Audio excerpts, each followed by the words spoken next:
dear colleagues, dear all participants of the conference, I would like to express my great gratitude and welcome you to the 28th International Conference on Information and Software Technologies. This conference promotes and develops international and interdisciplinary research. I would like to thank the organizing and program committees. They express the gratitude for their tremendous work they did, for their contribution to the conference. And I know that the program committee built up scientific program that covers wide range of topics, interesting topics, including software engineering, intelligence systems, e-learning technologies, language technologies. I'm sure this program will trigger discussions and project you to new developments. The conference promotes international collaboration. So I honorably invite our keynote speakers.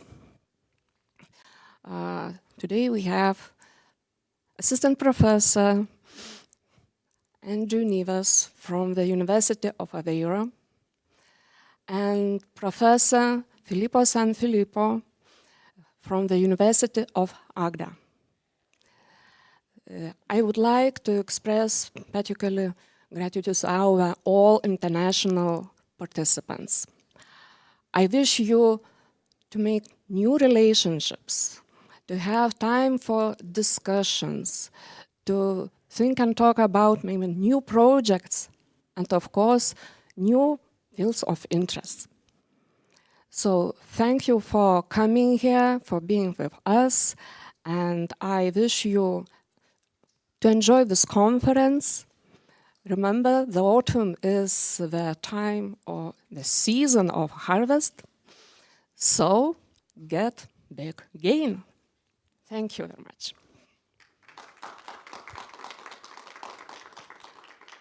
And now I would like to invite our Vice Rector, Leonas Milaševičius, to give a talk. Thank you. Good morning to all, dear conference participants, those who are participating here and those who are online. So it's my great pleasure to welcome you at Kaunas University of Technology. Also, I would like to give my gratitude to the staff of Kaunas University of Technology for arranging that conference and also for their input to the university. You know, we are living in a very dynamic world. So it's not only the transformation of industry, society, digitalization of industry, society, but also the challenges we're facing today cannot be solved by any person alone or even any nation alone. So we need to unite our efforts, and I think ideas and research findings you are going to share between each other will allow us to find new solutions and maybe to bring new innovations into the IT market, which is very dynamic in this case. I would like to continue my speech with a very short presentation about the Kaunas University of Technology.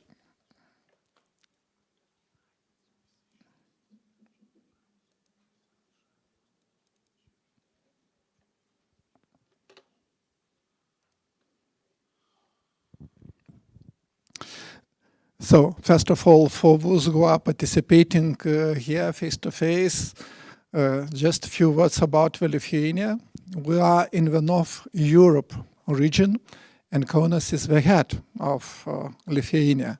So, it's a very attractive place to come here, and especially I would like to engage those who are online next year to come to Lithuania, to Kaunas, to visit Kaunas University of Technology and other places. Another reason why it's necessary to come here, that Kaunas with its international airport is accessible by the plane with maybe 2-3 hours of flight. So it's really a good opportunity to come. But would like to engage you to come this year because already Kaunas is the European cultural capital. So there are a lot of activities, and I hope participants who are here will enjoy not only the conference, but also the after parties after the conferences to visit other activities. The next one, when we're talking about the university, of course, it's a vision of the university to be a competitive, internationally known university, which provides not only knowledges, but also the technology, and brings that knowledge for the benefit to society and economy. How we are going to achieve this? One of our keystone of the university is internationalization. University participates in European University Alliances together with other 12 universities around the European Union. I'm very happy that the keynote speaker is from the University of Aveiro, one of the university we are collaborating and providing the networking. Few facts about the university community. We're about 8,000 students and about 1,000 staff. So this amount or this relationship between the students and staff allows to very tight cooperation between the researchers and the students. Our community, so we have 4 campuses in 3 cities, 2 campuses here in Kaunas, 1 campus in Panevėžys, and also university has shares of a private university in Vilnius. So we have 8 research institutes and 9 faculties, and I'm very proud that Faculty of Informatics is the biggest faculty at the university, which has a lot of students, which has very popular study programs, which are very competitive, not only in Lithuania, but also on the international scale. When we're talking about the study programs, just very short movie, you could see the infrastructure for studies, what's available here for students. About half of all the study programs are taught in the English language. So students who coming here by Erasmus or other international programs, we're really enjoying not only the teaching, but also other activities at the university. Also, as Vice Rector for Research and Innovation, I need to mention also PhD programs. Nowadays, we're having 20 PhD programs, and I'm happy that especially in nature sciences and technological sciences, we have the government right for PhD in informatics and informatics engineering. One more thing to say, okay, we're also caring about the gender equality, so if we're looking to the PhDs, about 50% of PhDs are females and 50% of PhDs are males in this case. Of course, if we take a look about to the fields of sciences, so in the technological sciences, where dominates the males, in social sciences dominates females. But on the macro level, the equality is achieved. The research priorities of our university is closely related not only with the challenges which European Commission brings to the European Union, but also with the country's smart specialization strategy. So you see 3 main topics. It's industry transformation, digital transformation, and smart cities and communities. The first one is directly related with Lithuanian industry. The second one is a global challenge, and the third one also is related with ICIST University, which we are building together with our partners from Europe. The next one, when we're talking about the role of a university, the role of a university changes and changes rapidly. There are big pressure not only from the government, but also from society, not only to bring the knowledge, but sometimes to bring the technologies to the market. But is that a role of a university? Of course, university is changing, and also we are starting to act as a industry actor in this case. How? By startups or spin-offs which are established by our students or our researchers in this case. And also, we have very good income of new innovators, about 2,300 of new students, new innovators coming to the university every year. Regarding the cooperation with industry and business, so KTU, Kaunas University of Technology, is the strongest university in Lithuania. And when we're talking about the nature sciences or technological sciences, we're having about 43% of all the share of Lithuanian universities are doing with research and innovation with business in this case. The next one, what's important to say, that about 16–30% of all income from research and development are from international business. So also international business using the services which providing our researchers. Regarding the intellectual property protection, every year more than 10 patents applications for foreign patent offices and the Lithuanian National Patent Office are provided, and also the patents are obtained. The patents are not only to keep them, but also to sell the licenses. And comparing with 2020, the income from the licenses increases 5 times. So we have this. The next one, we are proud regarding participation or activity of our researchers in Horizon 2020 program. Nowadays, it's running Horizon Europe program, but we're having statistics from the last program. So we are the strongest university in Lithuania here, of course, competing with our colleagues with Vilnius, but success of our researchers was better in this case. Regarding cooperation with industry and business companies, here 10 years ago at the university was established the Innovation and Entrepreneurship Center. An idea is that center acts as gateway between the industry and academia, because different parts, academia spoke on their own language, industry and business spoke on their language, so we need to adjust to achieve the desired result. When I talked about the industry role of the university, so in that 10 years, more than 100 startups and spin-offs were established here at the university. And maybe the main key point is that about half of these startups were established in information technology sectors. So we could see that activity of the students and the professors in the IT sector is very huge. Of course, about the events, I would like to mention just only 3 events.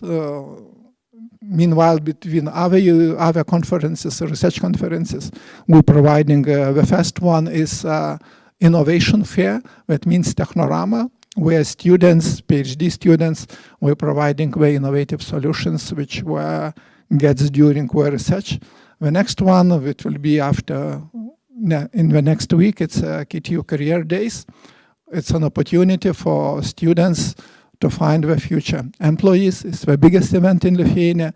And of course, we are playing on the, on the political playground by arranging the Lithuanian conference, where we are attracting the representatives from the business industry, academia, and of course, government representatives. And just few examples, recent examples. The Center of Smart Cities and Infrastructure established together with industry partners. And again, main idea is to digitalize the construction engineering or buildings in this case. One maybe of the key point, which I'm not opening the cards yet, it's established the KTU Center of Artificial Intelligence. And that center aims to combine the joint efforts of Lithuanian universities, Kaunas University of Technology, University of Health Sciences, Vytautas Magnus University, and Vilnius Gediminas Technical University to prepare application for Horizon Europe program to establish here in Kaunas the Center of Excellence of Artificial Intelligence for Sustainable Living and Sustainable Working. The application was provided on the 8th of September, and I hope to hear the positive results and evaluation, especially results from European Commission about the end of December or maybe beginning of January of next year. And the last one, you will have opportunity if you are going to go through the campus, the new prototyping center, which are already finishing, construction is finishing on the left side of the street, and that will be prototyping center also, which involves the representatives from information faculty of informatics, and it will be related with health technologies in this case. So thank you very much for your kind attention to my presentation, and from my side, I wish you productive discussions, and of course, maybe new ideas for new project applications, and of course, enjoy the KTU, enjoy the Kaunas, enjoy the Lithuania. Good luck.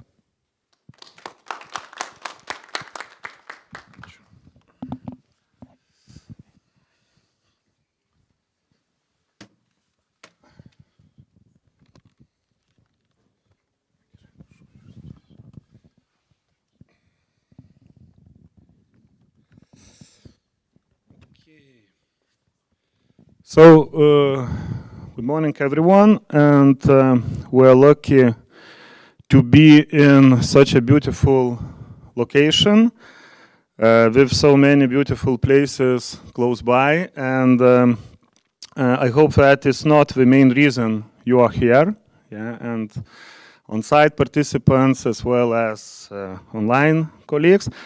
So now we have the 28th International Conference on Information and Software Technologies, and it's taking place here in Kaunas, in Lithuania. And we are very happy that despite the difficult geopolitical situation and COVID-19 related issues as every year, we get great interest from scientists from all over the world in this event, and that it brings us all together every year. So we are happy that keynote speakers accepted our invitations, and we hope to hear the very interesting presentations. And I also want to thank everyone who helped organize this event, including the heads of university administration, vice rector, the heads of faculty of informatics, members of program committee, chairs of sections, technical staff, all others who contributed to the conference but did not mention. And of course, for the participants themselves, scientists and researchers, authors of articles and presentations. So today after keynote speech, we will have three sections. So a special session on intelligent systems and software engineering advances, part 1. After that, continue with this section, part 2, and special session on intelligent methods for data analysis and computer-aided software engineering, part 1, after lunch. Okay, and tomorrow we'll have special session on intelligent methods for data analysis and computer-aided software engineering, the second part of the session. And as well, we will have two additional sessions, special session on language technologies and special session on smart e-learning technologies and applications. And Saturday, we'll have closed session on e-learning advantages and disadvantages in education. So of course, it's a pity that some foreign colleagues did not have the opportunity to come to Lithuania, to Kaunas, but they will join us on remote way. And I hope that this won't get away from gaining new knowledge, getting to know new colleagues, gaining new experience, but also having a great time. So welcome to ICIST 2022 conference. And let me introduce the keynote speaker, the first our keynote speaker, assistant professor of the University of Aveiro, Antonio José Ribeiro Neves. So, could you please?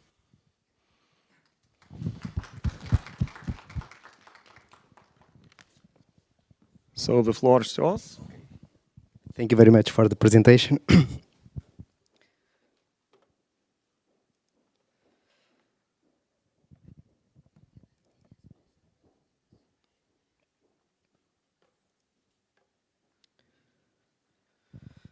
So, okay, good morning, everyone. Thank you very much for the invitation to be here. It's a huge honor to attend this conference, to visit this amazing city. Also the university, I'm enjoying very much the experience to be here in your country.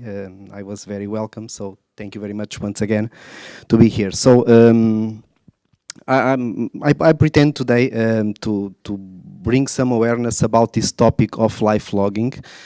And I will do that presenting a system that we are developing entitled Memory Enhancement and Moment Retrieval for Daily Digital Data. I think this is very relevant nowadays due to the huge amount of data that we are producing by regarding ourselves. And I will try during this half an hour, 45 minutes to bring some ideas that eventually can lead some of the present in this conference to think about applying their knowledge and their research in this hot topic nowadays in informatics. So, I came from Aveiro. It's a small city in the center of Portugal. So all of you are welcome to visit us as soon as you have opportunity. It's a very nice city. And I work at University of Aveiro, as already been said, a partner of KTU in SEIU European University Consortium. We have more or less the main campus is in the city. It's close to the water, as you can see in that image. So once again, the invitation is made. I really hope to see some of you in the near future at Aveiro also. So about myself, I finished my PhD in electrical engineering, and after that, I'm an assistant professor at the University of Aveiro. I teach mostly courses regarding informatics, but also regarding other topics like robotics, computer vision, and related topics. As research interests, my main focus is digital images. I started my PhD with image compression, and later on I moved to other related areas, namely computer vision applied to robotics, applied to intelligent systems, and the work that I bring you here today are more related to information systems for health. I think it's how can I classify the work that I will present. I'm also coordinating a master degree and a bachelor degree at the same university. So how we reach this point? Why I'm here? Well, starting in 2019. We had a project at our university with national funds that was called Smart Open Campus, that's SOC on your right corner. So the Smart Open Campus project pretends to develop technology to increase the well-being of students and faculty members at our university. So we were involved in that project for almost 3 years, and the work package where my team was involved, it was regarding the analysis of all the information that is shared by the students and try to verify, try to detect something regarding to their well-being and act if needed regarding that. By sharing information, we were thinking in the beginning when the project started, looking into public information that is shared among social networks regarding the topics that the students can write on questionnaires that are made in the classroom environment, but also regarding other parts of our institution.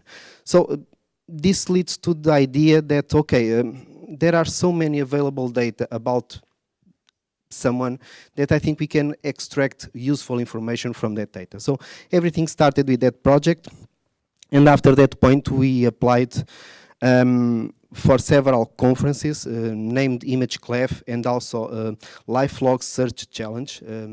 The last one organized by ACM, a very well-known entity in informatics. And in those challenges, the goal is based on a data set provided for the challenge. Try to do retrieval of moments. So this is the goal of this challenge. Those data sets are formed with images, are contained with images. They have annotations already provided by the organization. So the idea is to develop algorithms and software that allow us to search relevant moments on that data. We will go into more details about the technical aspects regarding that. In 2019 also, we applied for a challenge of NATO Stratcom.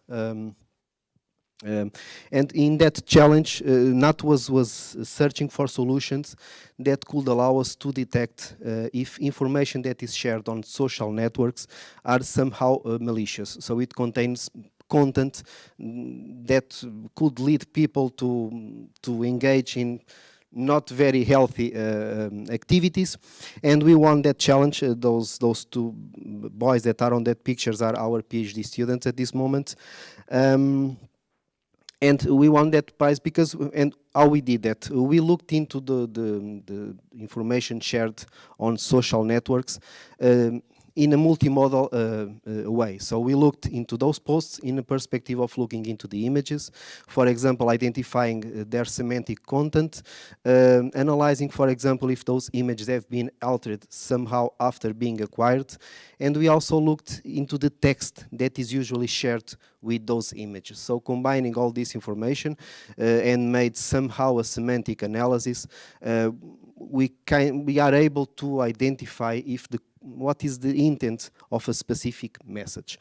And all this motivated us to continue this work on LifeLog, and that brought us to this project called Memoria. Memoria is a Portuguese word for memory. It's similar, actually. And I think it fits more or less for the goal of our project. So for the remainder of this session, I pretend to bring a very short historical overview. I will try to give some hints about the data that we are using in these systems, give some details about the system that we are developing at this moment, and of course concluding with some ideas. And of course I will start by something that I think it's common sense, but only until we start looking into this data we realize the amount of information that we are producing, even sometimes if we don't have the idea about why are we doing so.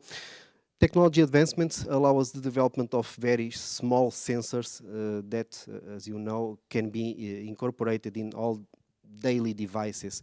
Most of us uses at least a smartphone, but we can have watches, bands, or eventually we can use even more advanced gadgets like glasses or headsets and so on. And all this data somehow is stored. Some of this data is stored because we want to store it.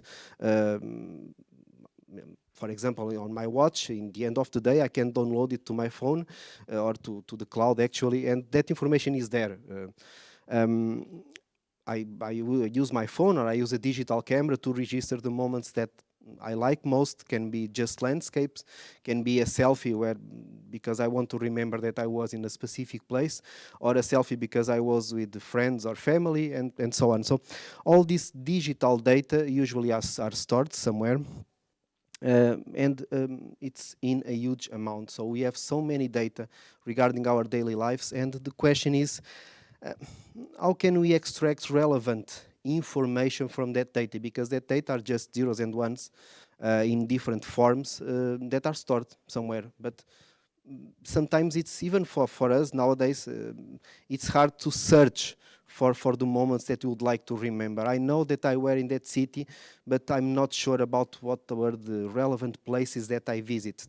or I don't remember when it was last time that I saw a specific friend. So this information exists, we have it stored somewhere, but as far as I know, there are not still a valid application. Now I'm thinking about the end point of all of this. So create value, create knowledge, and eventually create tools that allow us to search about that relevant info.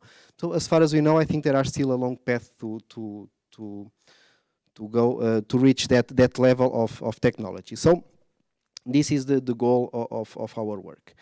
Going a little bit more into detail, so when we think about lifelog data, we think about visual data, pictures that we can take with our cameras. I go in deeper a little bit later on this topic, but when we think about visual, we can think about two main types of data.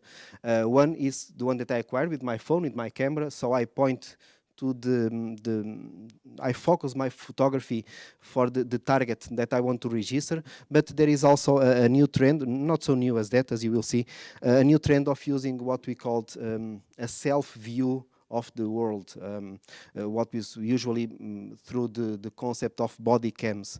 Law enforcement are using that a lot nowadays with all the problems or advantages that we can obtain with that type of technology, but it's an egocentric view of the world. Usually, using that technology, we just control the amount of image that we want to take during 1 minute or 1 hour, but we don't control what we are seeing in that precise moment. Are just pictures, random pictures that we take from our perspective. And this type of data is also very relevant, mainly, for example, if you are thinking about someone that has some kind of mental or physical problem, and you want to use technology, for example, to help that person, for example, to remember what were the most relevant moments during her or his day. These body cams can be useful in this perspective. Of course, there are challenges, and I try to pass through all of those details later on. We can also think about audio. Audio is very easy to record.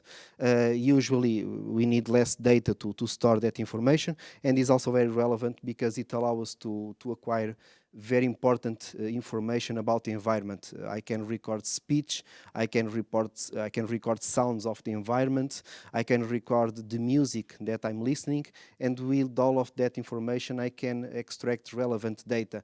What is my mood in that moment, for example, based on the music that I'm listening, or I can even go further than that and try to understand where I am based on the sound that I'm recording. If I'm in an indoor situation, if I'm an outdoor, if I'm driving, well, there are lots of information that you can extract from audio. The same for location. Location itself, eventually it's not very useful. It just gives me some hints about my daily life. But eventually location with audio or visual data can be very relevant. The same with physical activity and physiological signals. These last two very well related, highly correlated with our well-being. Usually, I think there are proof of that.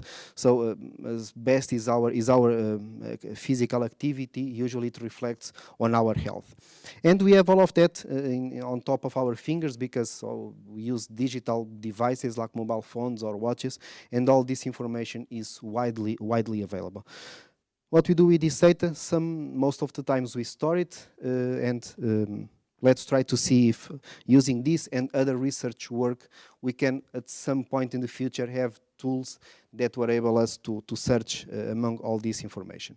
And the data that we produce is usually called lifelog data. That is the formal definition for all that information that we acquire about our daily lives.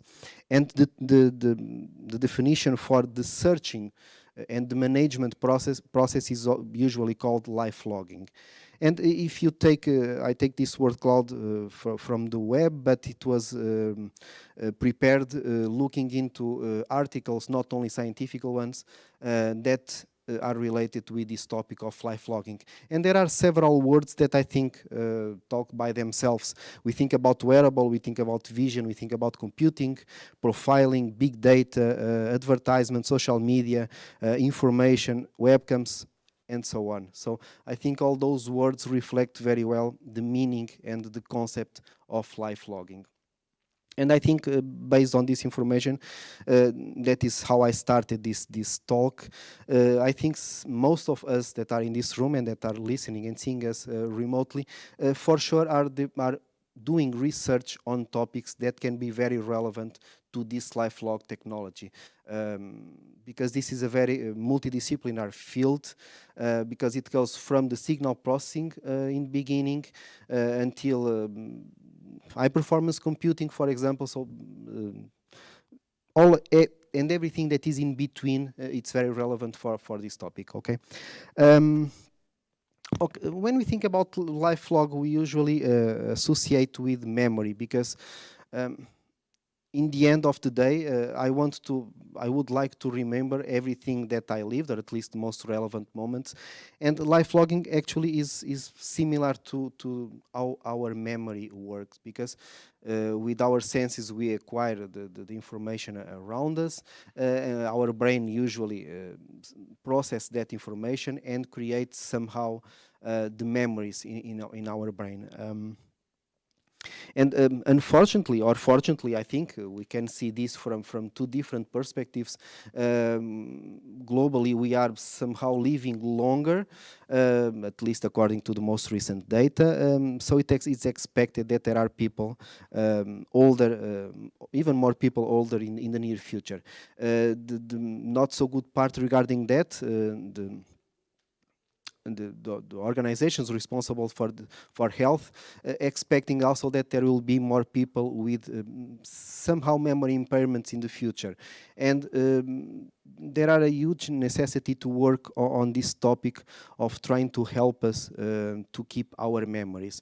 So this is where life logging appears as a possible solution for this topic. And when we think about helping human being with technology regarding memories, we think on two main topics. One is regarding memory augmentation, because even for what we can eventually consider healthy people, if we have technology that allow us to enrich our memories the way as we can record our past, it's for sure positive for our well-being. But we can also look at this into the problem of someone that is not able to create naturally these memories or to access it naturally. We can, for example, think about providing for those people a diary, a journal about the last week, the last day, or the last 10 years. So these are eventually things that we can aim to obtain using LifeLog technology. According to my knowledge and according to research that we have done, this started several years ago. I think the first reference in the literature for us a clear definition about LifeLog technology was by the engineer Vannevar Bush after the Second World War. It refers on this document. It's available online, the PDF. It's a very interesting reading, because we can imagine this being written 80 years ago. And he refers that technology for sure will evolve and will be able to create very small devices that we can use with us in a regular basis, in a daily basis. And with that information and with that devices, we can record daily information that eventually later will help us to record everything. The first paragraphs of this manuscript refers a problem that, not a problem, an issue. It refers something like, I don't remember by heart all the words, but something like we are writing too many information that we will not be able to process later. And he raises the question, okay, and there will be any way for us to develop technology that help us to remember everything that we live in the future? So this was more or less the point of him. Of course, he also refers on this manuscript and others that were written by him and some other researchers that followed him. Not only we need small devices to carry with us, in a daily basis, but we also need technology to store and process that data. So, of course, this is the goal of life logging. it was only possible to start having these systems much later. According to the research that we have done, I think the first big technology advance, it was made by Microsoft Research with this project My Life Beats. We were talking about 2005. They used very small devices, cameras, and also they developed software and algorithms that were able to process this digital data, both in forms of images, but they also referred the using of audio as an entry point of data for the system. The technology, the physical devices were also involved, and that SenseCam that was proposed in 2009 was already an evolution of Mammoth on your left, and later on a device that is still widely used nowadays, mainly when we think about recording our daily life in a continuous mode, that narrative clip, a very small device that you can bring with us.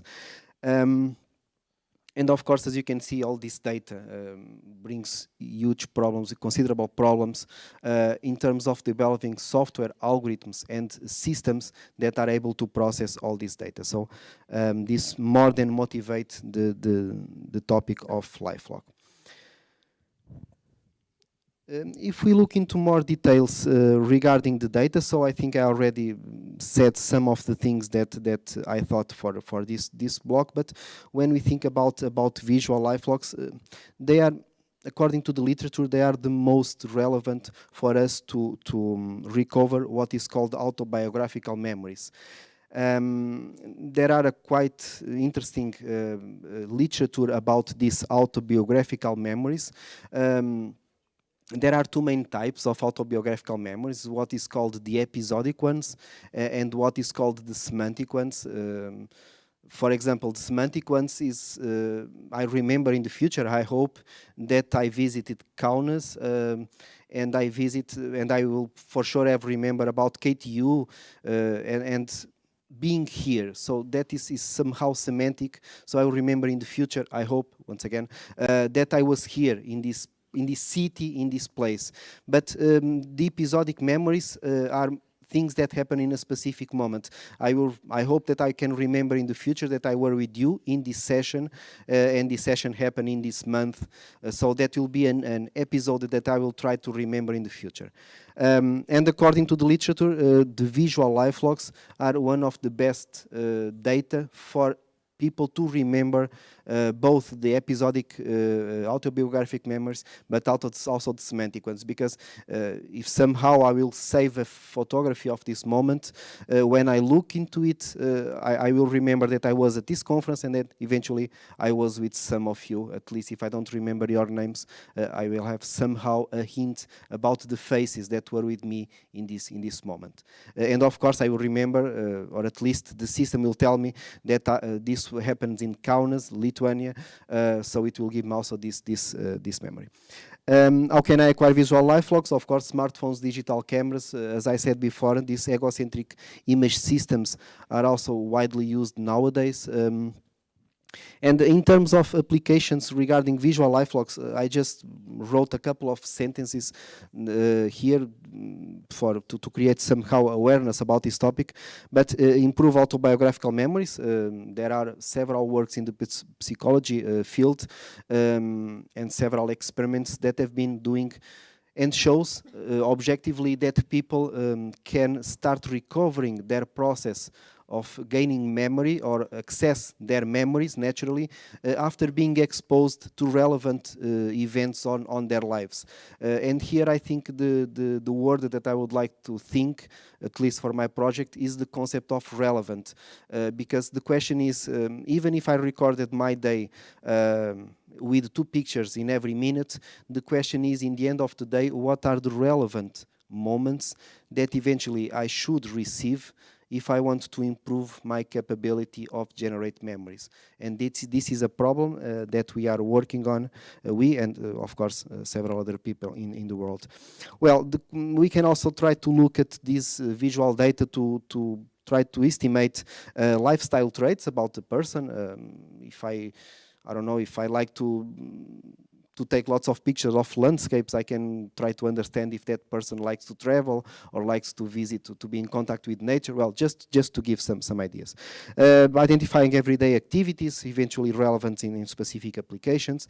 The question of summaries. Because as I said, if I took 2 pictures in every minute, in the end of the day, I have a huge amount of pictures. The question is, how can I create an overview of all that data? So this is very relevant also. Similar to the next topic, the topic of clustering-based event segmentation. And once again, the questions about autobiographical episodes and semantic autobiographical memories. When we think about audio, well, easy to record this type of information. Of course, when you think about audio, as I also said before, we can think about speech, music, environment, noises, then everything of that information can be relevant when you want to eventually acquire more information about our daily lives. Once again, the literature refers that it's possible to identify activities, it's possible to identify locations, everything based on the analysis of sounds. We can also try to cluster or segment our daily activities based on the sounds that we acquired.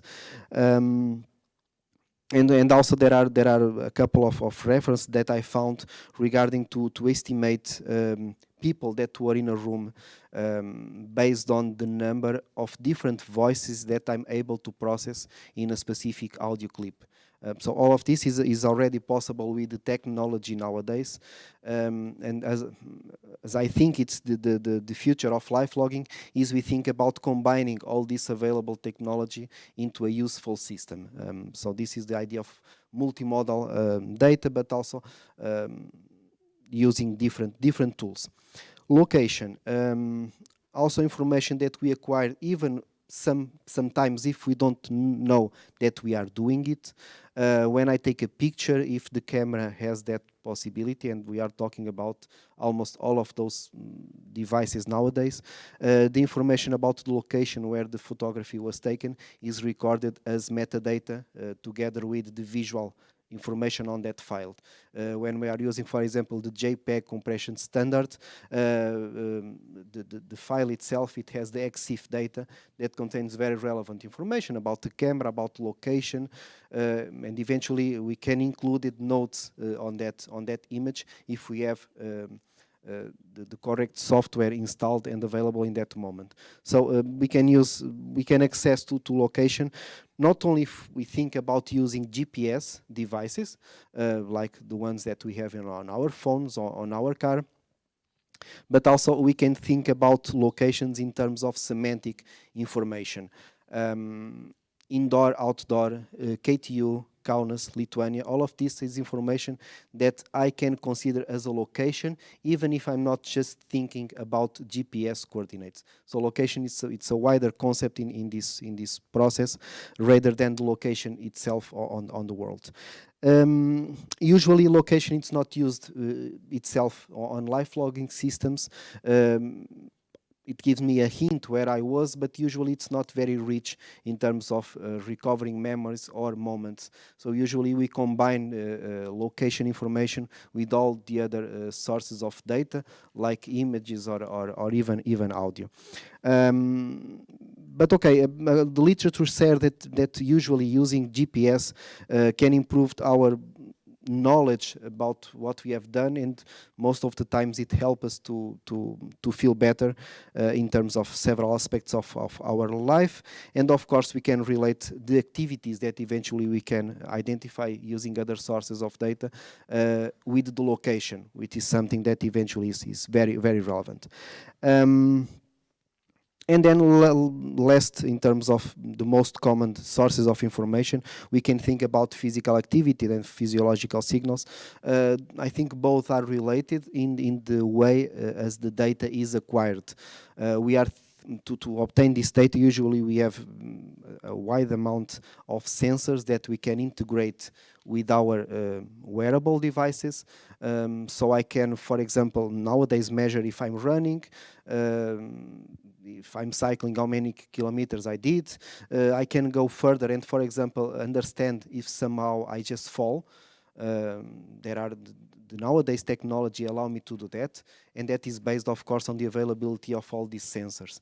When we think about physiological signals, it's more or less common sense. We can look into our temperature, heart rate, and several other parameters that we can combine and try to understand the well-being of a person. But in terms of life log, we can also combine this with all the other relevant information that we extract from the other modalities. I can, for example, do an event segmentation based on behavior of my heart rate, because somehow if I start a physical activity, eventually my heart rate will increase.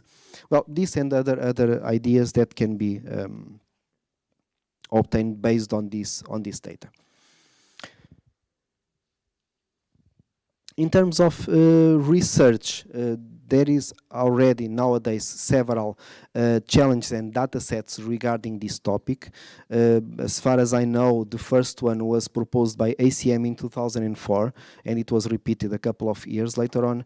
The most recent one, as far as I know, is also from ACM, the LifeLog Search Challenge. As I said in the beginning, we have been participating since 2009 on these events, and the events, the idea as it's the goal of us to be here today, is sharing knowledge, sharing results, sharing ideas, bringing awareness about topics, and this is the main reason for existing also these challenges regarding LifeLog. Data sets are relevant because for everyone that works with technology, most of the times we need data to test and to develop our algorithms, and in all these events, as far as I know, they have been available data sets using not only image data but also audio and location and also other metadata available for the users. The most recent data set available for the LifeLog Search Challenge 2022, we are talking about more than 700,000 images. All of them have been annotating using the Microsoft Cognitive Services, so we have already available some metadata if the focus of our research is not working on this part of the project, and I go into more detail on that later. But it also contains physiological information of the user, because this data set was obtained using a narrative clip camera attached to the body of the author during 18 months. So every single day, several hours per day, that person used a camera with him and recorded his daily life. And it's very interesting to see the amount of information that we can extract based on that data. I don't think, and it's the opinion also from several other researchers worldwide, that LifeLog technology is not perfect in all aspects. There are for sure problems, starting with privacy ones. The first thing that came to my mind, okay, privacy, why? Because I'm taking eventually pictures of other people around me, so I can just, for example, blur their faces. Okay, sounds okay in terms of privacy of the others. It's not okay from the perspective of the goal of my system. Literature says that usually the most relevant moments for a person is the moments that person lived with someone else. So if I want to provide a summary of my past, if that should be relevant for me to stimulate my memories, I should retrieve the moments where I stay with people. So blurring faces, eventually it's not a solution for the purpose, it's eventually a solution for the privacy of the others, a problem to think and to find a solution. Privacy also in terms of the own person, because if I have all this data recorded, in the end of the day, if this is available for external entities, eventually I can start being invited by my advertisement, for example. That is something that I don't want when sharing my interests or sharing my life. So privacy also from our own perspective, and also thinking about surveillance. There are authors that refer, for example, just the following situation. Should we that are developing a LifeLog system, at some point, if we detect on our system that a person did something against the law, should we report that situation to the authorities or not? Because we have that information available, but is this ethically? Is this legal? Should we do it? So there are several problems that arise when we think about this, the use of this life logging technology. And of course, as far as I know, at least according to the RGPD in Europe, I cannot just being around you, recording my day, not only using images or audio, it's not allowed by law. So there are a huge path to follow towards these privacy concerns, and I think the collaboration with everyone involved, it's very, very relevant to reach a solution.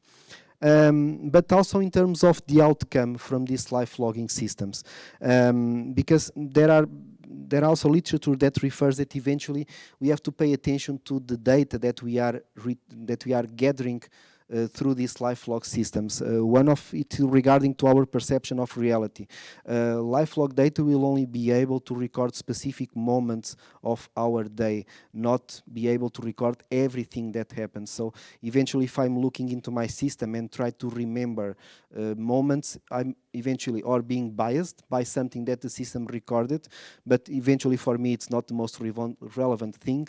But also because there is not all my day recorded, even if the system is the best one possible. So we have to pay some attention regarding this lack of perception of reality. And also because the second point regarding to the permanent way as these systems keep memories, and there are literature also that tell us that our memories are not permanent.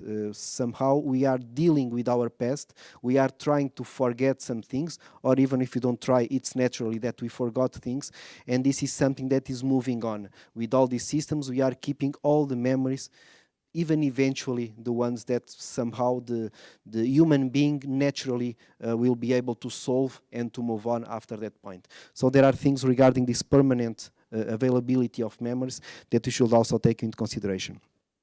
And of course, this leads to the next point. They are related. If we should start thinking about how we deal with this forgetting process and also reflect that in a technology way. And we don't want to be lazy people in the future just because we have these systems available. So I should not only stop relying on my technology. Sometimes when I'm playing with some of my friends, I said nowadays we don't know how to look into a map, a physical map. We are just used to take our phones and tell me where is the library, KTU library. It's what I have done in the morning. Well, so this is the point, and we don't want this technology can substitute our brain. Okay. So more or less half of my time, a little bit more. So thinking about the system that we proposed. As I said, the name is regarding to the goal, so memory, Portuguese word for memoria, Portuguese word for memory.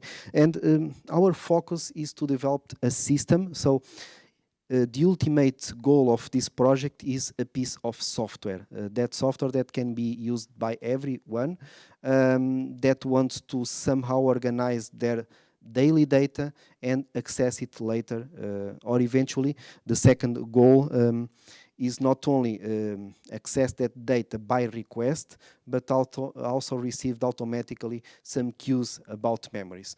Of course, some of you are already thinking, okay, but my phone from time to time already present me memories. Yes, there is already some available technology that somehow based on the information that we stored, mainly visual information, we start having technology that gives some hints about our past. And our goal is just contribute to the development of that technology. But of course, to reach this goal, we have to think about sub-problems. First, one related to the acquisition and anonymization. If you want to think about a cloud system, or if you want to think about about find a way to process this information using, for example, HPC, or even if we think about clinical trials when we want to record data to see if this data can help someone that need it for their recovery. Of course, we have to pay attention about how we acquire data, how we anonymization, and all these aspects regarding to privacy and other concerns that I referred before. Pre-processing and synchronization, we have spent some research efforts in the last couple of years on the pre-processing stage. I will go there a little bit later. Because if I have a huge amount of data, some of them were acquired not in the perfect conditions. There are images that are blurred, there are images that are out of focus, there are pieces of audio that are just noise, and could be interesting if we have technology that is able to filter that data and just remove it from our system, or if possible developed software and algorithms that allow us to recover part of that unusable data. Then we have the problem of self-storage. What is the best database technology to use? How can we create fast methods to retrieve data? So all of these are problems that we have to solve. Think about one problem that is regarding to event segmentation and summarization. Once again, I don't think it's available for anyone. If I want to see the pictures that if I want to remember my visit to Kaunas University and to Kaunas city and Lithuania, it's not relevant for me to receive a web page with my 100 pictures that I took during this week. Could be much more interesting if I received a summary of my visit, or eventually I received the information aggregated in clusters. And how? It's the question that we would like to solve. And of course, in the end, we have to provide a user-friendly interface to the user and to provide methods to do the retrieval process, or by searching for something, or just looking for my diary in a intuitive way. So the system itself is mainly formed by 4 main blocks. Of course, starting from the interface, we need to, when we implemented user interface design. In this case, we are developing, a web-based system. So there is all the backend is centralized on one place that exposes a web page, and the user interacts with this web page. We pretend in the future also to think about, for example, an application that I can install on my phone and use it, for example, offline. And we are also considering eventually to think about this system in a personal way, and for example, everyone should be able to install this in his or her own computer, so that we don't have to send the information for the cloud, because there are people, and with perfectly reasons for that don't want to share their personal data on the cloud. So this system so far is a web service, but our idea is that this can be, for example, installed in the people computer. So front end, we have an upload block that is responsible for the user to introduce the data, the images, audio, and all the relevant metadata files. And it's also responsible to synchronize, for example, if I have an annotation file, like the ones that we have from those challenges, to synchronize the images with those annotations and save everything on the database. Then we have, of course, the retrieval process. In this case, we use natural language processing algorithms to process all the text that is generated inside this system, because, and I will try to go that later, when we think about processing the visual, audio, location, and so on, so all those sources of information are usually transformed into text. So that is the annotation phase, because it's later much easier to process and to retrieve information based on those annotations. So we are dealing only with text. Of course, it's also possible to do search by example. When I submit an image, for example, I would like to receive a similar image, but even that process can eventually pass through an annotation phase, and I can extract relevant information from the image that I'm submitting and compare with all the information that I retrieved from all the recorded data. And we have these asynchronous tasks, because as you imagine, all these algorithms are computationally expensive. So when I'm thinking about extracting objects or locations from an image using deep learning algorithms, that costs time, and I cannot do that synchronously. So the user submit their data, and there are these asynchronous tasks that are responsible for the annotations and for the organization of data.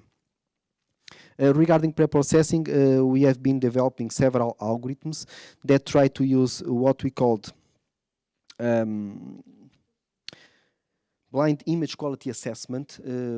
This is a very relevant topic on computer vision and on digital images, and the idea is to look into it, to process an image and try to identify if that image is of interesting quality to be processed later by the system. So on the top row of those 6 images, we can see, for example, an image that our system gives scores that goes between 2 and 20. It depends on the algorithm that we are using. On the middle, we can see images that are more or less in the middle, between 40 and 50, depending on the algorithms. And on the lower row, you can see what we consider good quality images.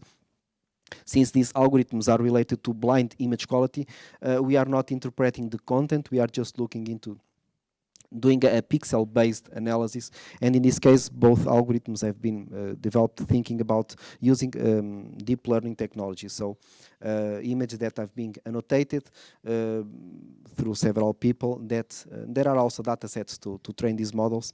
So it's a subjective opinion about quality of the image, and since our final users, so our target users are people, which we thought that it's natural for live logging to consider the only images that are visually appealing. And the histogram on your left presents the score, the quality score for the LSC 2022 dataset, and as you can see, more or less 50% of the images have a score below 50. So it means that only in the pre-processing stage we can, for example, filter half of the images in order to stay with the ones that we consider to have more quality. When you think about image annotation, and of course I do not have time to go into all the details, but when we think about annotate images, we can think about everything that I wrote on that slide and eventually other issues that I forgot to write. But we can think about concepts, places, for example, moments, actions, everything that the technology nowadays allow me to extract from images. And as you know, there are a huge amount of algorithms for object detection, location detection, that can be applied to an image and to extract metadata in form of text through that data. So there are objects, there are the usage of the cognitive services from Google and Microsoft that already can give us more semantic relevant. For example, it's just not appear the word food, but can appear the word breakfast based on the food or the organization of the table. So just to name a few examples of annotations that we can do on top of the images. We can think about also the dates as a text perspective, so that it's easier for us also to do search based on moments, time moments, days of the week, time of the day, semantic locations, as we said before, and also geolocation. So all of this is relevant information that we can obtain through the images, and that we use later to do the querying and to do the journal. We are working also now, including in our system, the clip model. As far as literature says, this is one of the most advanced image annotation system. The model was trained using a different approach when comparing with object detection algorithms, because the model was trained using pairs of images and descriptions, but much more higher level descriptions on those images. So for those that have curiosity to work with these topics, eventually starting looking into this clip model, that is a multimodal model that uses images and text, but high-level description of image, are very interesting to explore. We are also working now in what we consider one of most relevant steps of the system, that is considering the event or depending on the perspective, the moment segmentation. So aggregate data into clusters that eventually reflects the same relevant moment, so that set of images or that set of imageries, those clips of audio, so putting everything together in the concept of moment, so that in the moment that I prepare my journal or that I prepare my retrieval, I can return, for example, the key moment or the key frame of that moment. And then, of course, if the user needs to know more details about that moment, he can enter into the moment and look individually for the data that is associated. So this moment or event segmentation is very relevant. Because also it optimizes the way as we interact with the user. Instead of returning my 100 images of this trip, I will have a dozen of images that represents the most relevant moments, and then I can dig into it to see more details. Of course, there are several challenges that we are trying to deal with, and of course, taking into consideration the experience of the community. How can we segment based only on data, on moments, on localization, on visually similar images? So several questions that we want to explore. Okay, the retrieval, as far as I know, most of the systems uses text as the retrieval process. Natural language processing plays a very important, a very relevant role in this process, and there are a huge amount of things that we can consider, because I can, if I search by a car on my images, I want to return images that have as a notation the word car, but if I'm thinking about a truck or a bus, eventually I would like also to see those images, eventually or not, with a different weight in terms of relevance. But the question is, the word car or the word vehicle, more thinking about vehicle actually. If I think about a vehicle, I can think about a car, a bus, a truck. So all these words expansion are very relevant. But not only this, we are thinking, for example, about the relation between my search and the way as I did my annotation. And the literature refers that there is a huge semantic gap between the moment that I try to retrieve the information and in the moment that I annotated my data.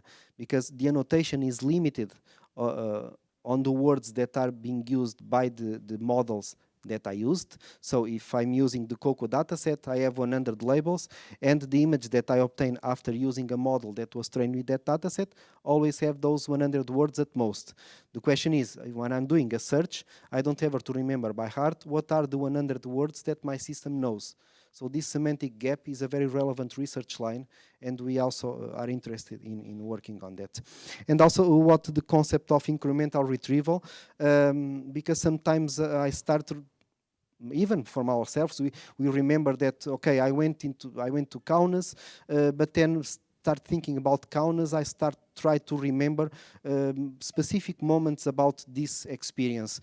And also because the challenges itself usually provide us the query using several steps. I'm not sure if you can read it. I think yes, you can.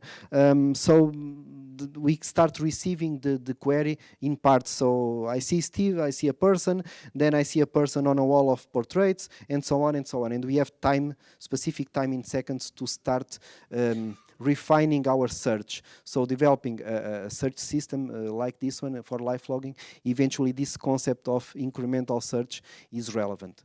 Of course, this has problems because if, for example, we fail the first one and the group of picture or moments that I retrieve where Steve is on those pictures, of course, I failed all the other steps. So there are quite amount of problems to solve. In terms of interface, so far we also would like to improve it a lot, but we already, at this moment, it's already possible to interact through a menu. It's a web-based application, a menu-based application. We can upload pictures.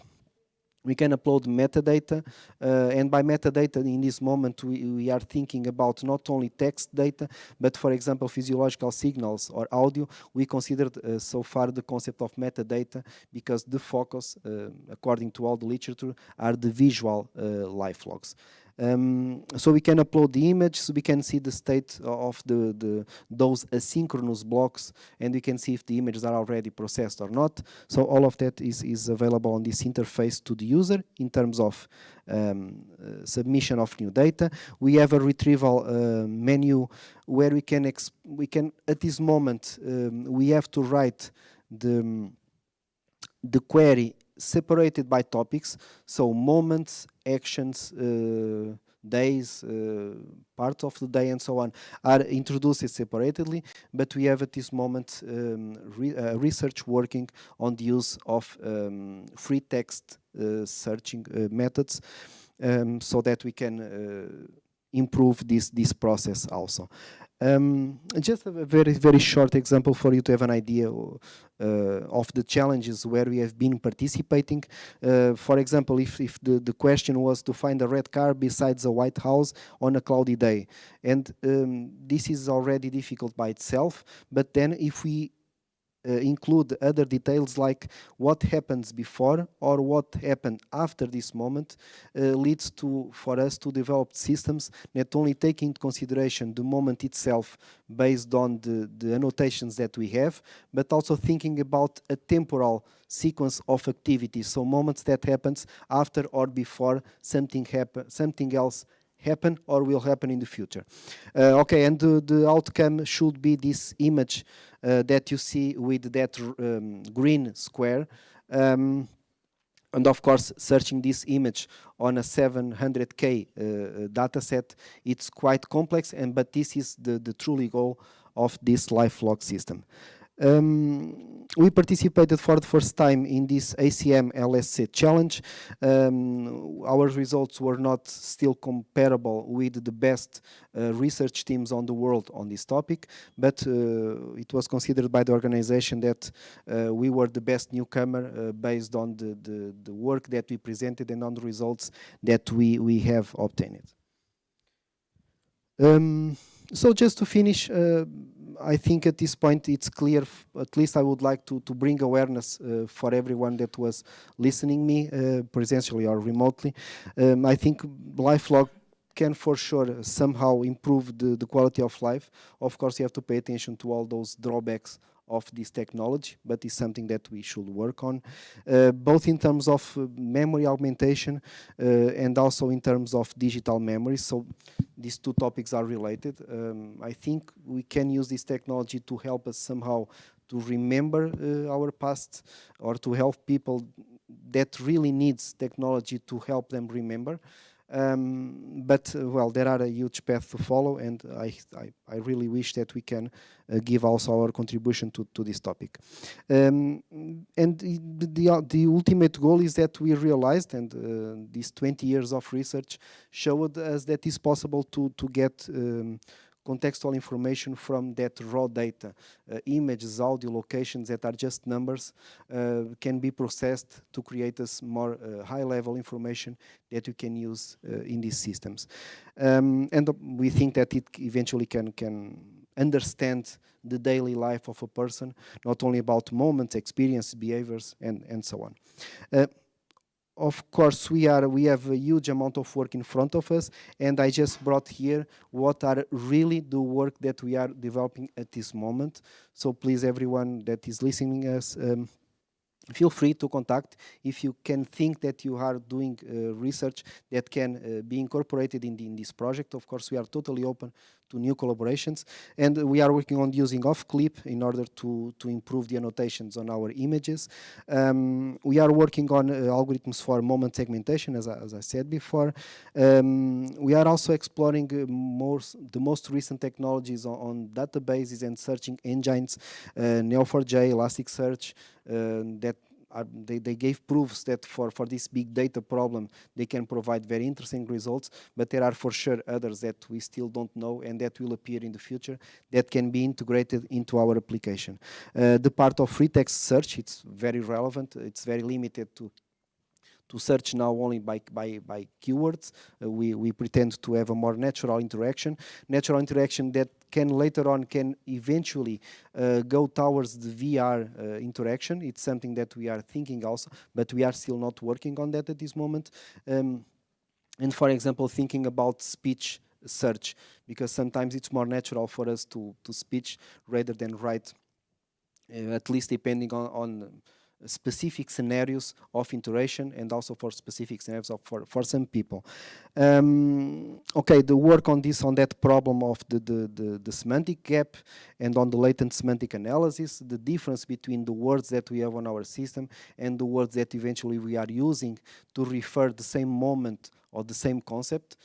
So work on this topic, and also of course continue the integration of other sources, and very relevant, always keep a very we expect to have a user interface that are fast and that are intuitive for the user. As main results at this point, besides the participation in those challenges, we have a couple of manuscripts that we published. So if you want to search a little bit more about us and to know, we have a systematic review, a narrative review about this topic that gives more focus on that historical perspective, and that presents a resume about what are the main systems already available. So if someone wants to start, eventually that reference can be useful. So thank you very much for your time. It was a huge pleasure to be here with you. Please feel free to make questions depending on the available time. I will try to answer as best of my knowledge. So thank you very much once again.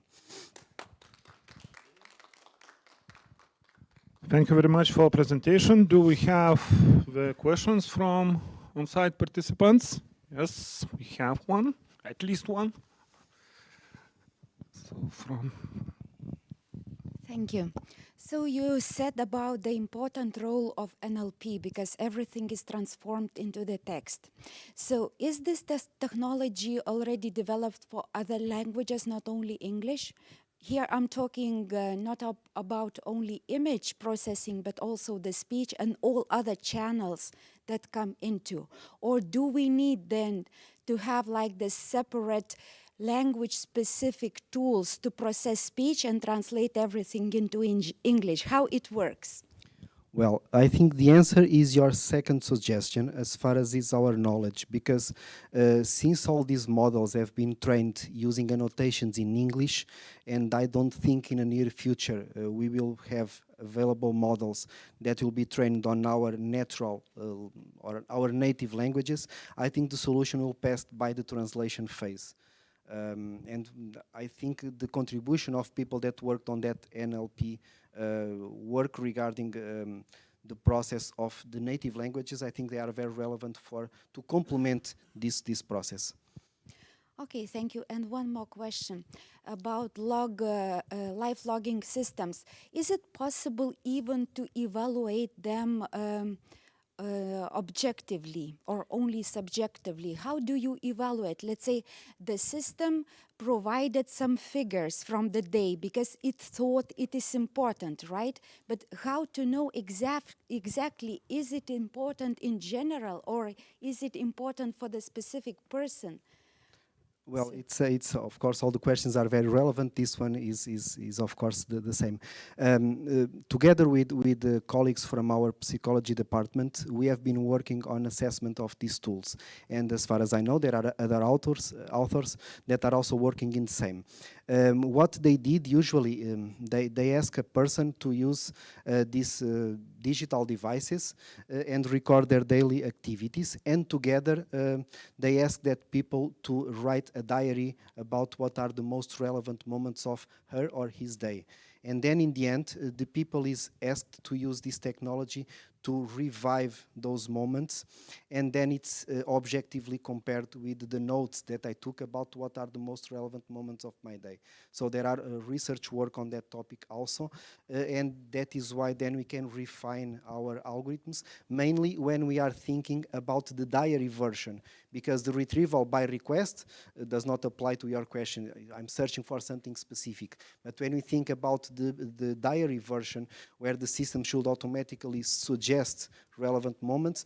This is the most common approach to objectively verify the usage. A second thing that is also relevant, and I think somehow is related to your question, there are also other colleagues, we still didn't do it, but there are other colleagues that, for example, evaluate the interface with the user using these systems. For example, requesting for normal people that are not involved on the research projects to try to use this application to retrieve a specific moment and to see if the outcome is the same. Because since we use different language to refer to the same thing, to the same moment, instead of having a paragraph that is fixed and that I used on my search, I just tell someone to, okay, use this system to search moments where something. But since our language is different, there are also research work that try to analyze objectively all these works in terms of this different interaction. Okay, thank you. You're welcome. Okay, more questions? Okay.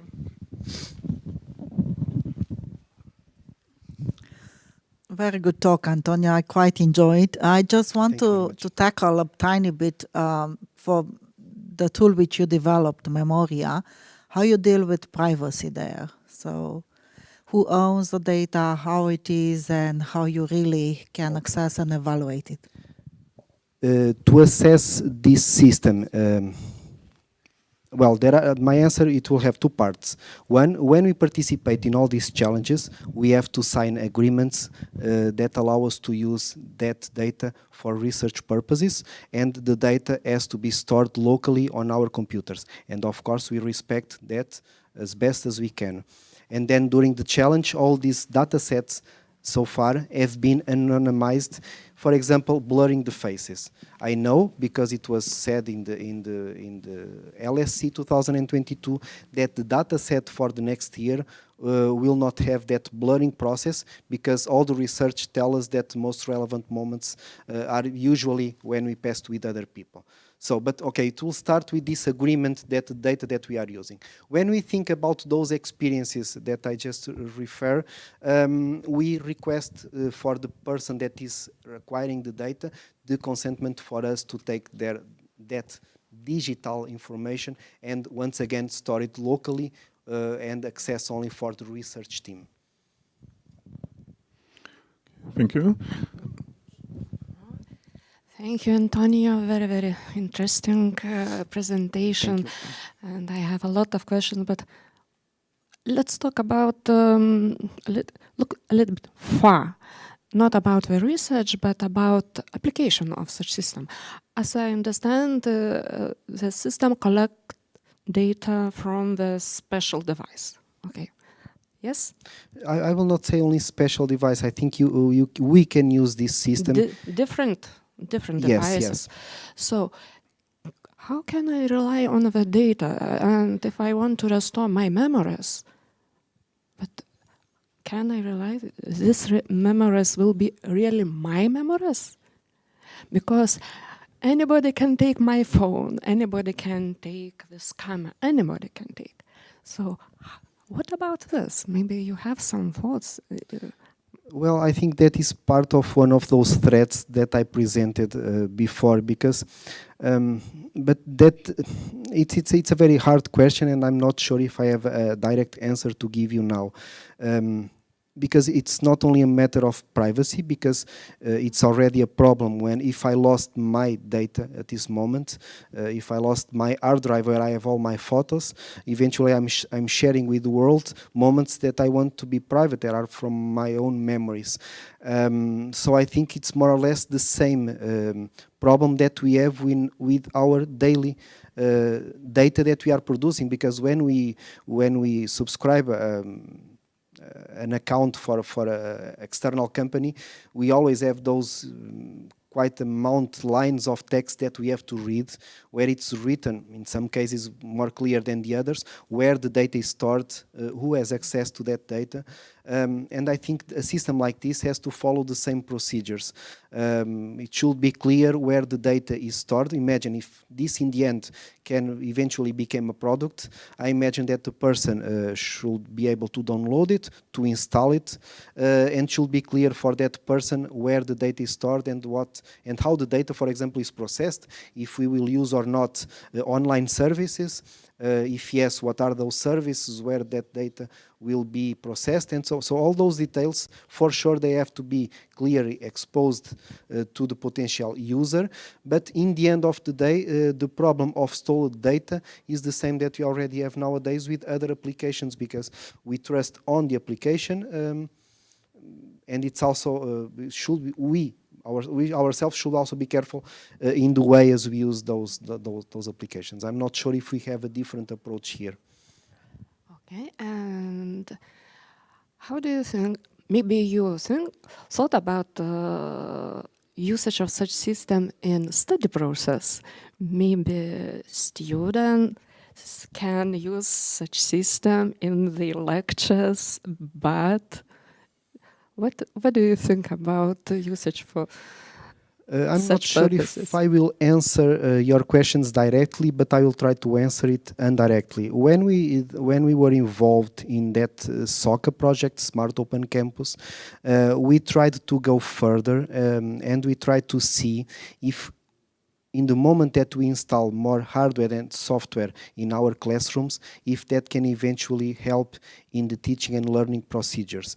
And we did some experience with the consent of our students to record classes, to try to measure their attention, and by means attention there are several algorithms to do that, so the engagement of those students on the class, and the results are quite interesting. And I think in the future, as soon as we feel more comfortable with this type of technology, we can try to think about this type of devices and solutions to help us to complement the information that I'm able to acquire by myself with my own senses. So I think the potential is quite huge. Even if nowadays we are people of technology, and I do not, but younger people born in this digital world, I still don't think that we are comfortable to using all these things in a daily lives. But indirectly answer to your question, I think it can eventually be valuable in the future. Thank you. Thank you very much. You're welcome.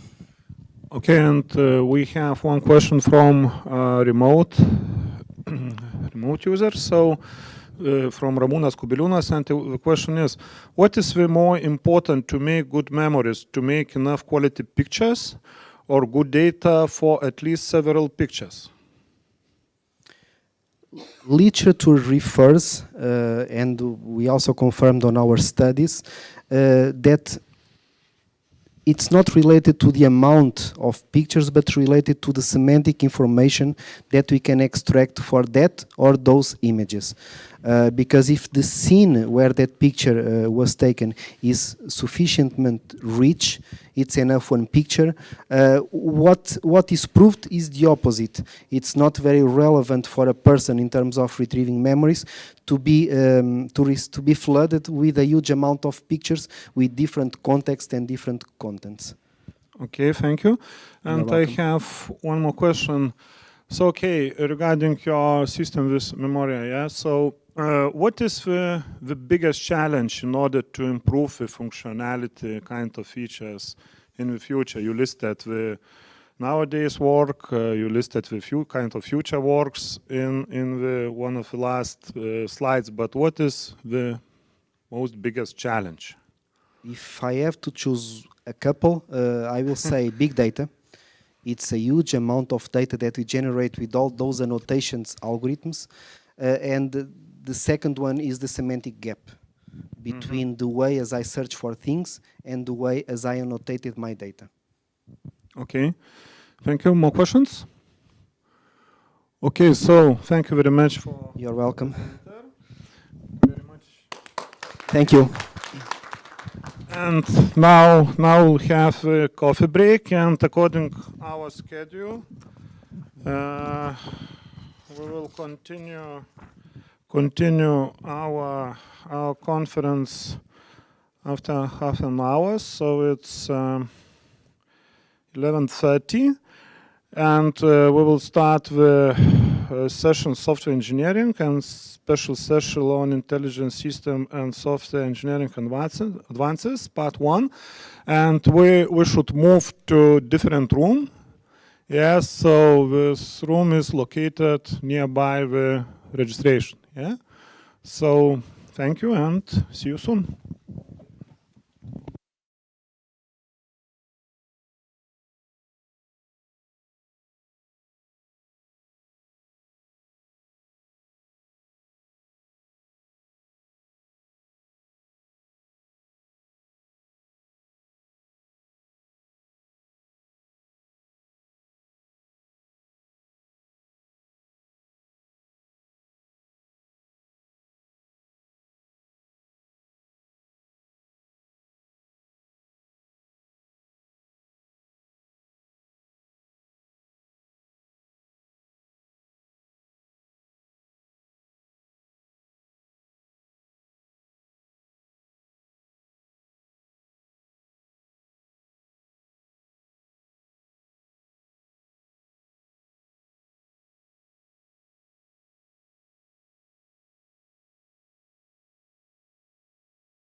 So, good morning, dear colleagues again, and welcome to session number 1, software engineering and special session on intelligent system and software engineering advances, part 1.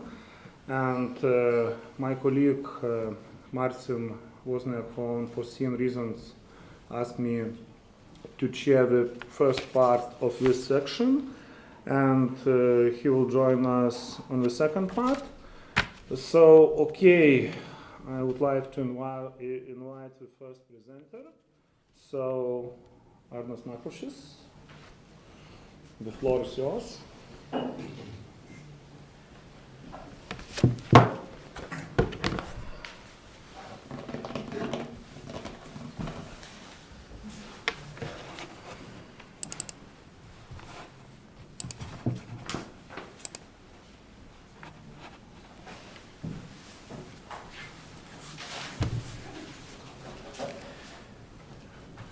Hello, my name is Arnas Nakrušis, and I am a PhD student at Kaunas University of Technologies. Today I'm going to present mine and my colleagues' study named Deep Learning-Based Malware Detection using PH headers. As technologies advances, developers of malicious software are discovering increasingly sophisticated ways to disguise the way virus performs their functions and increase the number of existing threats. The amount of malware is growing rapidly, both in public and private sectors. These trends have become particularly pronounced with the rise and spread of Internet of Things technologies. And during 2021, the number of existing malicious software and cyber attacks increased by approximately 15%, and this trend isn't stopping nowadays too. So we tested a variety of methods that could detect that file was infected by malicious software, and those methods are categorized as some are static algorithms, those algorithms who tried to detect malicious software without executing the file, in this way trying to protect the environment in which evaluation is working.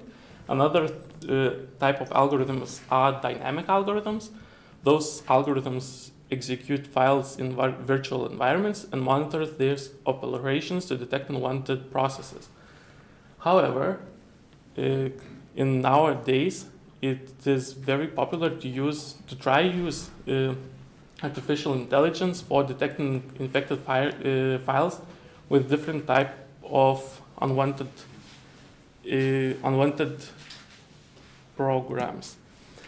Some of the strategies for malware detection using deep learning-based algorithms is by using convolutional neural networks and constructing images from some sort of data set.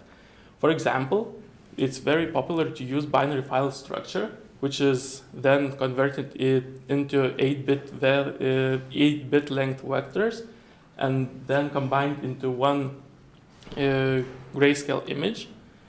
This is working on the idea that the smallest changes to the file can be seen in the image and can be detected by convolutional neural networks.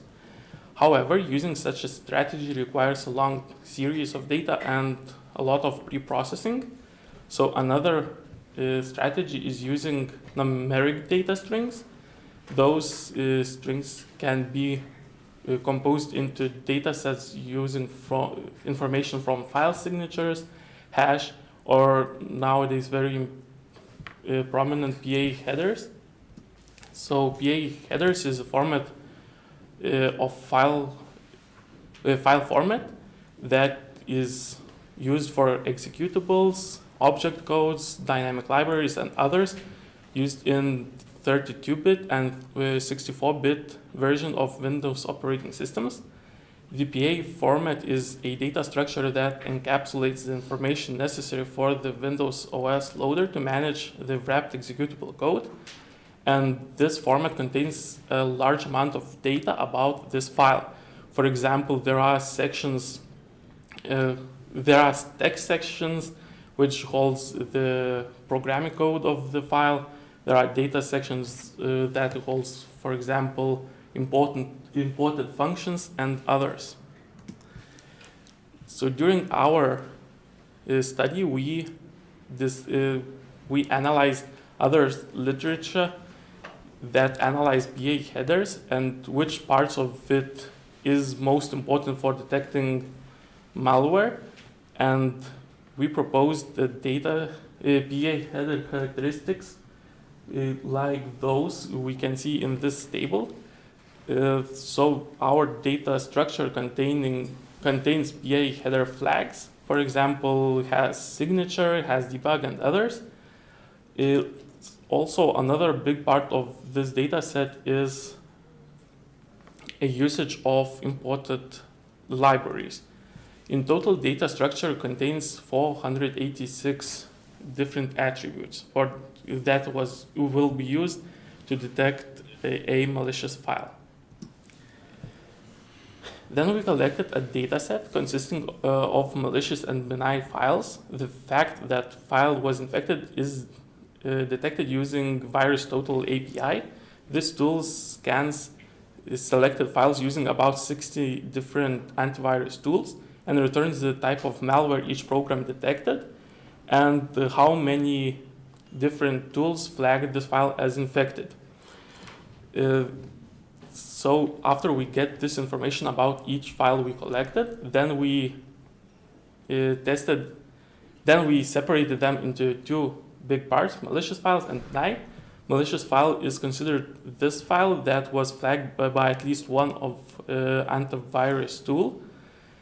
And as we can see in this table, our data set contains nearly 420,000 different files that was collected from publicly available data sets like VirusShare or Malware Bazaar, and we gathered Windows operating system files, other popular tools, and installation files that are commonly used to spread malicious software with users.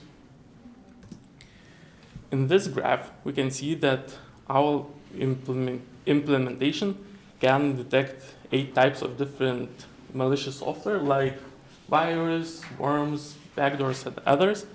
If the class isn't present in this graph, like adware, we didn't implement it in our dataset because of the shortage of sample data. The largest part of our dataset consists of viruses. It is nearly 19% of whole dataset. Then, with our collected dataset, we tested different unsupervised learning and supervised learning architectures like ResNet, VGG19, DenseNet, and others. Those architectures were proposed in other literature, like, for example, in other literature that was used to detect malware, or it's suitable for security application. In total, we analyzed around 25 different architectures, and the best results were, and the threshold of 95% accuracy passed only 3 architectures. Those was CNN, convolutional neural network with 8 convolutional layers, ResNet, and DenseNet.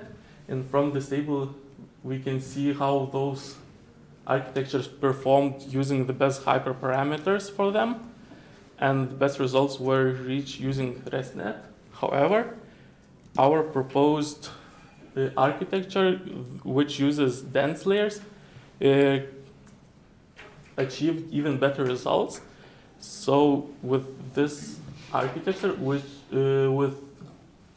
uses 11 dense layers, 20% dropout layers, and L2 regularization, achieved 97.9% accuracy for testing.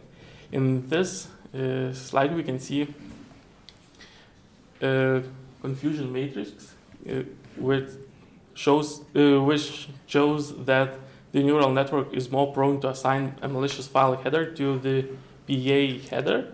As a result, infected files are predicted more accurately with 98.81% accuracy, but it also leads to higher misclassification of benign files, that is 3.09%. As I mentioned before, the overall test accuracy of this model is 97.9%. Comparing to other architectures that uses a similar approach, it is 1.5% better accuracy.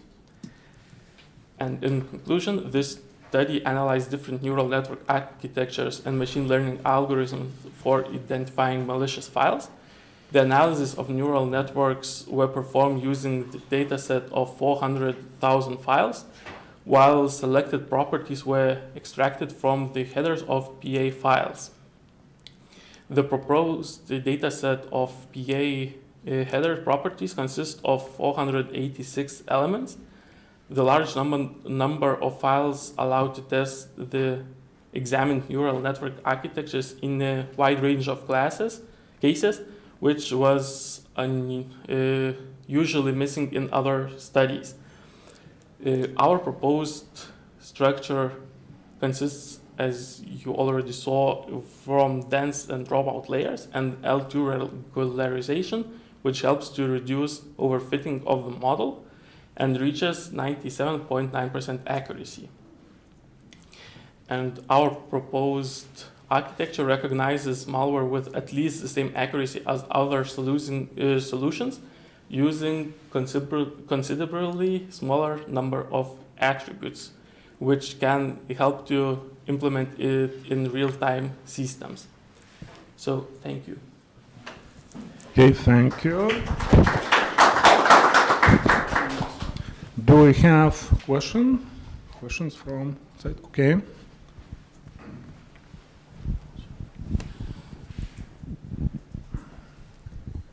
Okay, thank you very much and congratulations for your work. Thank you for your presentation. I was just wondering if you understood, based on your research, why those differences of results regarding the several models, the several architectures of your deep learning systems. My question is more related to this hot topic of explainable AI. So can you, based on your experience, can you realize why some of them were better than the others? Okay, I can try to answer this question.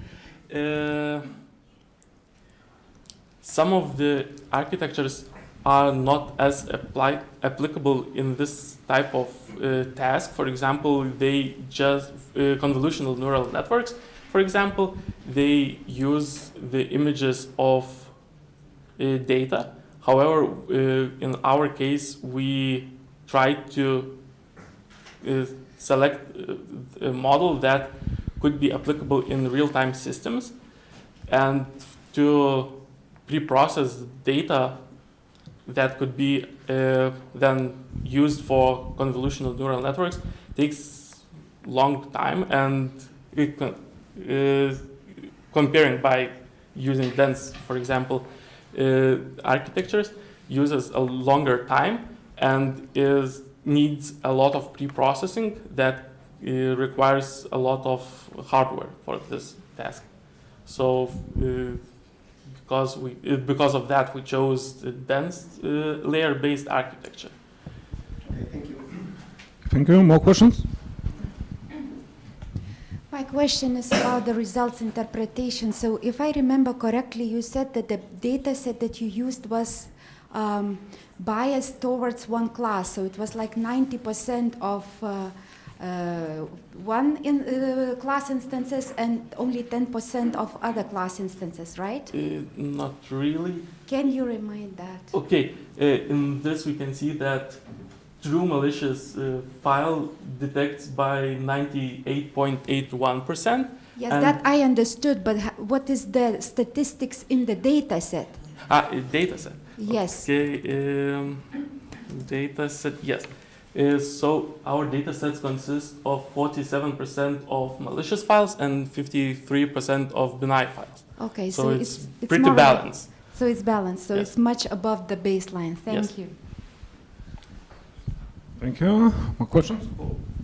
Yeah, very short one. How did you convert files to images? Because you used convolutional architectures. Can you show this picture of the file? Okay. How does the image look? There are several strategies. For example, some of the scientists use the binary data of the file and then converts it to 8-bit length vectors, which then converts into one pixel of an image. This is a lot of pre-processing, so this is one of the reasons why we chose to use dense layer architectures. Okay, more questions? Okay, we do not have questions from remote participants, but I would like to ask the final question. So, in your report, you stated that the results of the author's research suggest that the best performing neural networks may have a relatively simple architecture. So, what do you mean, relatively simple architecture? So, by this sentence, we try to say that our research architectures are pretty big in comparison by our proposed architecture. So the small, sometimes not so deep architectures can perform better than very deep architectures. And this wasn't as much research as the very deep architecture. So this is this sphere we can improve maybe. So relativity rules, yeah? Okay. Yes. Okay, thank you. Can you be more specific? For example, let's say how many layers, or so can you specify the complexity in numbers of layers or something like that?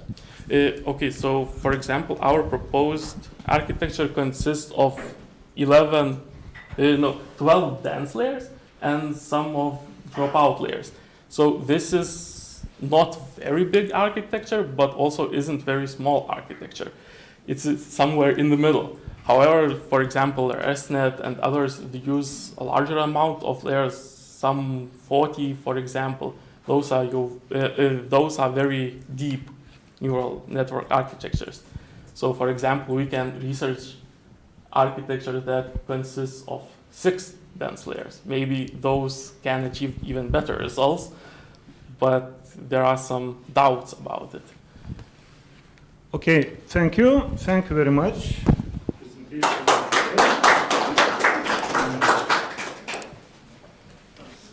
Certificate for you. Congratulations. And okay, and next presenter is Edgardas Stasiukaitis. Okay, and I would like to remind that, if possible, the time limit for presentation up to 10 minutes and another 5 or 10 minutes for questions and answers. Thank you.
Hello, I'm Edgaras Tiesiukaitis, and today I'll be presenting the topic called Survey of Cloud Traffic Anomaly Detection Algorithms. So I'll be introducing the problem of the conducted survey, presenting the objective of the research, discussing types of anomalies in cloud network traffic, describing anomaly detection algorithm types, distinguishing criteria that were chosen for different machine learning method comparison, comparing methods which are frequently used in anomaly detection by discrete criteria, and finally concluding the obtained results. So,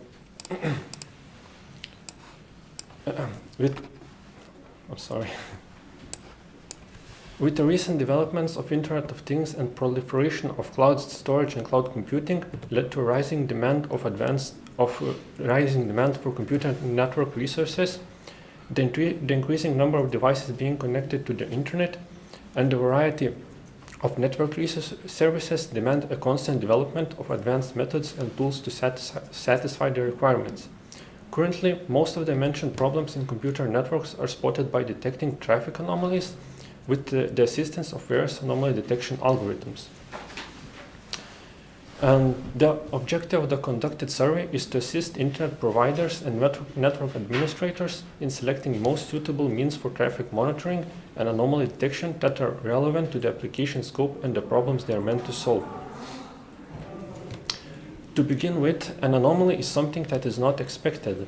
There are many different causes of anomalies, but in a broad sense, they may be classified into three groups: non-human error, which is related to equipment failure or weather-caused interruptions in radio communication; human error, network service outage caused by misconfiguration or accidentally disconnected network cable; and malicious human activity, which are cyber attacks that target resources and sensitive data residing within cloud environments, DDoS, and other massive attacks. Between these three, malicious human activity poses the highest threat to network users and generates the biggest financial losses to businesses. It is also feasible to classify anomalies by their origin. Network anomalies are such anomalies where network behavior deviates from what is normal, standard, or expected. To detect such anomalies, the owner of the network must have a concept of expected or normal network behavior. Detecting deviations in network behavior demands continuous monitoring of the network for unexpected events. Application performance anomalies are such anomalies that can be detected by end-to-end application performance monitoring.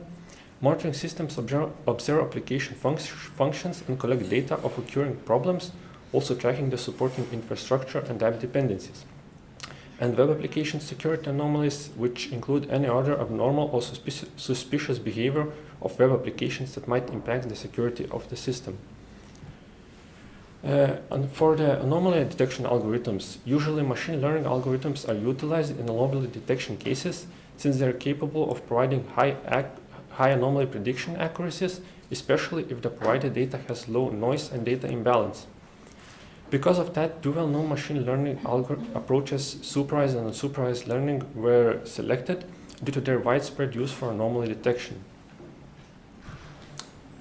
Comparing these learning approaches side by side, supervised methods are simpler to train, since datasets which are used to train these methods contain labels that assist machine learning methods in distinguishing if the provided data row should be diagnosed as an anomaly or normal activity.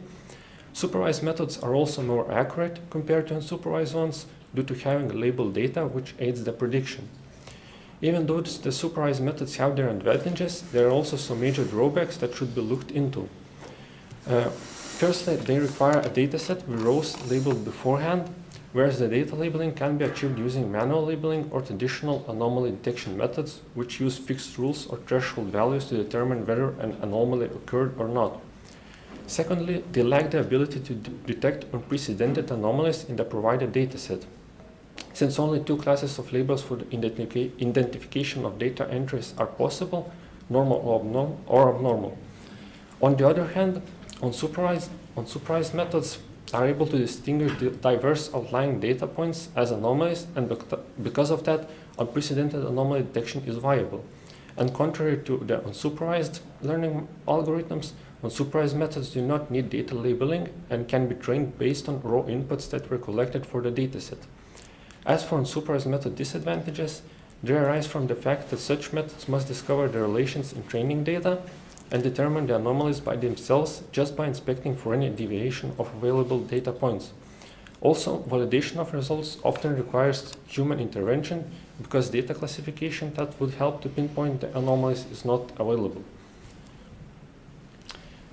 Correspondingly, for anomaly detection in cloud traffic, six major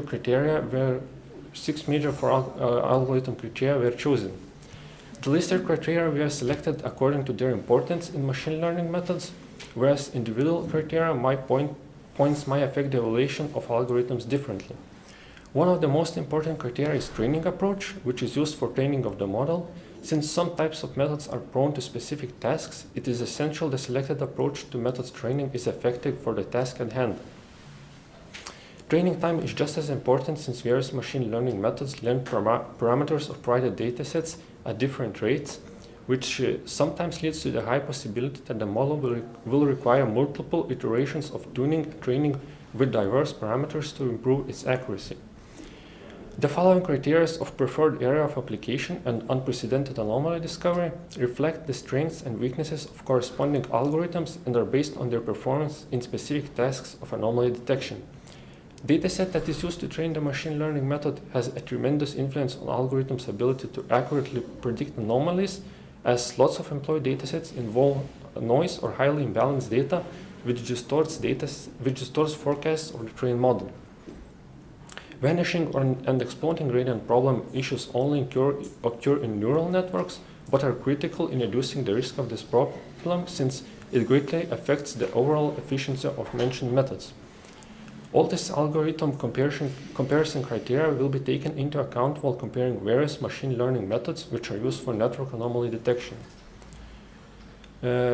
Methods that will be discussed were selected based on their popularity in research and development of anomaly detection tools for cloud environments. This examination of widely used algorithms relies on existing summaries and explorations of methods that were employed to identify anomalies in diverse cloud environments.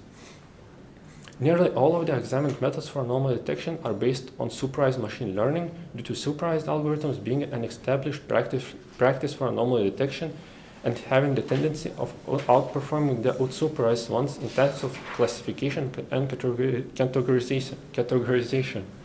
Such machine learning methods are widely used for anomaly detection because they provide exceptional results compared to unsupervised methods. Though they do require human intervention to appropriately label the data in order to obtain high prediction accuracies. A couple of methods that are related to unsupervised learning were also included, such as autoencoder and isolation forest.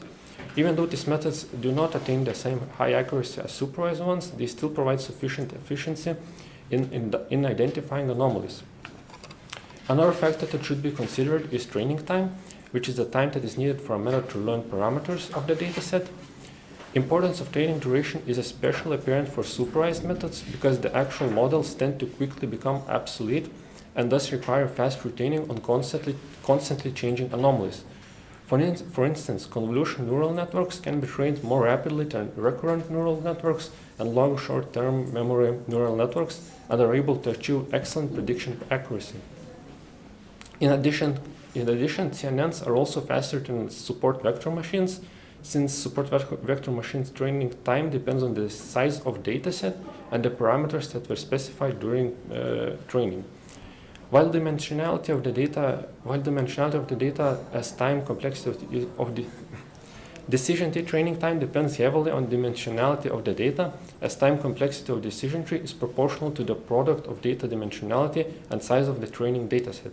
In case of unsupervised methods, autoencoder training time is influenced by the number of parameters and the size of the dataset, whilst isolation forests are relatively quick compared to other methods.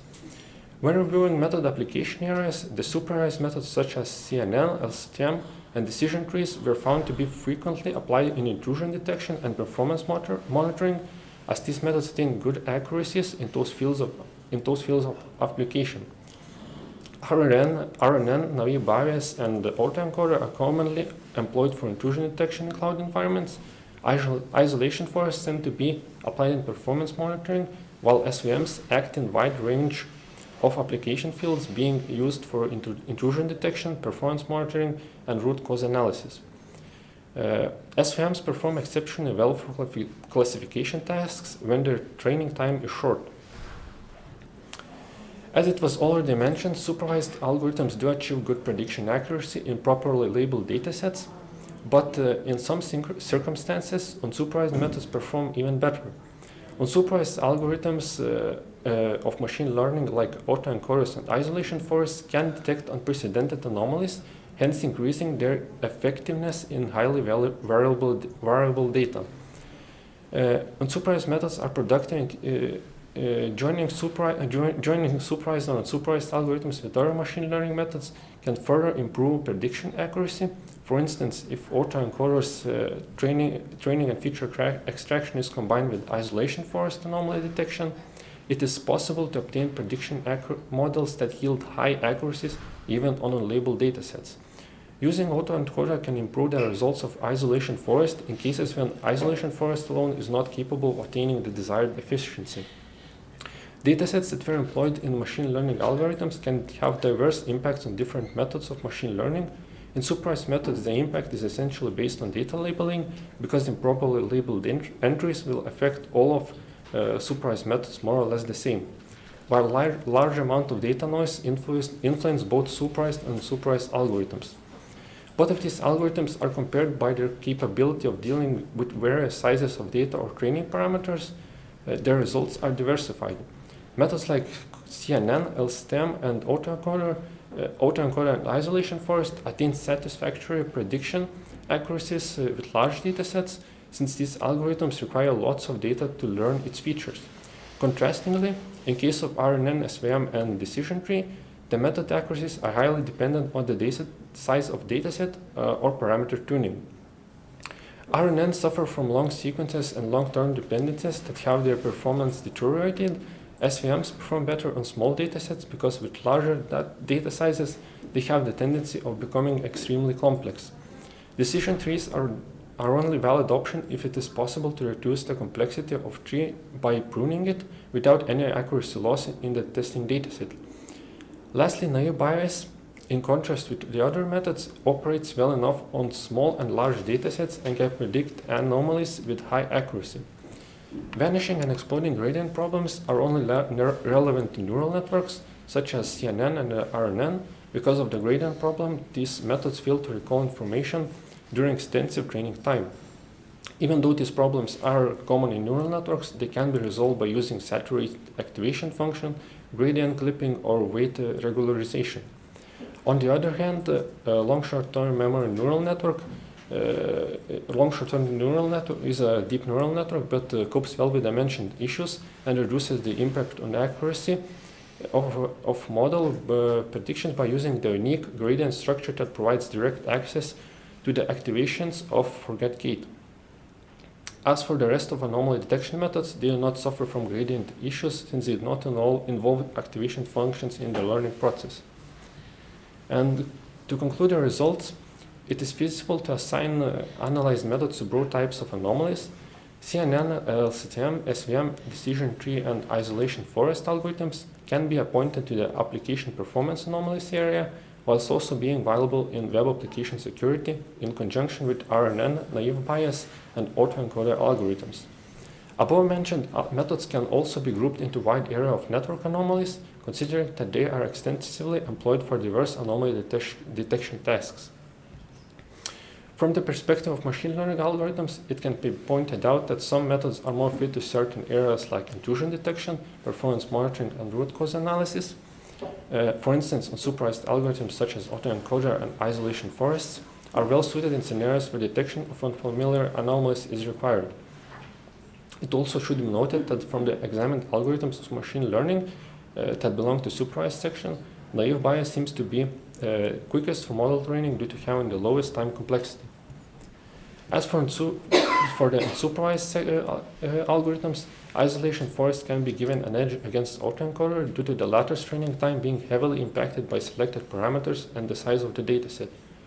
During the analysis of challenges while applying machine learning algorithms in cloud environments, it was perceived that such machine learning as decision trees and SVMs are exceptionally expensive in terms of processing power and will pose problems to smaller cloud systems due to them having limited computational resources. And thank you. Questions? Do we have questions from inside participants? I would like to ask, in such cases we have noisy data, which algorithm would you recommend when we have a lot of noise? Because, or how would you recommend to clean it? Do we need to clean it? But which algorithm is the best when we have noisy data? Thanks. Thank you for your question. It's it's quite different to answer since every algorithm has its strengths and weaknesses, and every algorithm is affected by noise more or less the same.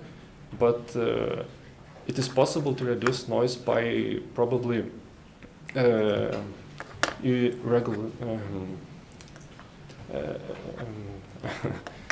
reduce noise by regularizing the data, but for the method which should be used in for highly imbalanced data, I would probably say CNNs, since they are quite since they cope quite well with noise in data sets. Okay, thank you. More questions? Okay, thank you for presentation and your certificate.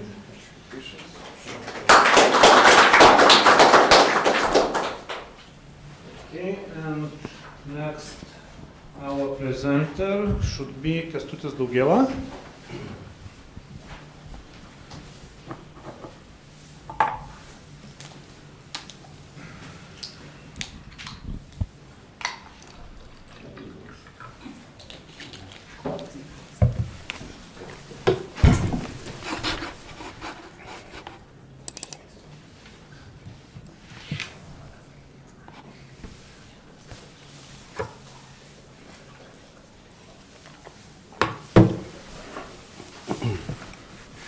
Good day, everyone. My name is Kęstutis Daugėla, and today I'm going to present my article called Real-Time Anomaly Detection for Distributed System Logs using Apache Kafka and H2O. We wrote this article together with my PhD supervisor, Professor Evaldas Vaičiukynas, and let's go to the content. So the motivation of this article was pretty straightforward and was driven by business in our organization. The thing is that within our organization we have a huge infrastructure of streaming data based on Apache Kafka technology, and being as good DevOps and site reliability engineers, we want to ensure the reliability of the system, and we also have zero tolerance for faults in this case. So the requirement for Kafka is to run 24/7, and we want to prevent it from shutting down. So anomaly detection problem really fit our needs, so that's why we decided to do research and write the article afterwards. I won't go into much detail about the definition of anomaly detection because previous presenter nicely formulated the problem. So let's go to the steps which were needed to get the features from system logs. There are basically two conventional methods to get the features, numeric features from unstructured log data. First one is pretty much the conventional one, and in this case, in simple words, it generates the log templates depending on the events, but this feature could result in errors in parsing logs, and also due to some semantic misunderstanding, also couldn't be not accurate. So the trending trending approach right now is using the natural language processing, and in the recent studies it showed really promising results. So we decided to go using this approach, and also we wanted to test additional hypothesis whether adding hardware metrics in addition to system logs will increase the accuracy of our model. And referring to the first keynote presentation, we pretty much got the live log of the system we want to investigate. So we treat the logs as the system talks to us, and also the metrics as a heart monitor, blood pressure, something like that. So more details in terms of feature engineering. We used what-to-where algorithm to detect, to get the features from text. It's pretty much standard natural language processing technique. And in addition to this, we also extracted message characteristics to grasp some seasonality aspect of this. So we extracted hour, minute, weekday. And of course, as I mentioned before, we used hardware metrics also to enrich the current data set for the Apache Kafka cluster. Here you can see the visual representation of logs compressed into 3 dimensions using PCA. So from there we see that there are pretty much a cluster of errors, but also it shows how rich the data is from logs in addition to the metrics. And it also, you can see some anomalies. So in terms of the experimental setup and the pipeline, we extracted the logs and used what-to-where, and also combined with the hardware features and combined into one dataset. And from there, we tried out 2 basic models based on H2O framework, and as you saw from previous survey, isolation forest and autoencoder really excels in the unsupervised type of machine learning, and it is mostly the leading models in this thing. So in addition to testing 2 models, we tested them in conjunction. So using the third approach, we used the deep features from autoencoder and then passed these features to isolation forest. When it comes to setting the threshold and normalizing the output, isolation forest is really beneficial for that because it instantly gives you anomaly score between 0 and 1, while for autoencoder we needed to normalize the output. Here you can see the example how the scoring works with the third architecture. In the left upper corner you see the raw log input, and we get the word vectors of 64 from that message. On the right side, you can see all the numeric variables, and then we pass this information through autoencoder and extract the middle layer, which is compressed information from both of these inputs. And afterwards, we pass through the isolation forest and nicely get anomaly score between 0 and 1. So as you might guess from this example, this message is not likely to be an anomaly. And as I mentioned before, we trained this model in an unsupervised fashion using 1 week of normal system behavior without any anomalies, which were closely reviewed by our system administrators. And for testing, we tested on unseen data in addition to known anomalies, which were also revised by our system administrators. So from there, you can see that adding additional metrics really increases the performance nicely. And also I'm using area under the curve metric because these testing set is not balanced. We have really small amount of the anomalies, while the rest of the data is normal behavior. And also adding autoencoder really increases the efficiency. So in the end, the best approach was autoencoder and isolation forest combination, and having these input features encoded together to a vector of 32. We also did a practical implementation in my organization, and on top of that, we implemented anomaly management approach in order to track existing anomalies or disregard existing anomalies because before the new training iteration happens.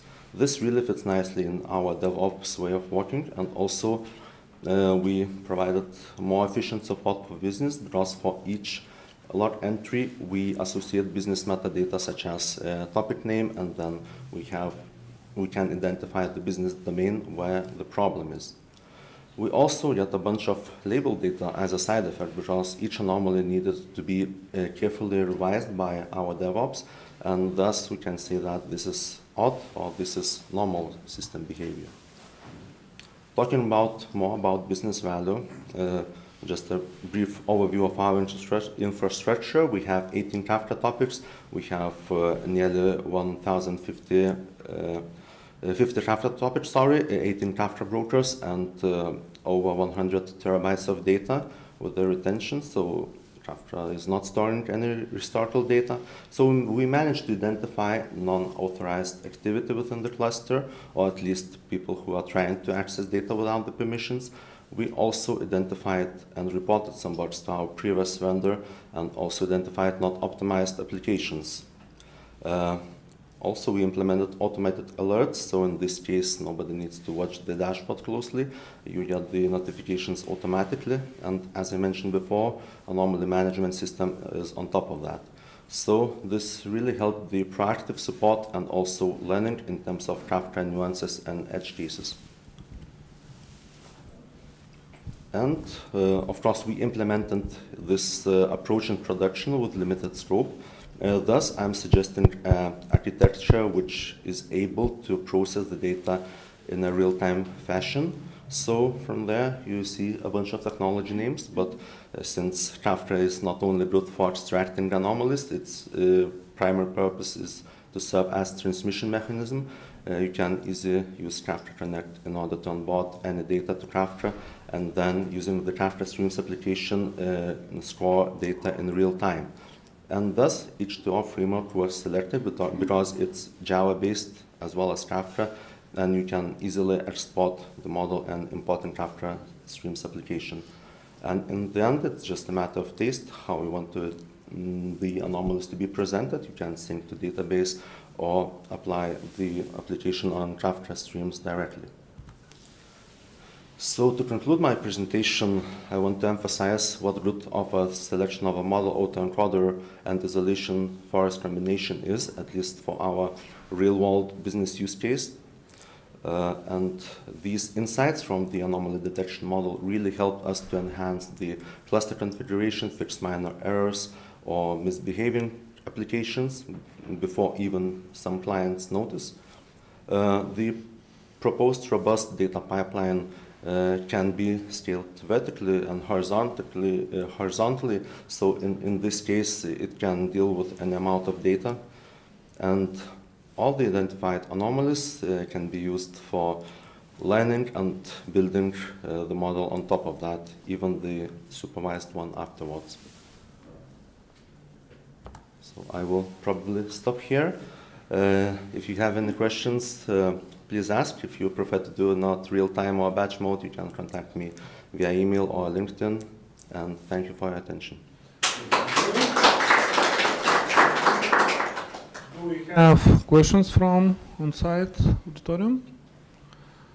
Oh, okay. We have one question from Professor Puneet.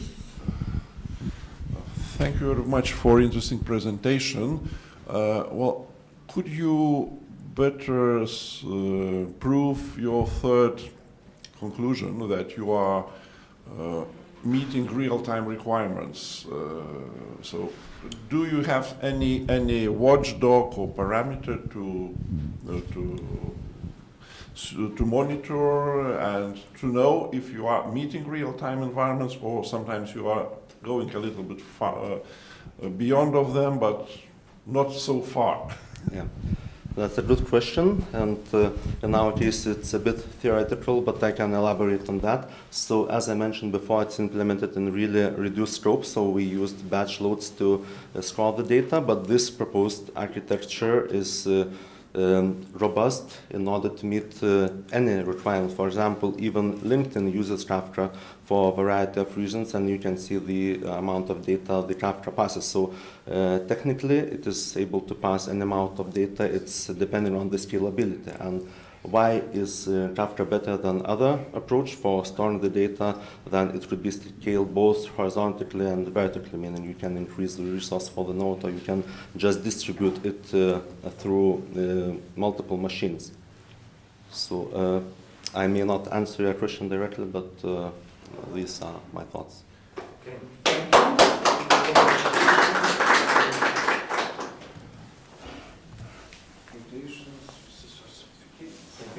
Okay. So now we'll have the last presentation in this part of section. We will have remote presenter, Dmitro Teletsky.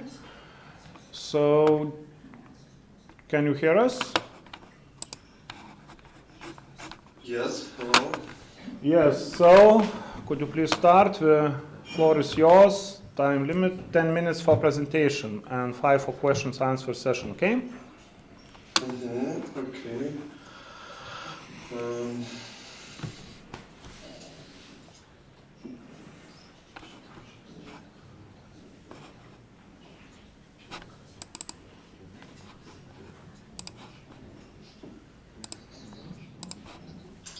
Do you see my screen? Yes. Okay. Dear participants, let me represent some of our research called decomposition of fuzzy homogeneous classes of objects. And here is the short agenda of my presentation. And let us start from the general architecture of knowledge-based systems.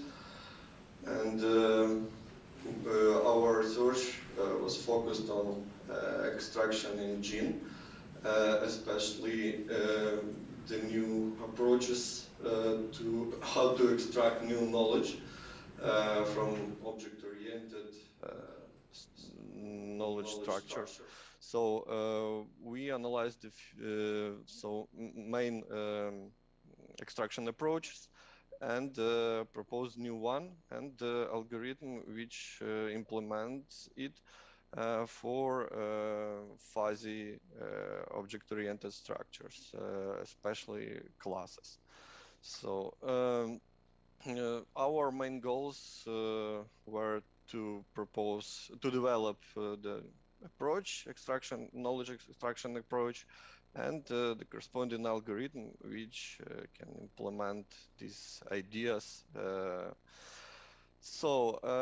As the main representation structures for within object-oriented approach are fuzzy objects, classes of fuzzy objects, as well as fuzzy classes of objects and fuzzy classes of fuzzy objects.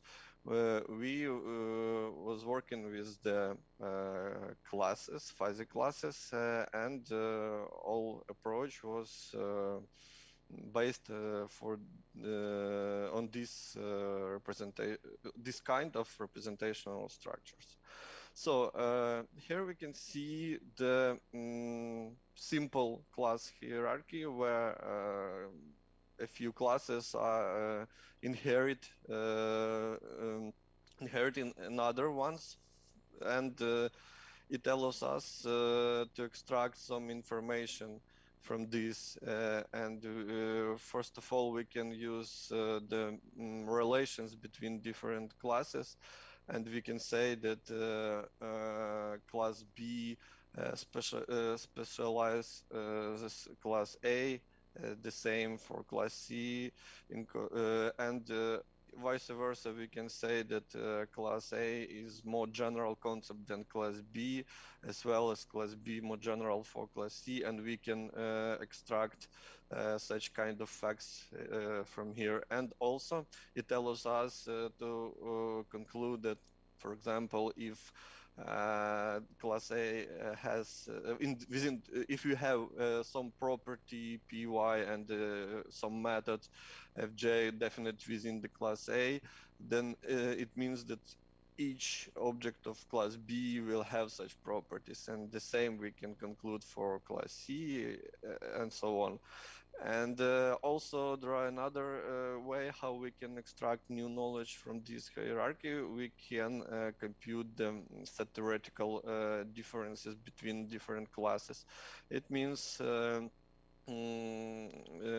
we can consider the class as the set of properties and methods and it allows us to apply this set difference operation, and we can compute new knowledge items. However, it is not all that we can do, and that's why we proposed another approach based on the class decomposition. So we consider the fuzzy class of object and its decomposition on the subclasses. And in this way, we can create new knowledge items which cannot be extracted using this kind of approach. So here you can see the definition, what we mean by a fuzzy homogeneous class of objects. So it is the set of properties and the methods where each property can be fuzzy or crisp one. And the class itself has also is fuzzy, and this measure of fuzziness is computed in this way. So here we consider some basic example which we used for experimental computation and algorithm development and for demonstration of basic ideas. So this class describes the fuzzy triangle. So it is simple example which should be clear. So we have 4 properties and 4 methods.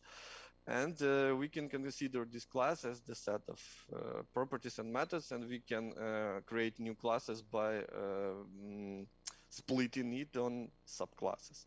However, not all subclasses are semantically consistent because there are some dependencies between different properties and methods. So here is the more detailed definition. I will skip it. It is definition for particular properties and methods. Let's move on to the dependencies within the class. So as some properties and methods can be defined independently from other properties and methods of the class, so we propose the concept of fuzzy structural atom and fuzzy functional atom, where the structural atom is a property, independent property, and the functional atom is the independent method. And if we consider the class triangle, we can find the 3 independent components. They are properties. So the class has 3 structural atoms. In the similar way, we extend this idea to the more complex structures when the property and when a property or a method is defined based on other properties and methods. So in this way, we propose the structural molecule where the property has some dependency with other properties and methods. And the similar way, we can propose the same for the methods in the form of functional molecule. So, and if we analyze the class structure, which we saw previously, we can find 1 structural molecule and 4 functional ones. And why it is important? Because when we split the class on the subclasses, we need to follow these dependencies. Otherwise, the subclass will be inconsistent. For example, if we have this dependency, it is the getter method for the vertex of a triangle. So if we have the method itself, but we don't have the vertex which this getter should return, so when we invoke it, we will receive an error, and it is a simplest example of inconsistency. So to avoid this, we need to follow this dependency, internal dependencies. And based on these concepts, we can define the decomposition itself. So the composition of the class will be the set of these structural atoms, functional atoms, as well as structural molecules and functional molecules. So we proposed the algorithm which used the following parameters. So first of them is the class itself, which we want to be decomposed on the subclasses. We used the set of constraints which formed by internal dependencies. We use the cardinalities for the subclasses. In this way, we can define which subclasses of which cardinality we want to generate, because in some cases the number of subclasses is quite big. And also we use the additional parameter m to define the fuzziness of desired subclasses which will be constructed during the composition. And the last one is the accuracy for measure of fuzziness. It means when we compute this measure, we need to know how precisely we need to compute it. So the algorithm analyze all this dependency which we discussed previously and solve corresponding constraint satisfaction problem. It means that we solve this problem for particular subclass candidate, and if all restrictions are passed for this subclass candidate, it will be considered for the next stage, where we try to find the correct fuzzy measure of fuzziness according to the parameters which we set previously. And here you can see the complete subclass lattice for the class triangle which we discussed. For properties, for methods, it means 8 attributes. Together it will be 256 possible subclasses, and it is a search space for this decomposition. But as I mentioned previously, not all of them are semantically consistent, and if the number of property and methods will be bigger than 8, we will have the exponential growing of these sublattice. To reduce this, we use our algorithm, and we found that for the class with a triangle with 8 attributes and possible 254 not empty subclasses, excluding the class itself, there are only 49 semantically consistent subclasses. It means only 90% from the all amount of these subclasses. And it allows us to reconstruct the subclass lattice in this way, using only these subclasses. And it essentially reduces the number of the size of search space, and we extract new knowledge items constructing these subclasses. In the same time, we can organize some retrieval procedure around this subclass lattice, because its size allows us to do this more comfortably than the previous lattice, where we had a lot of nodes.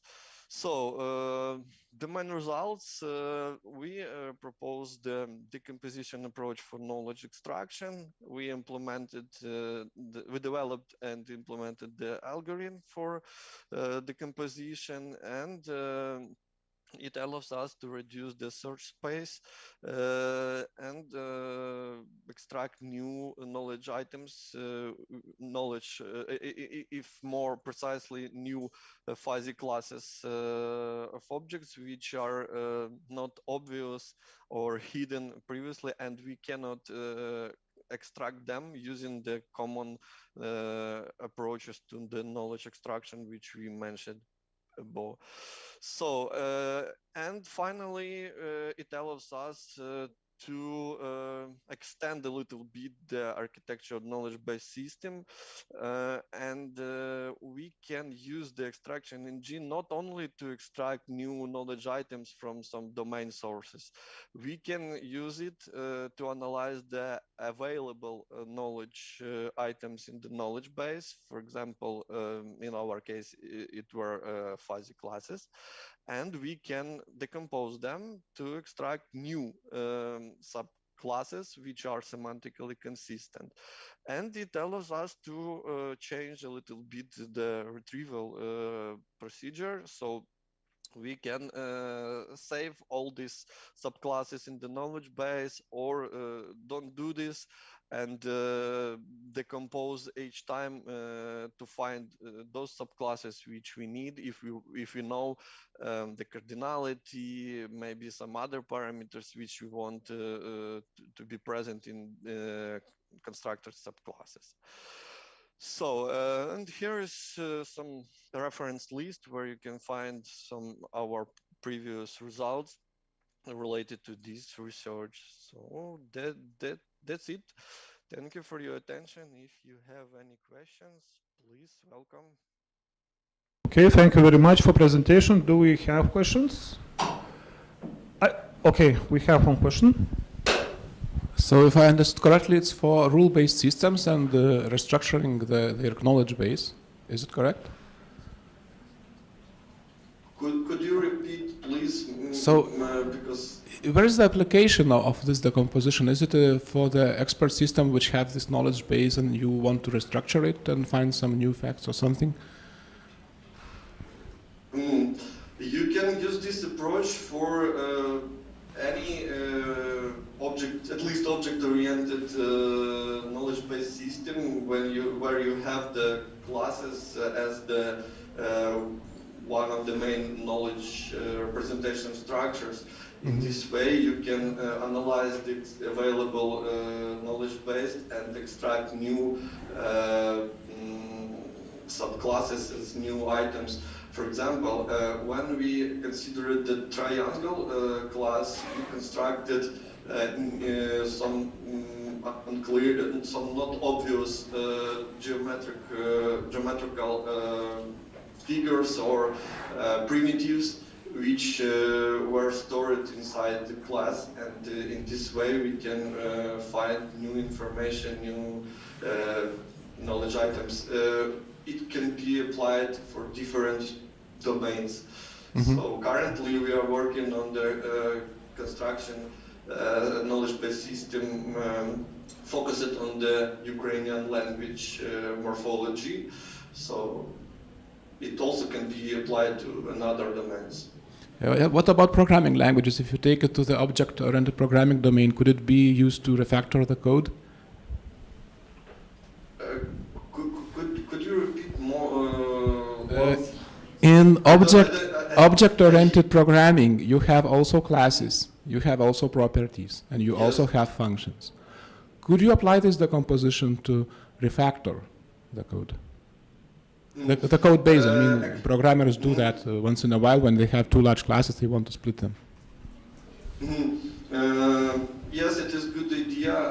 We're actually working on the implementation of this approach, I mean the composition of classes for object-oriented programming language. In particular, we are working on creation, on the development, the composition of the Python classes. So it will be like a Python package which will allow us dynamically in the runtime create new classes and use them in the runtime. So in this way, it will change a little bit the paradigm of programming, because we dynamically can create new classes, and we are working in this direction also. And yes, it can be applied in other programming languages, but everything depends how you want to use these new subclasses. In runtime or later. If runtime, you need to use something like Python, Ruby, maybe JavaScript, dynamic language with dynamic typing. If not, it can be also applied to Java, C++ or something else, but it will not be available in the runtime. I mean, new subclasses. Okay, thank you very much. Thank you for presentation. Okay, and this part, the first part of this session is closed, and now we'll have the 15 minutes time break. So we will meet here in the same room at 1:30. Yeah, and we'll continue the second part of this section. Okay, thank you.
Okay. Hello to everyone. My name is Marcin Wodek, and I have a pleasure to chair this session remotely via Zoom. So first of all, greetings to everybody. Vanya, greetings to everybody on Zoom. And not make it longer, we're just starting the session. So the first presentation is deep learning in audio classification. And who is presenting? I am presenting. You, great, Mia. So in that case, please share the screen with us. Will do. Can you hear? Can you see my screen right now? I see. In Kaunas, do you see the screen of Mia? I think yes. Yes, we can see perfectly. Okay, thank you very much. Okay, good morning, everyone. I go by Mia, and I'm from Purdue University. I'm currently in the United States. So we planned to attend the conference in person, but there was an emergency situation. So at the last minute, we have to do it over Zoom. Yeah, it's very unfortunate, but hopefully next year we can attend the conference in person. Here is the agenda for today's presentation. First of all, I'd like to briefly introduce the lab I am in right now at Purdue. And next, I'd like to talk about the project I'm working on. It's my dissertation project. Next will be the deep learning structures in audio-based applications. And then I'd like to talk about audio data pre-processing and augmentation.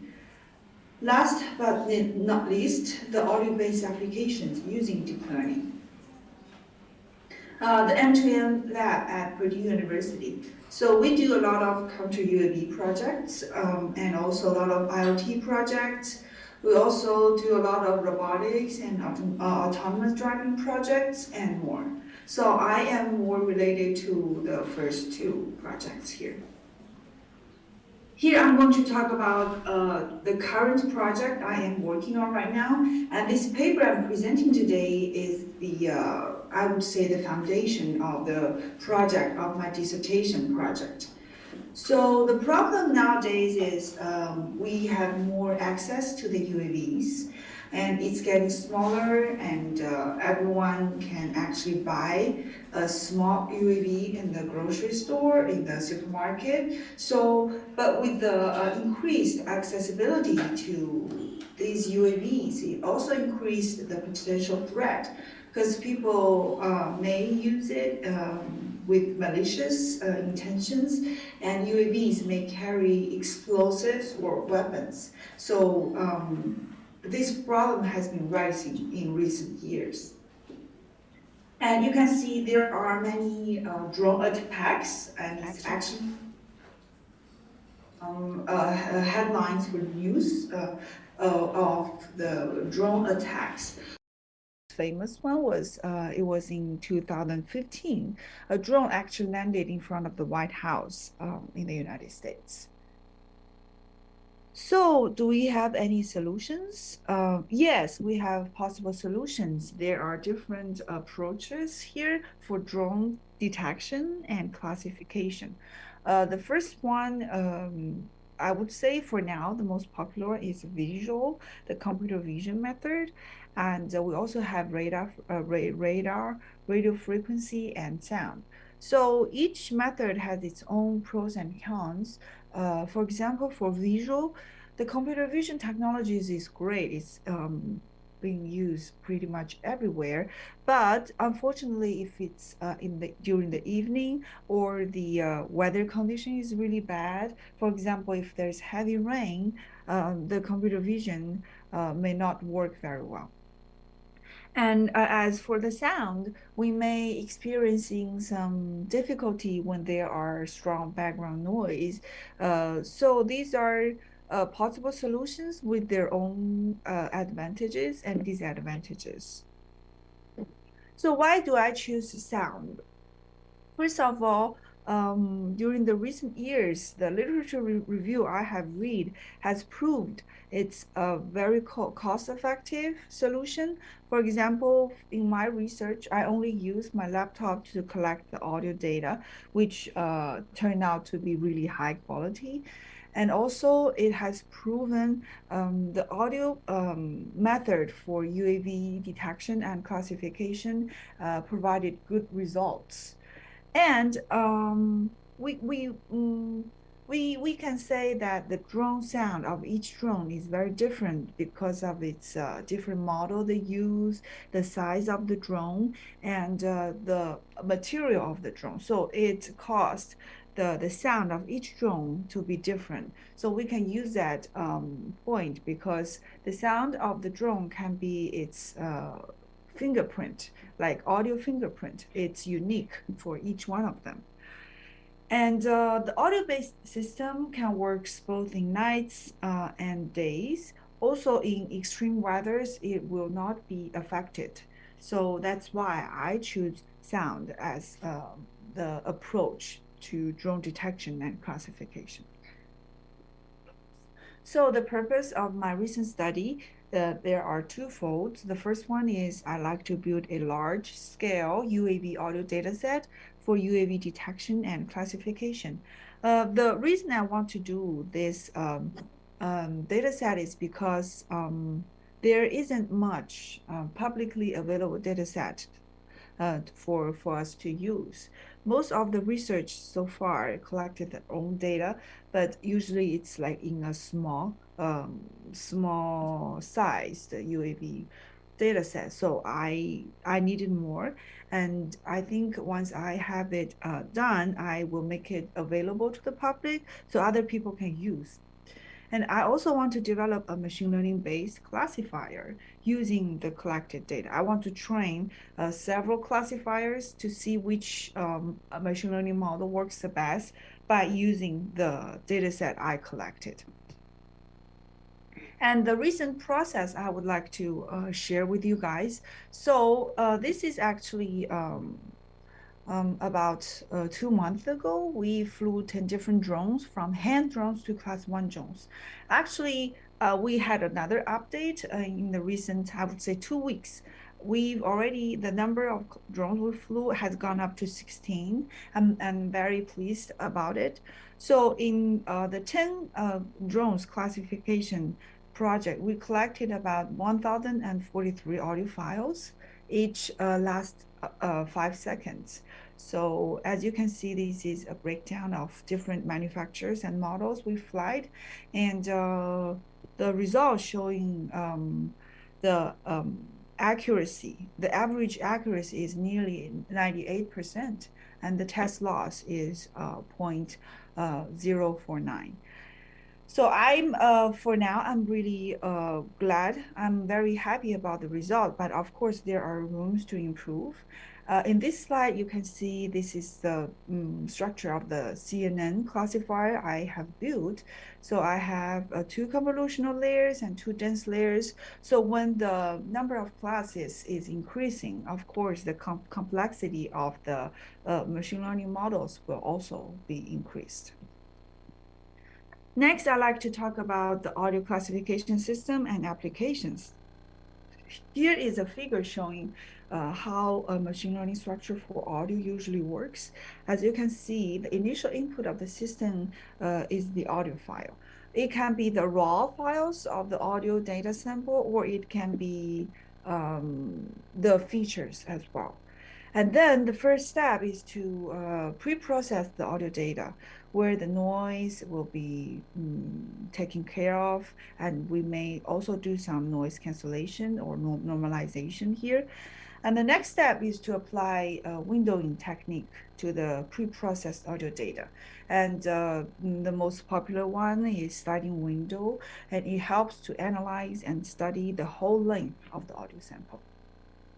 And the next step is, I would say, the very important, very critical is the feature extraction and selection.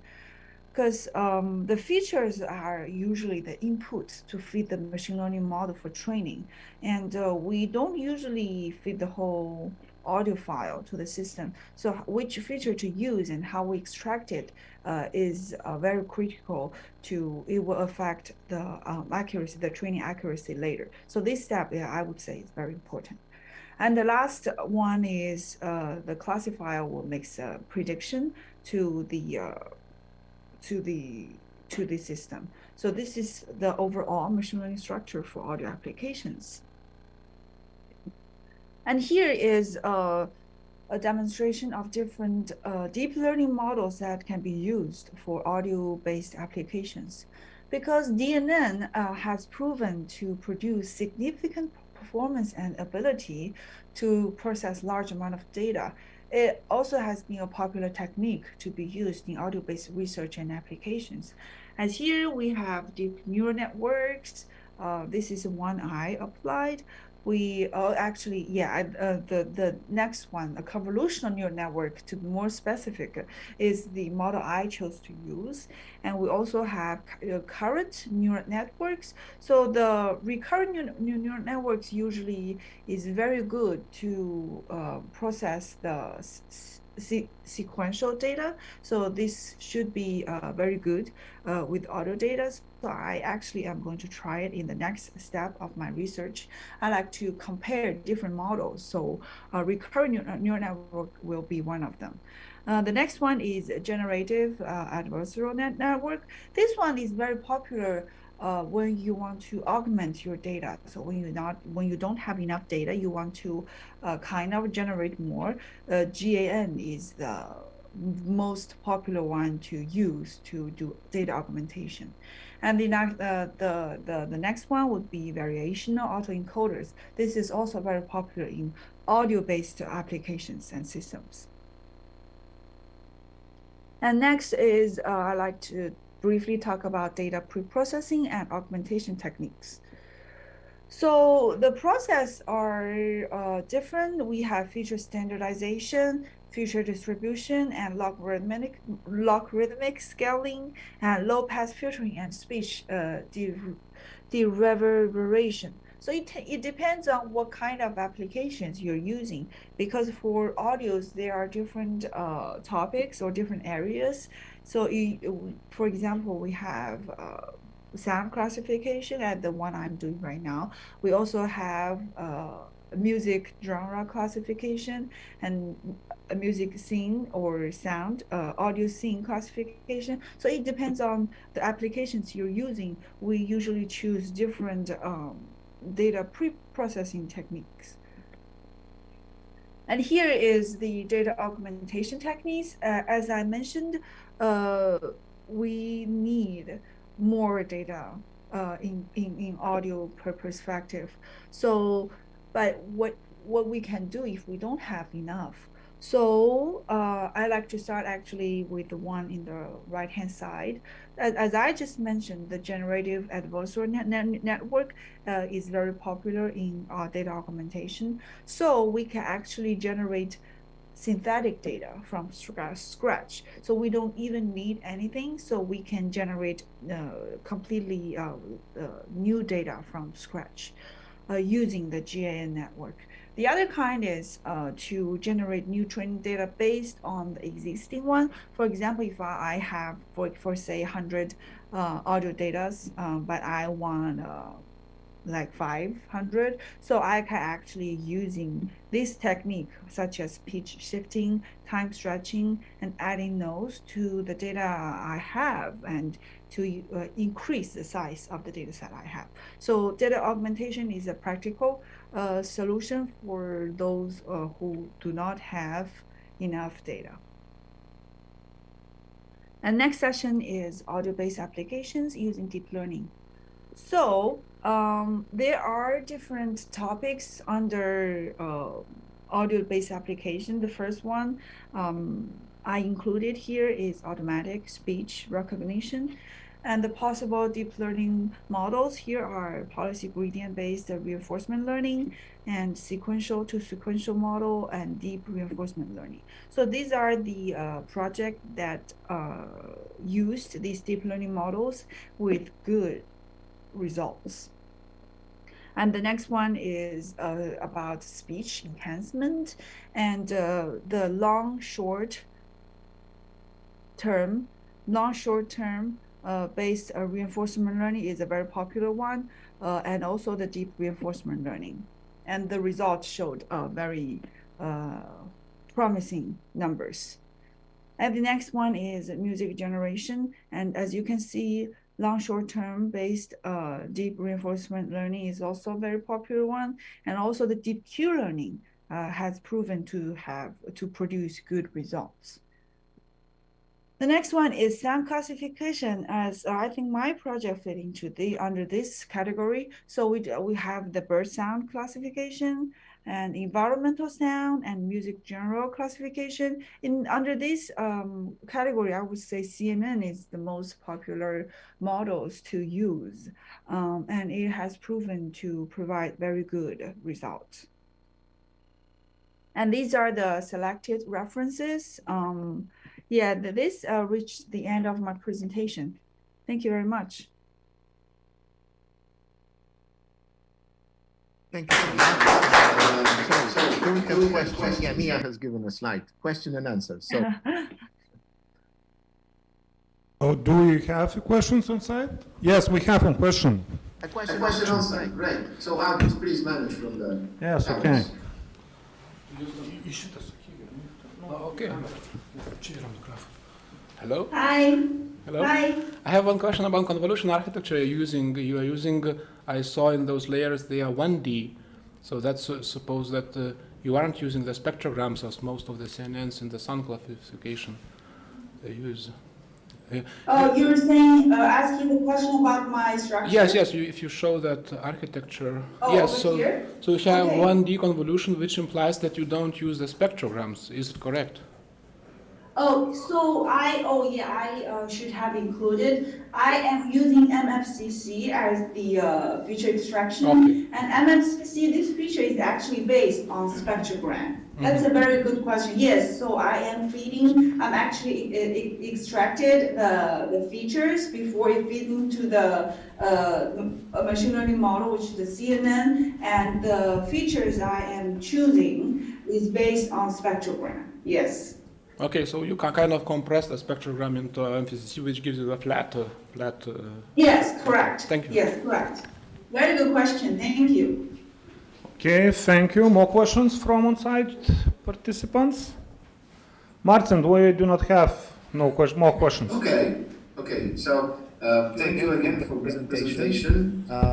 Mia, just contact me on email for the travel, and also best greetings to Eric. Just contact me. Eric will tell you everything. Just contact me on the email because we can now manage. Eric will tell you everything. Okay. Thank you, Martin. See you, Mia. Bye bye. Contact me on email and best to Eric. Okay, thank you. I'll be in touch. Great. I will stop sharing now. Okay. So we are going to the next presentation, and the next presentation is random forest classifier for correcting point cloud segmentation based on metrics of recursive second mean splits. And we've got Karolis for the presentation.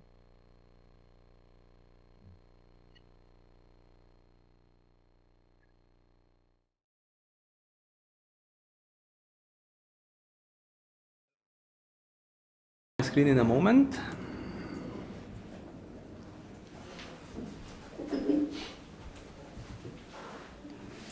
Can you see it?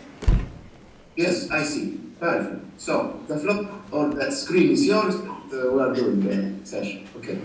Okay. So I am Karolis Riselis. I'm a PhD student at Kaunas University of Technology, and today I will talk about how to improve segmentation output of depth data using the proposed random forest classifier. So first of all, the problematics.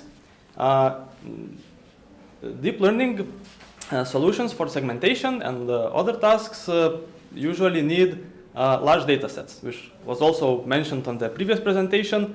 And this data set preparation is a tedious task, but it is even more tedious task when we are talking about segmentation and we want to prepare the binary masks for the image. So imagine painting, like for example, where the human body is on an image for hundreds of thousands of frames. So this needs a lot of work or a lot of people to do it. There are some geometrical methods that exist and they can help, but they are not perfect and they make some mistakes. And one of the common mistakes that these solutions make is when the segment is too large. So this is an example of a segmentation output of a depth image. This depth image is captured using a Kinect device. And you can see that the yellow object is supposed to be the human. However, the method used for segmenting this image actually captured the whole red area as well. So the complete output of the segmentation is yellow plus red in this picture. So this is usually the case when we have some initial point for starting our segmentation, and then we construct a region where the algorithm thinks that the boundaries of the object are. And if, for example, two objects touch each other, they can very easily become interpreted as a single object. And this is actually the case because this person is actually sitting on a chair. So the chair and the human is captured as a single object, and then the chair touches something else, and we have the region that is too large. So we don't usually use machine learning solutions for this task. We either have to use geometrical methods that are object agnostic or object aware. However, if we want to use something object agnostic, this this problem is quite common. And the goal is to solve it. So we consider that we need a post-processing function, we will call it function R, to remove part of the segmentation output. So we have initial depth image AS, and we want to get a smaller point cloud. This is subset of the AS, which we will call AT. And how we're going to do this. So first of all, what formats of data we are using and what kind of preprocessing is done. So we acquired a depth map from a depth sensor. So for this research, specifically, Kinect device is used. We get depth frame from the sensor, apply the bilateral filter. This filter is used because it very nicely preserves the edges of the object and actually enhances these edges a little bit. So it is very useful for this application. And then we convert the resulting depth image after the filtering to a 3D binary search tree. And then we can search for something in this 3D binary tree because it has some nice features in terms of good search complexity, the local search complexity for these tasks, where we want to build a cluster when we are given a starting point. So overview of how the data is processed. So first of all, again, we apply the bilateral filter, create the 3D search tree, and then we apply some method of segmentation. So for this research, I used the bounding box approach, where we have the initial point provided by the human, and then a small bounding box is constructed around this point, and then we check how many extra points this bounding box includes. And then we expand the bounding box. It includes some more points, and we grow this bounding box until it converges. And the purple actions are the novelty proposed by this solution. So if our segmentation output is too large, we try to split it into two clusters using k-means algorithm, the standard k-means. Actually not standard, a little bit modified. I will explain in the next slides. Then we compute 8 metrics for those clusters, and then we predict if the split is correct or not. If it's correct, then we discard one of the clusters and repeat the same steps for the remaining cluster. And we do this until we see that our split is actually incorrect. So incorrect means that it decreases the accuracy of segmentation. And then we get our segmented cluster. So first of all, the two means split and the metrics of the split. So we apply k-means with k equals 2 However, one centroid is fixed because remember this solution is meant to be used for preparing data sets. So imagine that the person who is doing the segmentation selected one of the points on the depth map, and we know for sure that this point belongs to the object that we want to segment out of the image. So this point acts as one of the centroids, and it's fixed, it never moves. And the second centroid is computed using k-means. So we get two subclusters. Our whole cluster is divided into two subclusters. So in total, we can consider that we have three clusters. So the two clusters that we got and their superset. And these two clusters that we got also have two centroids. So we compute all the average distances between all the cluster centroid combinations. So in total, we have 6 distances. And we also compute sizes of both subclusters. And we make a hypothesis that these 8 metrics that we computed actually carry the information about the quality of the clustering. So we hypothesize that this data can provide us some insight on whether the segmentation was correct, or maybe we have to discard one of the subclusters.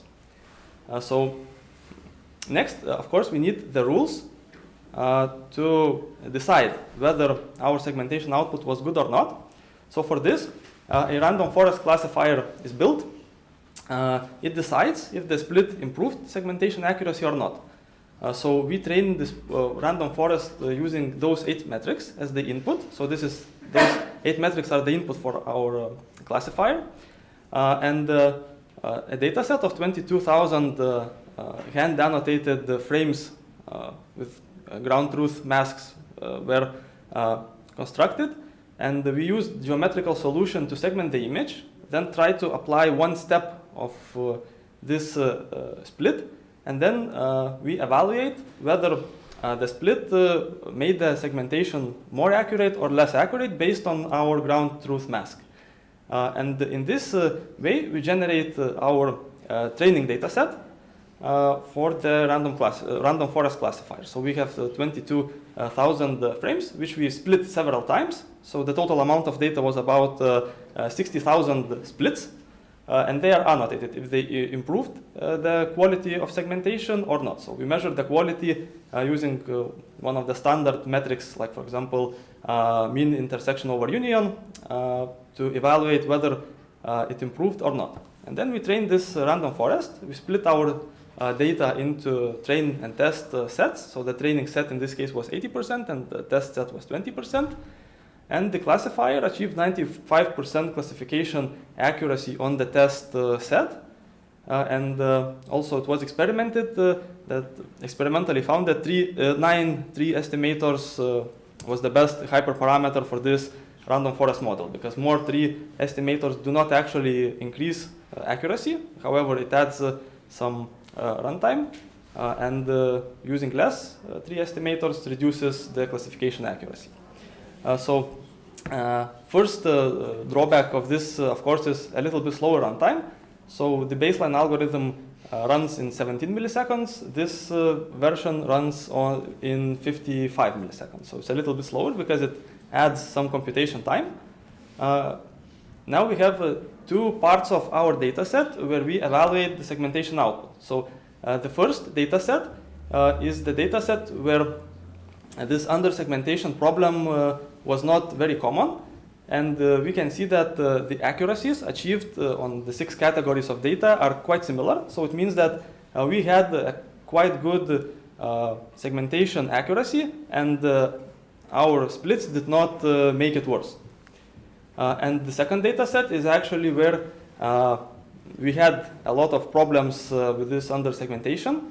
So on the left, you can see the original without our splits and classifier, and on the right you can see that after applying this technique, the accuracy improved, and it improved the most where it was initially the worst. So for example, on the side view, which is the third bar on the box plot, average accuracy increased from 9% to 25%. So this means that there is a lot less manual work to remove this overly large segment extracted by our algorithm. The full data set that is used for another research is 220,000 frames. So if we have 12 cores and we process everything in parallel, it adds about 11.5 minutes of extra processing time. However, the handmade corrections that now do not have to be made save about 8 hours of manual work to prepare the data set of this size. So it's actually worth to use this algorithm in terms of how much time we have to spend to prepare our data set. So we have found that the selected metrics actually carry the required information about the split because classifier accuracy was 95%. It was successfully predicting our split quality. And the two mean split is the weak part of this solution actually, because sometimes we get output like this where it cannot be further improved using just this split into two clusters. However, this part of the image that is in red can be removed much quicker by the human compared to the whole background. And the further work that could be done on this research, so we could try applying k-means with larger k-value and get more segments. However, this would require more accurate classifier because if k is 20, it means that we have 64% probability of misclassification of at least one cluster at 95% accuracy. So this could also be investigated further. So that's what I wanted to tell you. You have any questions?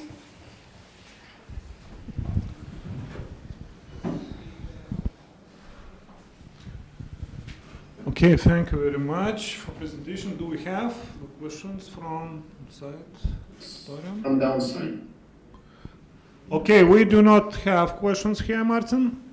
So maybe I just ask, did you test other architectures or did you test other classifiers? So basically, what was the reason for the model that you applied? Yes, there were other models tried as well. However, this model performed best, and it also is quite intuitive because alternatively, if we didn't want to use machine learning, we would probably have to define some set of rules, how to decide based on those 8 metrics, how to check if our clusters actually improve segmentation output or not. So random forest is one of the models that maps to this quite easily because it builds decision trees inside. So instead of making those decisions like handmade, we try to predict them. Okay. Thank you so much. Do we have any other question or comment? No, we do not have. Okay. Thank you for Okay, attention. so thank you so much. We're moving forward to the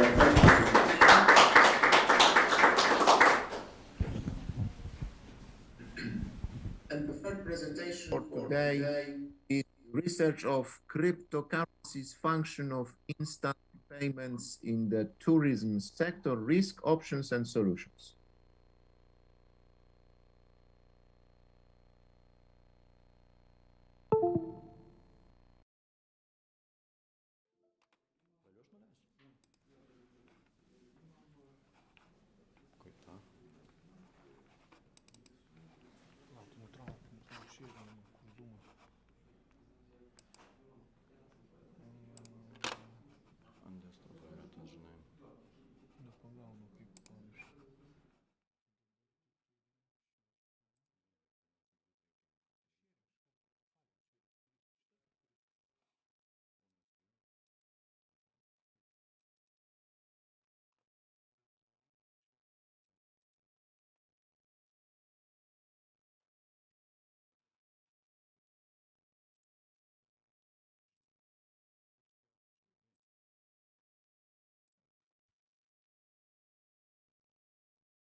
easily. So the floor is yours.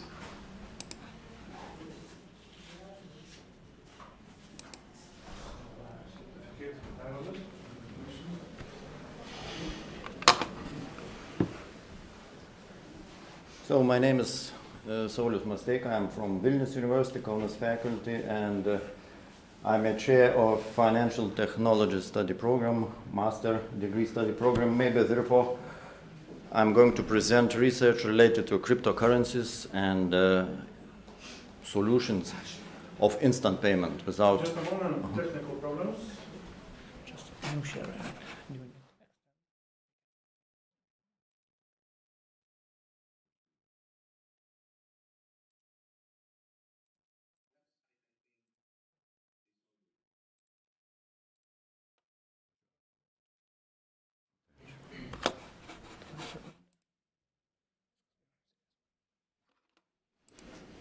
So, relevance of the research, traditional bank accounts actually are losing market share to fintech payment cards. We have a lot of solutions of debit credit cards with Revolut, Binance, and many, many more. And we have even apps for managing debit cards.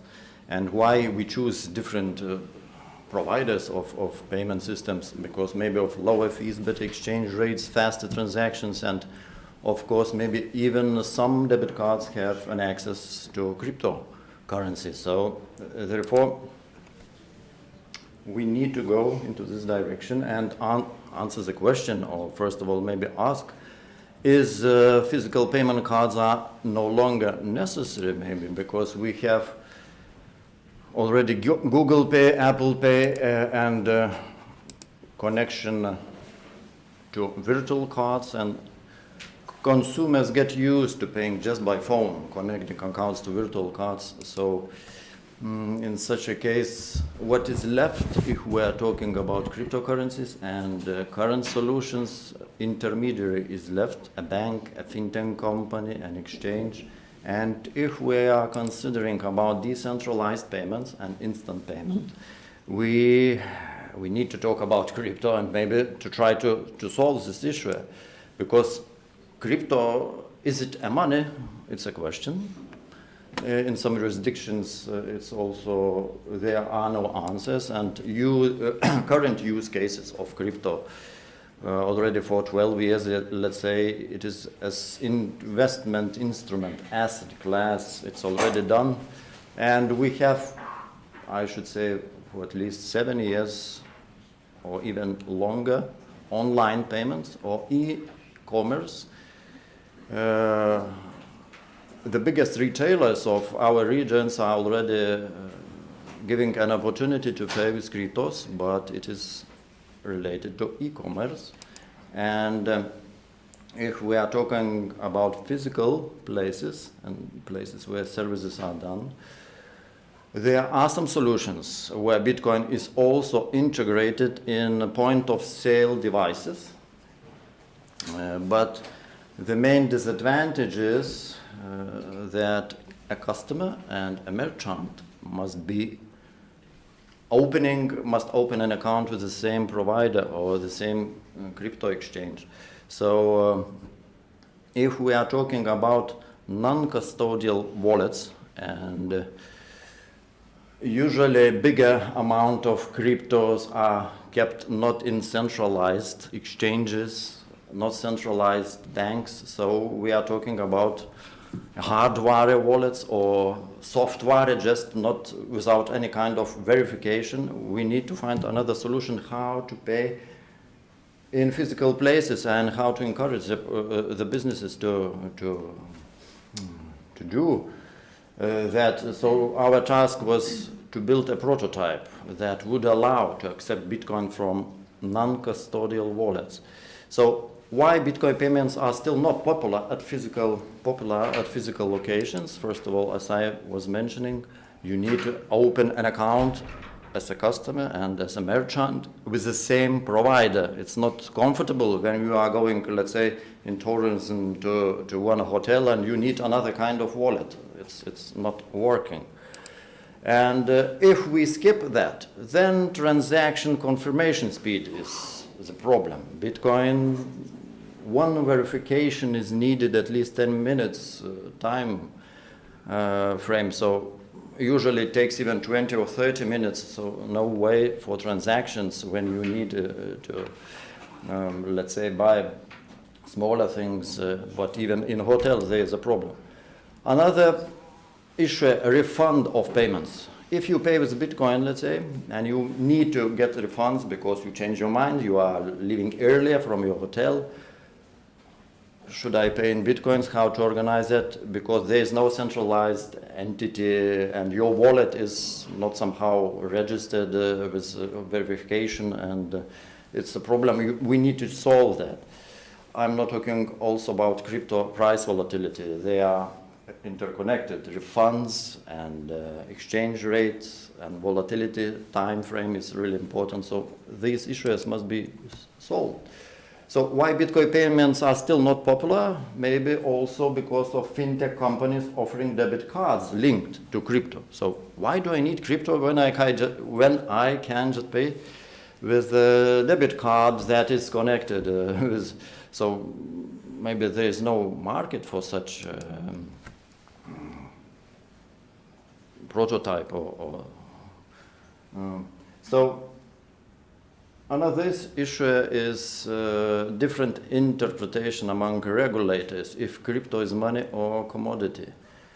If we ask financial or supervision jurisdictions, they contradict to each other, and we tried already to install our prototype with businesses, and I can say from practice that we can feel a silent protest against crypto by an older generation of entrepreneurs and crypto skeptics, because they say regulatory uncertainty is not fun and not interesting for us, and we don't want to include in our way of payment. So do I need to report, for example, if I get a payment with a high of 5,000 euros per room, let's say, do I need to report to tax authorities or something? Is Bitcoin money, or is it cash? Is it public ledger? So interpretations are quite uncertain and unclear. So the goal of the study was to develop and propose a prototype that enables crypto payments at physical business point of sale and services where non-custodial crypto wallets can be applied. So then instant payments up to 5 seconds time frame when the payment is processed, and chargeback of the payment option is foreseen or encountered or suggested, and of course remove the risk of cryptocurrency price fluctuations for merchants and also for customers. Not only merchants are at risk that they are going to get less euros, but also customers when they are charged back the money. So empirical studies were carried out to achieve the goal, and we had to answer, first of all, which cryptocurrencies are recommended in such a prototype? Do we need to include stable coins, maybe tokens, maybe private coins? And because some users will ask, I would like to pay with private coins, but then the business will ask, is it legal? Can we include it? Is it okay?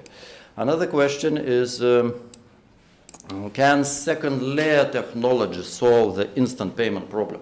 I hope some of you already heard about instant send. It's a crypto coin Dash, and it implements instant send algorithm, and actually it solves all the problems what we are trying to solve, but it's private coin, and in some jurisdictions, even in Lithuania, it's not recommended to include in the payments. Lightning Network, it's already live for 5 years, and this upgrade of Bitcoin had to solve all the problems of instant payments in seconds, but actually it's not useful in these days because the channels are not widespread, and And I would recommend Lightning Network application or usefulness with some customers that are constant customers. Then you can open a channel with them, and then Lightning Network will solve all the problems.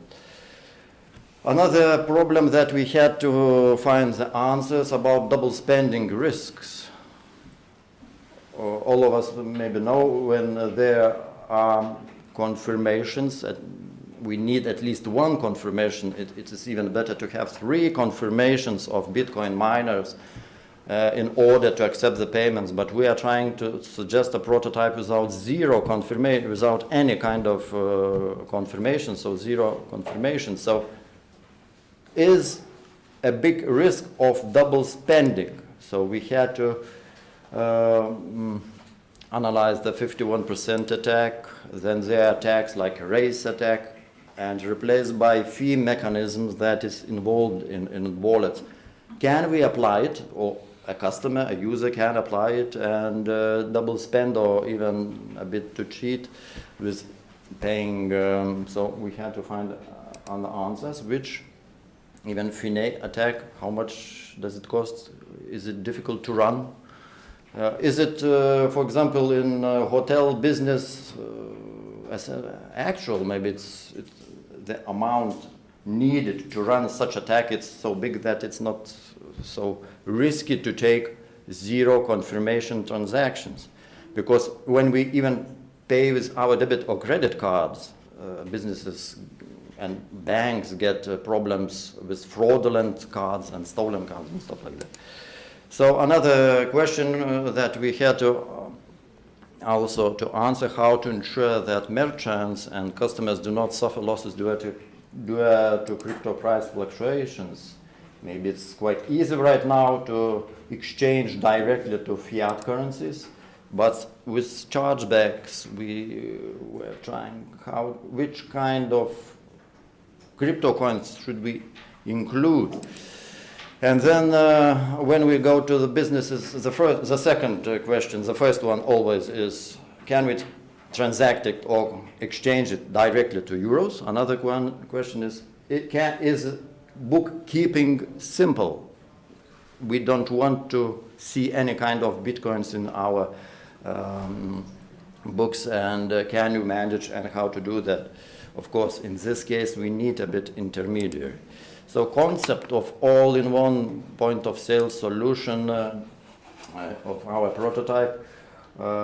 We have a customer, we have a merchant, and 3 scenarios. And the second scenario is easiest when there is no crypto payment involved, and we just process ordinary transactions with our debit or credit cards.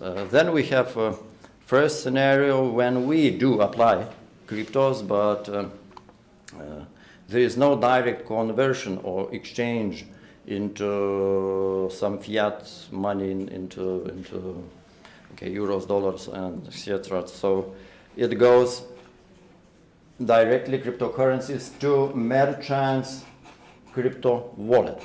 And the third scenario that most of merchants want, actually, it's direct conversation and exchange of cryptos into fiat currencies, and they just need to open and verify an account.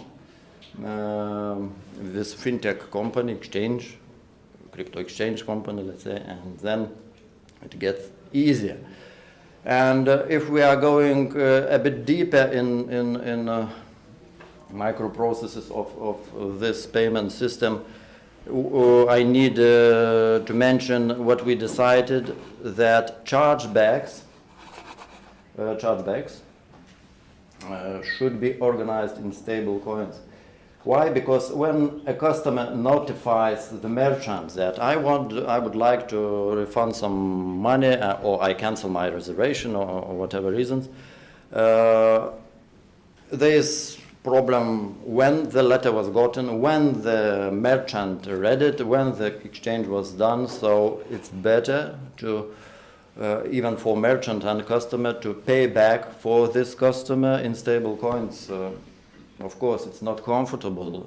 A customer have to have another wallet with stable coins availability, but it solves these fluctuations and debate against which exchange rates was fair. So general findings after analyzing double spending risk, what we found, replaced by fee mechanism that some of wallets like Electrum wallet and Atom crypto non-custodial wallets, they have a mechanism installed by default, and actually you can during 10 minutes period easily transact to another spot the same bitcoins, and double spending is run. So when our prototype notifies us that replace by fee option is enabled, we need to wait for at least one confirmation. There is no other way. But 80–90% of wallets are not enabled by default with this option. Then other cyber attacks, let's say, 51% raise FINA attacks are irrelevant, especially if the amount payable at the point of settlement is not great. So we had to find the amount that is not risky for exchange or for not for customer, for merchant. If some stolen money were run, so we found that with Bitcoin Cash, actually to run raise attack, it costs approximately 1,500 euros, so up to 1,000 USD. And of course, you have to have a connection to infrastructure. It's not so easy to do that, but up to 1,000 is recommended. And if you have bigger transaction, you need to wait for one confirmation in the network. So this 1,000 is still active with verification requirements. When you, let's say, open an account and you want to withdraw the money, and if there is less than 1,000 US dollars, you are not required to verify. So this, okay, why 1,000? It was picked just as precaution, and actually maybe not all of us are paying more or bigger amounts. Regarding what kind or what cryptos should we accept or include, actually we still recommend Bitcoin, Litecoin, and Bitcoin Cash. You may ask, why not Ethereum, why not Dash? And we researched regarding adoption rate, decentralization, infrastructure, and if we are talking about Bitcoin mats or automatic transfer machines, they are also rarely run Ethereums because of actually right now centralization problem, and the costs are still quite high. If we take Bitcoin wallet and transaction with updated wallet, let's say to Taproot algorithm, right now it costs 6, 7, 8 cents per transaction, and if you take Ethereum, it costs more right now. So, okay, we recommend in our prototype skip it. Chargeback in stablecoins, and I think USDT or USDC right now is recommended. In the future, Euro stablecoins will be recommended. Right now, they are not trustworthy. And current crypto payment techniques such as second layer blockchain and Lightning Network or creating an inner user subnetwork has major drawback. Actually, it is inconvenient option to operate with one-time transaction in tourism sector and operating from non-custodial crypto wallets. So right now we are trying to talk with businesses and to test this prototype and to test with the clients. Thank you. Okay, thank you.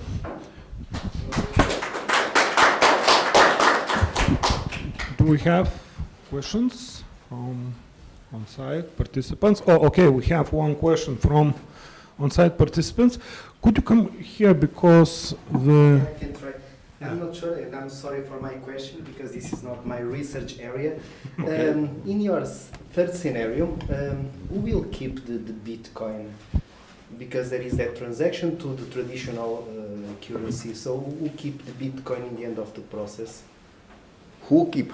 Yes. Okay, if we go to the business, no other way, they need to open an account with exchange because of legislative procedure. So they decide which kind of account. Is it going to be crypto wallet account or is it going to be euros, or let's say. So the owner is the business, the hotel. It's like we have one bank, let's say in Lithuania, Swedbank, yes? And we have right now fintech banks. So you need to open an account with fintech bank in order to exchange Bitcoins to euro if you want. But in one scenario you can exchange, in other scenario you just can leave. So you open and you are owner of this account. Okay, but as if I'm doing the payment in cryptocurrency, in that third scenario, that cryptocurrency is sold. Yes, and you get euros transferred into your account. So you sign what kind of money you want to accept. For the moment, nobody wants to accept cryptos. They want because of I don't know. I think because of they are afraid. Maybe I don't know. Thank you very much. It's how bookkeeping is easier when you just get euros and we cannot see any kind of cryptos. Thank you. Thank you. More questions? Okay, we have one more question from on-site user.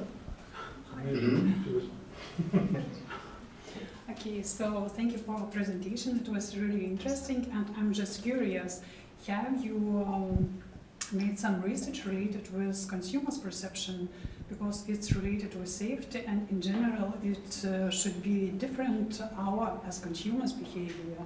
So maybe you found some studies related with this issue.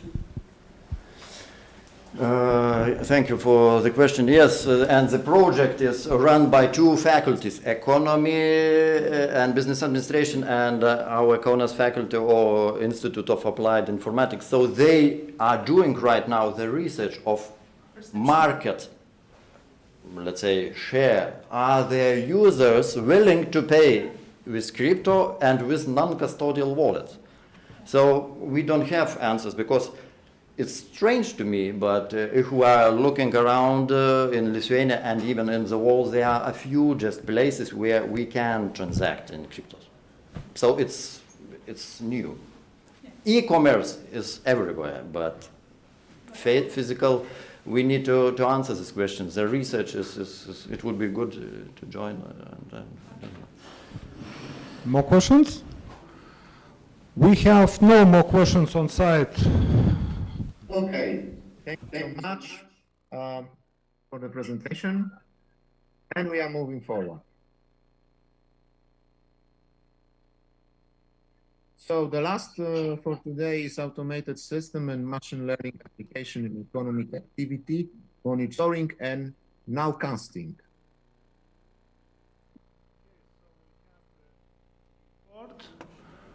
And I'll try to start it. Okay.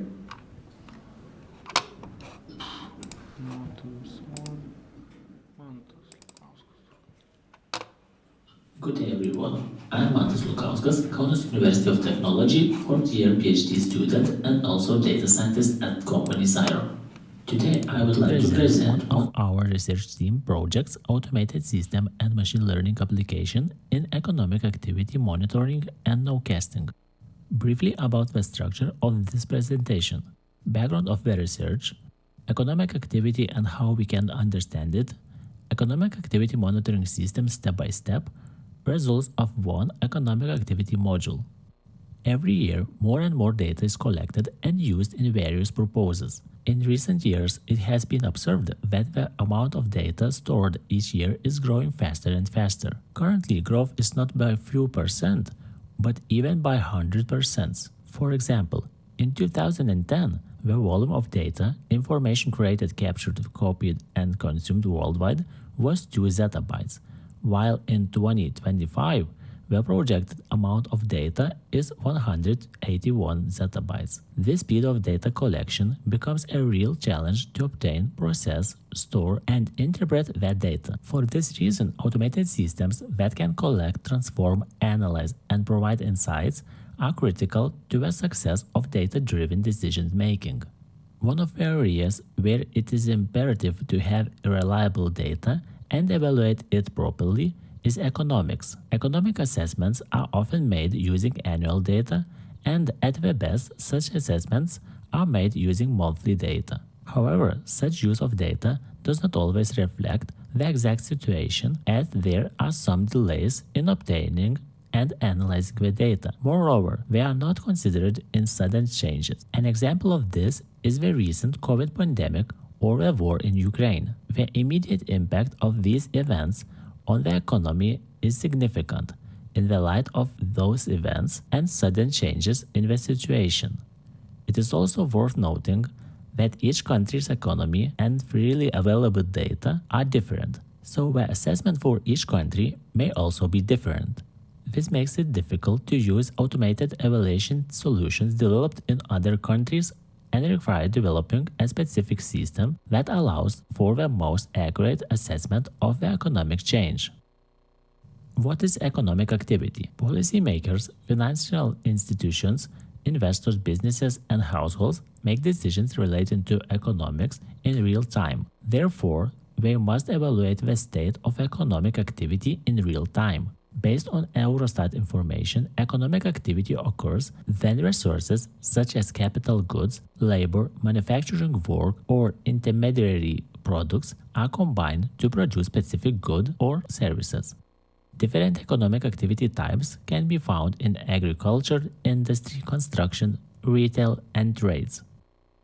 Economic activity is a multifaceted concept, so there is no single specific factor or indicator that characterizes the concept. It became essential to analyze the data as soon as possible, in real time or close to the real time if possible, during war or after the onset of a pandemic. For these reasons, the aim is to expand economic activity with high-frequency data, such as weekly, daily, or if possible, hourly. No less important is the ability to apply artificial intelligence methods to analyze data, interpret it, and provide more accurate predictions also contribute to this. Economic activity monitoring system. The handling and processing of the large and often complex structured and unstructured data sets have long been a major challenge for macroeconomists. Macroeconomists had encountered the problem of big data analysis when studying phenomena in real time long time before the data began to be used in other areas. In order to properly extract, transform, store, and analyze large amounts of data, it is critical to have reliable systems capable of doing so. In the first stage of this work, indicators were identified that could describe Lithuania's economic activity. Based on these indicators, a publicly available data sources database was developed and used for further research. Then, depending on the data's availability, structure, and reliability, the sources from which the data could be extracted were selected. The following steps are used in the system being developed in the research. Stage 1. Data extraction. For data extraction, we use different possible ways and different Python libraries. Some most known libraries like Playwright, Selenium, Scrapy, or Beautiful Soup, etc., which were selected according to the structure of the data sources. It is important to note that all data is retrieved automatically according to a preset data acquisition schedule. In this way, we do not need to do anything to receive new data. Depending on the frequency of the data updates, data is retrieved at different intervals. For example, traffic data is received every 15 minutes. Weather data is received hourly. Job posting information is received daily. and commodity price information is received weekly. Some of the data from the sources are extracted by visiting various web pages and collecting information from these pages. Also, when retrieving some data, the data resources have API capabilities, then a request is sent from the system we are developing and the received data is further used in the system and stored. Talking about data gathering and service monitoring, Prometheus and Grafana monitoring systems have been used in the initial studies to ensure that the data is obtained without problems. Prometheus and Grafana monitoring systems are used to ensure uninterrupted data acquisitions and to ensure system uptime, fast reaction to the problem's error. Second stage, data transformation. The data extraction step yields pure data from the source, which is not always suitable for further analysis. According to the predefined scheme, each time the data is retrieved, the data is transformed. In addition, it is important to remove all non-informative elements from unstructured text data. To ensure data quality, data is always received in the same format. Later, this data is transformed, and during this transformation, various verification steps are performed: format, values, and others. Stage number 3.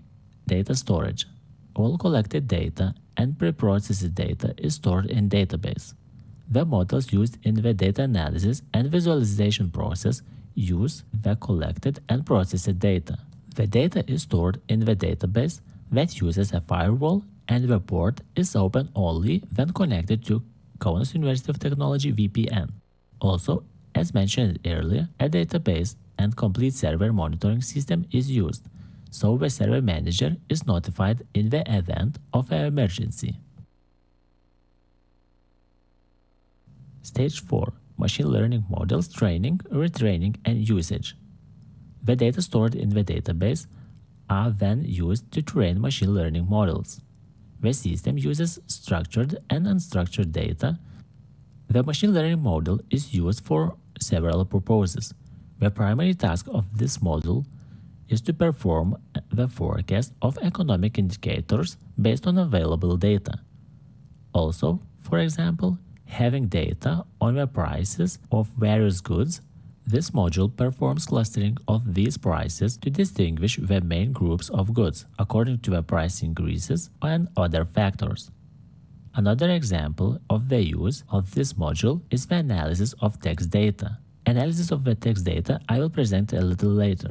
Depending on the task and the data application, machine learning methods are used in the application, showed in the slide.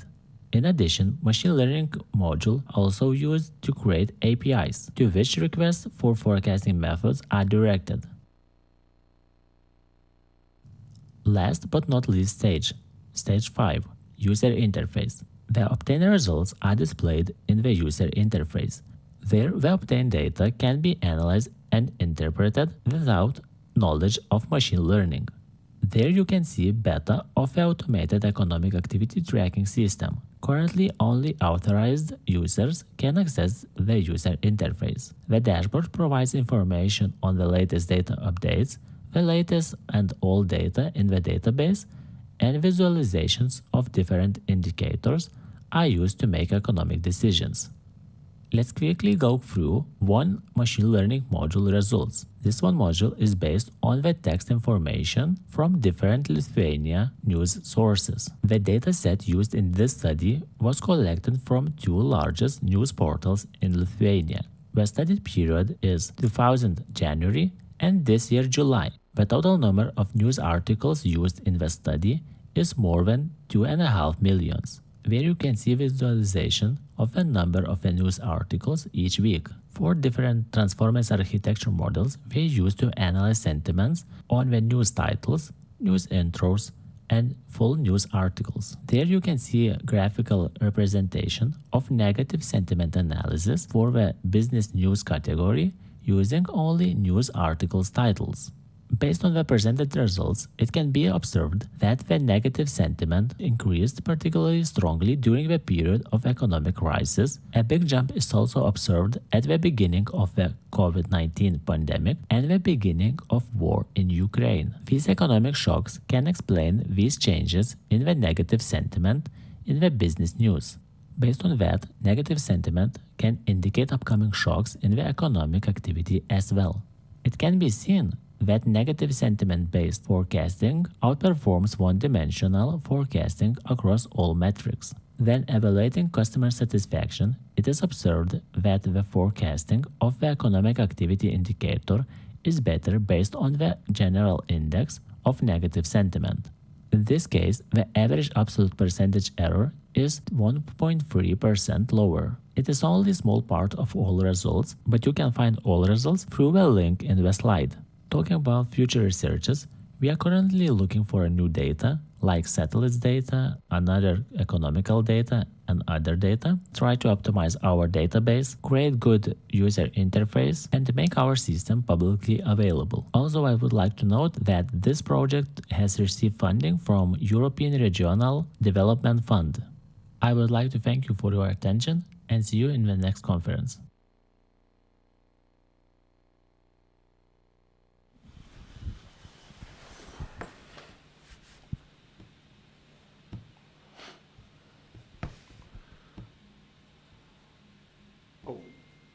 We can hear you. It was recording. Yeah. So maybe we just have comments, not the question, but the comments on the presentation from on-site.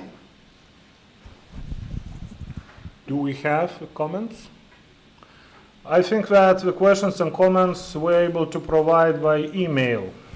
Exactly, that was my idea. So everybody is encouraged to contact presenters via email. Okay.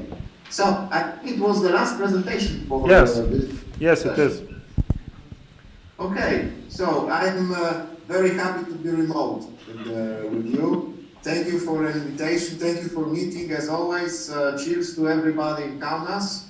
And I hope we see next year because I'm starting to planning to return to Lithuania for several times. So Lithuania, promise that latest on the next ICIST we will see you.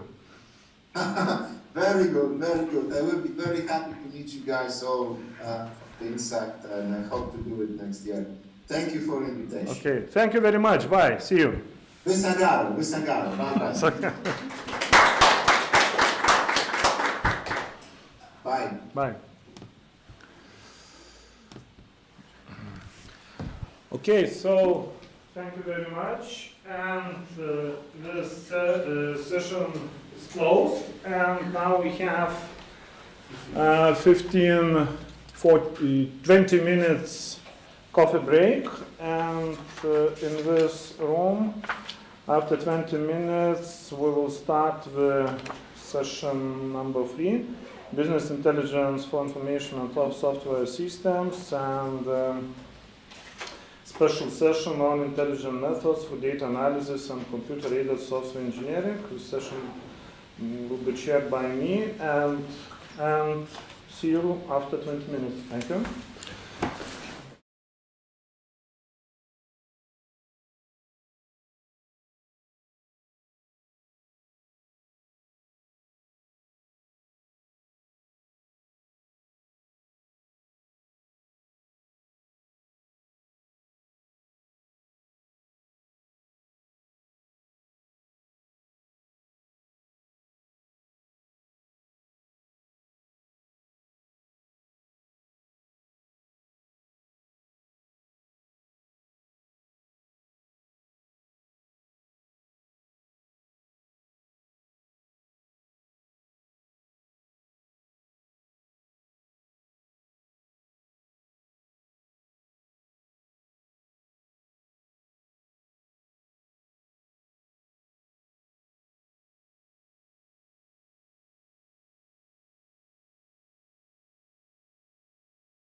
So, okay, the session number 3, business intelligence for information and software system, and special session on intelligent methods for data analysis and computer-aided software engineering. Okay, so I would like to invite the first presenter, and the title of presentation is Artificial Intelligence Solution Towards to BIM 6D, Sustainability and Energy Efficiency. Okay.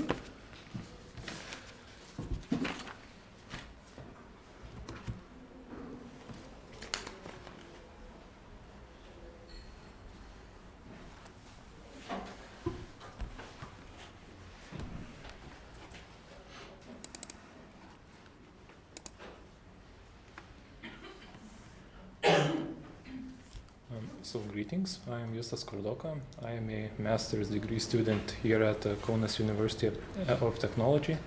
Now I'll present our paper, Artificial Intelligence Solutions Towards to BIM 6D, Sustainability and Energy Efficiency. The other authors are Agnė Paluskaitė-Tarasevičienė and Darius Puteikis. So for some context, I think I should start from building digitalization. So when it comes to creating an accurate digital representation of a building in its current state, oftentimes BIM models are used. So BIM stands for Building Information Modeling, and it is exactly that, an information model of a building. So we don't just have a 3D model of a building, but we also have the semantic information of its components. So for example, we can click on a HVAC pipe and see information about its insulation properties, or for example, we can click on a wall and see the materials that it is made out of. And for each material, we can also see the properties. So a semantically rich BIM model of a building is very practical and in some use cases essential, but it does not fully represent the current state of a building. A building as an object has additional information that we associate with it. So if the building's construction is still in progress, perhaps construction cost estimation should be worth integrating, or perhaps if a building is currently operating and it has live sensors or cameras, then perhaps the data that these devices collect should also be considered to be a part of the building's information model. So this is what these additional BIM dimensions refer to, and in our work we focus on the so-called 6th BIM dimension. The 6th BIM dimension concerns integrating sustainability information. This could be information regarding the life cycle analysis of certain materials, the carbon footprint of a building, or for example, information regarding the energy consumption of a building. It also comes without saying that this sort of information is very relevant nowadays in times of both climate change and increasing energy prices. So the aim of our work is to try and predict thermal energy consumption using different machine learning algorithms and study the applicability of these predictions for BIM 6D. For our study, we used a data set consisting of 2 years of hourly thermal energy consumption data in kilowatt hours for one building in Kaunas. In its entirety, it consists of around 21,000 observations. Moving on to the data analysis, we can see that on average, less thermal energy is consumed during night hours and during the heating season, which in Lithuania lasts on average from mid-October until mid-April. As far as I know, the heating season has not started yet in Kaunas. As seasonal decomposition of the thermal energy consumption data was also performed. It can be observed from the figure that the data possibly contains a daily cyclical nature, and this could be related to the previous observation that on average less thermal energy is consumed during nighttime. The original data set only consisted of hourly energy consumption, so we decided to engineer more features. as this could be useful for the machine learning models. We have generated these features based on the daytime index, and we have also utilized meteorological data from the Kaunas Airport's weather station for the same period. This data is publicly available and was obtained from the Iowa State Environmental Mesonet Archive. And then a unified dataset was formed by merging these two datasets together. For this unified dataset, we have calculated the Pearson's correlation coefficient for every pair of features. And as we can see from the matrix, there does not seem to be any feature that highly correlates with energy consumption, although the nighttime and heating season features seem to slightly correlate. The forecasts were performed on 6 different dataset variations. These variations have either a transformed dataset or contain additional engineered features, like, for example, lag values. These forecasts were evaluated using 6 different error metrics. It was observed that extra trees perform best with a mean absolute percentage error of around 38%. It seems to have successfully captured the previously mentioned seasonality of the data, although no model successfully predicted the extreme lows and highs of energy consumption. As expected, less computationally complicated linear models train significantly faster. For example, elastic net takes the smallest amount of time, around half a second for the entire prediction process. Meanwhile, random forest, one of the best performing models, takes around 11.5 minutes. Certain dataset variations yielded better results than others for some models. The best performing model, extra trees, seem to perform well with all of the dataset variations. Meanwhile, models like extreme gradient boosting or multi-layer perceptron seem to be more sensitive to the chosen dataset variation. It was also observed that removing the meteorological data did not seem to noticeably impact the predictions. Regarding the most effective dataset variations, it is worth mentioning that engineered lag features and log transforms most significantly improve the quality of the forecasts. Among the best performing models is extreme gradient boosting, which performed only about 5.7% worse, according to mean absolute percentage error, than the best performing model, extra trees, on a dataset without lag features or transformations. Although the forecasts by extreme gradient boosting were less accurate, the model fits and predicts significantly faster.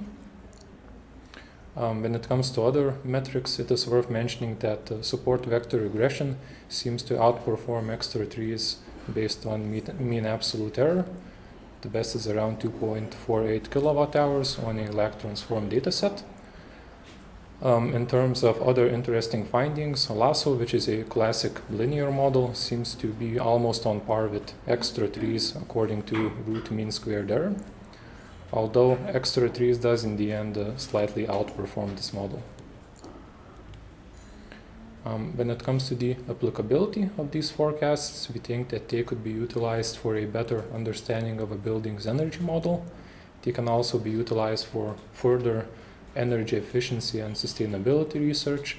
One practical application is from an energy provider's point of view, using the forecasts to predict unusually huge spikes of energy usage that could possibly cause problems to the provider's infrastructure or to the building's energy supply. So generally speaking, these forecasts can aid in constructing BIM 6D models that could more accurately represent the building. Moving on to the conclusions, the best results for our forecasts were obtained using extra trees. It reached a mean absolute error of around 3.5 kilowatt hours and a mean absolute percentage error of around 38%.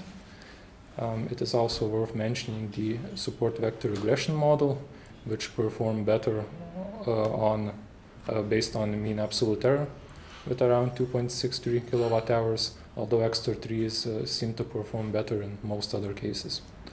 We believe that it is also very much worth mentioning that extreme gradient boosting, and elastic net have higher odds of actually being utilized in a system because they are significantly faster than extra trees, or for example neural networks or other more computationally complicated algorithms. Thank you very much. Do you have any questions? And do we have questions? Okay, we have one.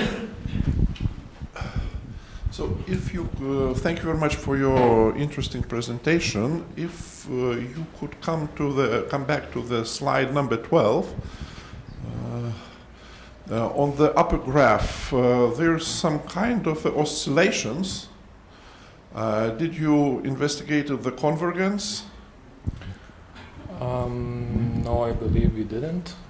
But when it comes to the oscillations, we try to, as accurately as possible, predict the daily cyclical nature that we have detected. So, yeah. Okay, and we have one question about your future works. In your report, you stated that further studies should utilize hybrid models. So what kind of hybrid models and for what purpose? So in other studies, more accurate predictions were achieved using hybrid models. So these models utilize, I guess I could say, a stack of different machine learning models, like for example, combining support vector regression with extra trees to perform the predictions. So these models usually achieve better predictions. So that's why I think that that should be the path forward with this type of research. Okay. Thank you. More questions? No questions. Thank you.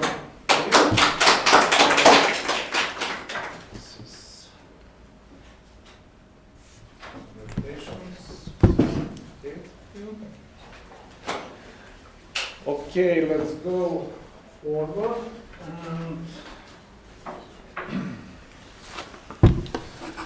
And now we should have a remote presentation. Okay, I see. Okay, we should have a remote presentation. Sergey, can you hear us? Yes, I can hear you. Okay, great. So you can start. 10 minutes time limit for presentation and 5 minutes for discussion. Okay. Can you see my presentation now? Yes, we can see it. Okay, great. So, hello everyone and welcome to my presentation. My name is Sergey Anderson and I'm research assistant at the University of Applied Sciences in Bielefeld, and today I'm going to present our publication with Dr. Frederick Simon Borgmar with the title "The Only Link You Will Ever Need: How Social Media Reference Landing Pages Speed Up Profile Matching." So basically, first I would like to introduce our motivation for our research project Adrian and also this publication. So in 2007, that a fitness tracking app called Strava revealed secret army bases, and basically these bases were not shown on, for example, Apple or Google Maps. So by analyzing the heat map, which was provided by Strava, the military analysts noticed that the map was detailed enough that it gave extremely sensitive information away, like the secret army bases, or for example, the Afghanistan or Syria. So basically, this leads us to our research project, authority-dependent risk identification and analysis in online networks, ADRIAN. So basically, according to Data Portal, in 2022, every average of 7.5 online social network accounts. And our project mainly focus on online social networks like Facebook, Twitter, and so on, and also sport networks like Strava, as mentioned before. So basically, our goal is to collect the data, to analyze the data, and also to monitor the data over time. And we mainly use the user profiles only, and also the published content by the users in form of text, images, and videos, for example. So basically the correlate user profiles will then enable us to identify risk and threats. Basically, the more information we get from the cross profiles and the data enrichment, the more a person is exposed to doxing or mobbing, for example. And we aim to generate a so-called digital twin. And based on this digital twin, we're going to develop methods to detect threats to persons and also institutions. So here is a small example of data aggregation and data enrichment. Basically, we have here a user TP and 4 activities from Strava. And by combining these activities, we can, for example, say that the user always starts his activities at the same point. So this is most likely, for example, his home. And we can enrich the data further with facilities, for example, like a police department. So basically, that's why we say a single piece of information can seem harmless, but in combination with other data, this can be a threat. And this is like the related work in this research area currently. So basically the current methods, they mainly focus on profile data and the published content, use similarity metrics like cousin similarity, and analyze, for example, data points like usernames and screen names, for example, pattern detection and screen names generation. So you can basically get a lot of information from just one screen name, like the name of the person or the gender or the birth year. Yes, and also further data points like profile photos are analyzed, and also like timing of posts and profile and status updates. And also the graph-based approach is very important, since here you can detect the communities, for example, within a network or the central person in this network. So what are the challenges in our research project? So the first one is to define an optimal entry point for data acquisition. This is also what this publication is about. So basically, at the time of this publication, we were at the beginning of our project, and as you know, there's a lot of data available. So where do you even start to collect data to build cross profiles, for example? And then we have limited access for data acquisition. So basically, there are some platforms like Twitter, where you get a lot of data, but there's also like Facebook or Instagram, where you need to create handcrafted crawlers, for example. Yeah, also in online social network profiles, there are a lot of incomplete, incorrect, or missing information with which we have to deal. Also, like normalization and standardization is an important part of our work, for example, to standardize locations where the user have been on. And furthermore, we deal with, like I mentioned before, with texts, images, and videos. So basically, we have to apply different methods for the automatic profile linking in this area. And yeah, if you want to publish our data, basically, we need to consider the anonymization techniques to maintain the privacy for the users. So this leads us to the landing pages as an entry point for the data acquisition process. So basically, if you check Instagram or, for example, also Twitter, you only allowed to post one link. So the landing pages provide a solution for this.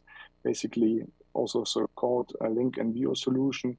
So mainly you post one link where all central links are to the contains information needed, for example, social media profiles, as we see here at the right.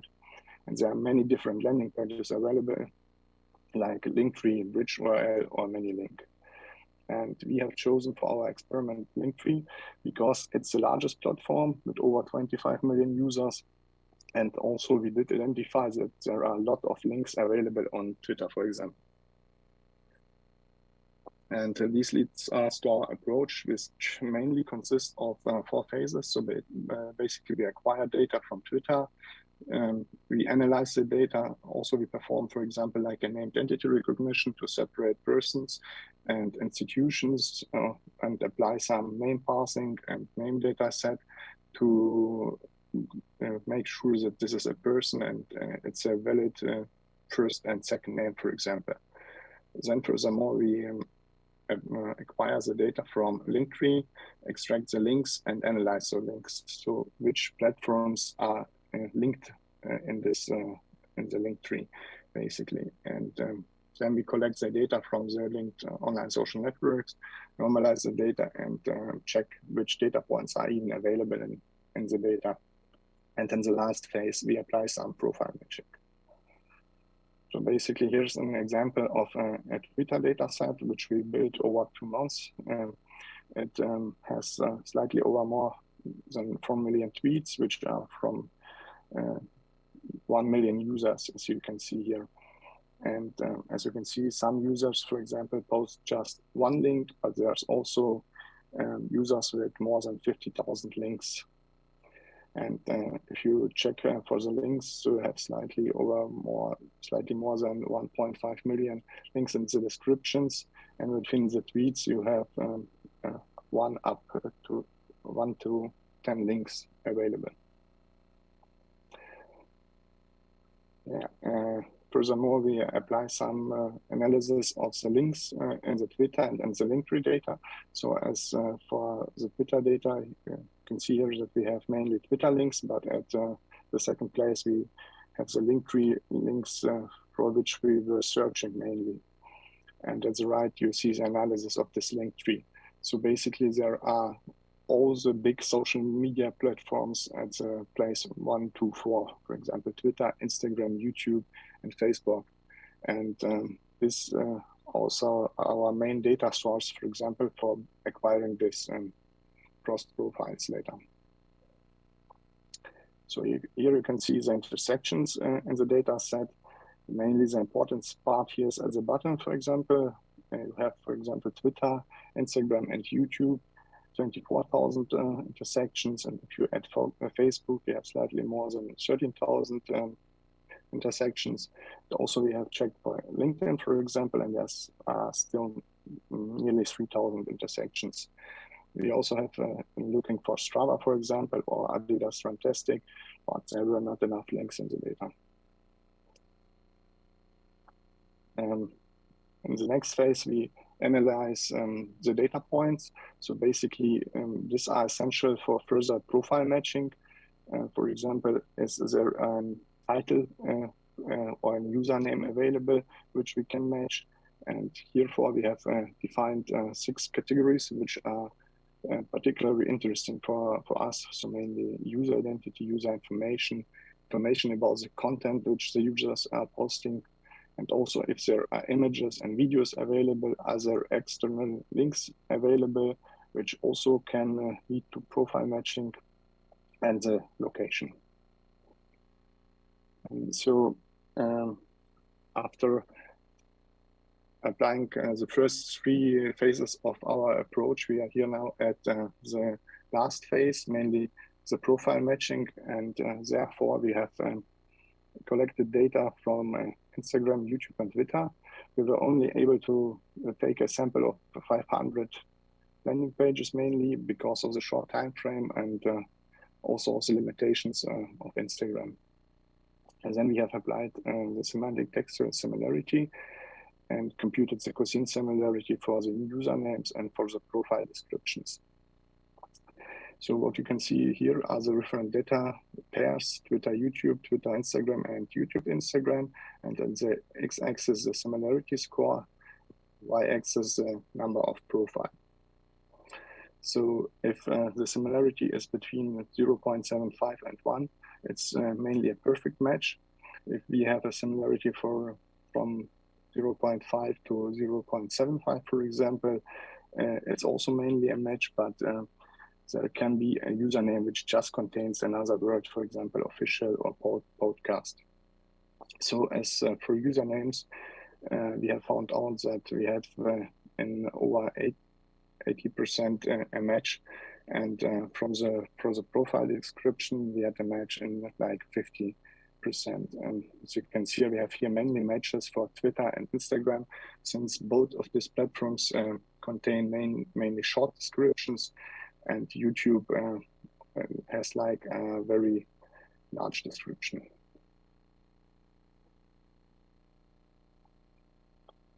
So as you have seen, our approach is mainly about the data acquisition and also the evaluation of the individual data sources and profile matching. So I would like to quickly discuss this approach. So mainly you see here a short, a small graph on the left. And what you can see here is that it's not only mainly easy to access the data, but also you can validate the data. So basically, for example, you have a Twitter link to Linktree, and then the Linktree links back to Twitter. You can validate this data source, and also this is essential for all the other platforms, for example, like Strava, Instagram, or Facebook. So basically, the more often a link appears in this structure, the more reliable the link is. Yes. And to conclude this, so mainly cross-platforms profiles can be created from Linktree, and Linktree pages mainly contain links to Twitter, Instagram, and YouTube and Facebook. And the analysis of user profiles on these platforms revealed a lot of common data points. And we had a high textual similarity for the usernames for all data source pairs, and for the profile description mainly on the Twitter and Instagram data. So thank you for your attention, and I'm open for questions.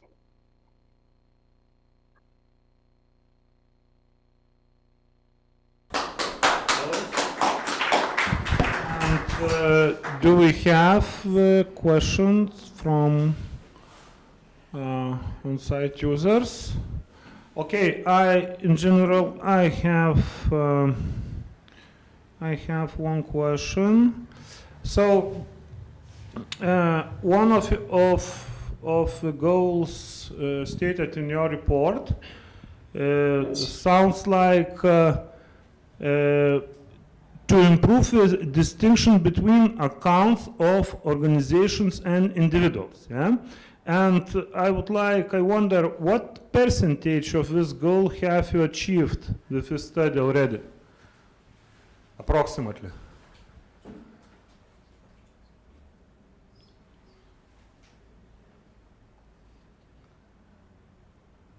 Can you hear me? Yes, I can hear you. Can you hear me? Yes, I can hear you. And did you hear my question? Excuse me, my internet connection was bad. Yeah, I heard your question. It was about the distinction of persons and organizations, right? Yeah. Because one of the goals stated in your report is to improve the distinction between accounts of organizations and individuals. And I wonder, what about the results? Yeah, how many percent you achieved, approximately? So mainly we have applied the identity recognition in the first step, and the second step we have used a detailed name parser and used a large data set from the social media accounts, which contains over 7 million real first and last names. And by applying this data set, we were able to, I have manually checked like 1,000 examples, and the accuracy was around 80 to 90%. Okay. It was pretty good. Okay, great. Thank you. More questions? So I can see questions from on-site users as well. There are no questions from remote participants. Okay, so thank you very much. Thank you. Thank you very much. Okay, and next presentation we'll have remote presentation as well. And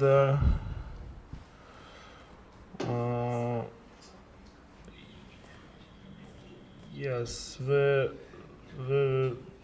title of presentation should be Enhancing End-to-End Communication Security Internet of Things Devices through Application Layer Protocol. Yeah. Okay, and we have presenter. Can you hear me? Yes, I can hear you. Okay, we can hear you as well. So the screen is yours. You can start 10 minutes for presentation and 5 minutes for discussion, okay? Okay, thank you. Can you see my screen now? Okay, thank you. So good afternoon, everyone. This is Rimsha Zahid from National University of Science and Technology, Pakistan, and I will be presenting my research work on enhancing end-to-end encryption in IoT devices through application layer protocol. So if I can mute this. Okay. So the objective of this research work is to address the security issues in smart devices to ensure data communication is safe, and we can pave a way between end-to-end communication issues over a network. So here is a tabular description of the sequence of events which I will be going through from introduction to background to the literature review and background of the issues to propose solutions, the artifacts developed for this research and the research significance, and ultimately the conclusion. So Internet of Things is a network of connected objects which make a way for embedded sensors to transmit data. Remote communication and organization of things in Internet of Things has enabled us to provide resource sharing facilities which make a cost-effective networks of cloud-based access. When IoT is providing us 180-degree shift to our lives, from traveling to living our lives to managing our homes, the heterogeneity of these sensors also brings questionable security concerns to the table. For example, the DOS attacks, the middle attacks, fork transmission of messages, and SQL injections were some of the common attacks which were recorded in the past. Coming to the Internet of Things cluster, well, it is a combination of sensors which provide us to control things remotely and provide us the organization of things to any remote location using the software utilities. Some of the devices only collect data on the chip, whereas some of the devices can do multi-processing of things and provide us the pre-processing and post-processing facilities on chip, which include digital motion processors, whereas the base sensors only take notices of anyone's health, of industrial appliances, and so on. So 3 groups we have in IoTs include industrial, consumer, and enterprise level. The literature review for this research was carried out through 4 databases, and I have cited almost 23 conference and journal papers. Well, this literature review includes security challenges and secured multi-chip routing, which includes that the communication of devices and the network data is being saved over a network, so we don't have to allow devices now and then. DTLS and TCP were used for network layer and transport layer, whereas CoAP was used for application layer protocols because it provides more secure transmission of devices and transmission of data over a network. Whereas security concerns of IoT included data integrity, the reliability, and confidentiality of data. In literature review, RESTful APIs were encouraged, which enhance security and reduce application complexity over a network. When we discuss about healthcare systems and patient monitoring, IoT is also playing a vital role, which with the help of which we can customize solution as well in healthcare systems, in industry as well. However, only custom-based solutions were built in IoT devices in the literature because whenever there was an issue, a system was devised for it and it resolved the security concerns. So there was a need of non-cryptographic data security techniques in IoT. Here is an analysis of encryption algorithm which I have done through for this research work. I had selected 7 algorithms in total. I had checked the input size, the encryption and decryption time, and the packet size as well. So coming back to the problem in a nutshell, as I have discussed that we have some security challenges in IoT, so building a fundamental firewall was crucial, which provides us a decentralized methodology through which we can control the low-level and high-level devices over a network to share messages in a secure way. So the system which I have devised for the scope of this research work is EAS IoT, which says encryption using AES methodology in an IoT-based systems. It addresses the security concerns in IoT-based systems. The packet communication is made secure, whereas API-based cloud libraries ensure that no unauthorized user can access it, whereas the encoding and decoding of data using shared ciphers is done so that only authorized users can access the vital information over a network.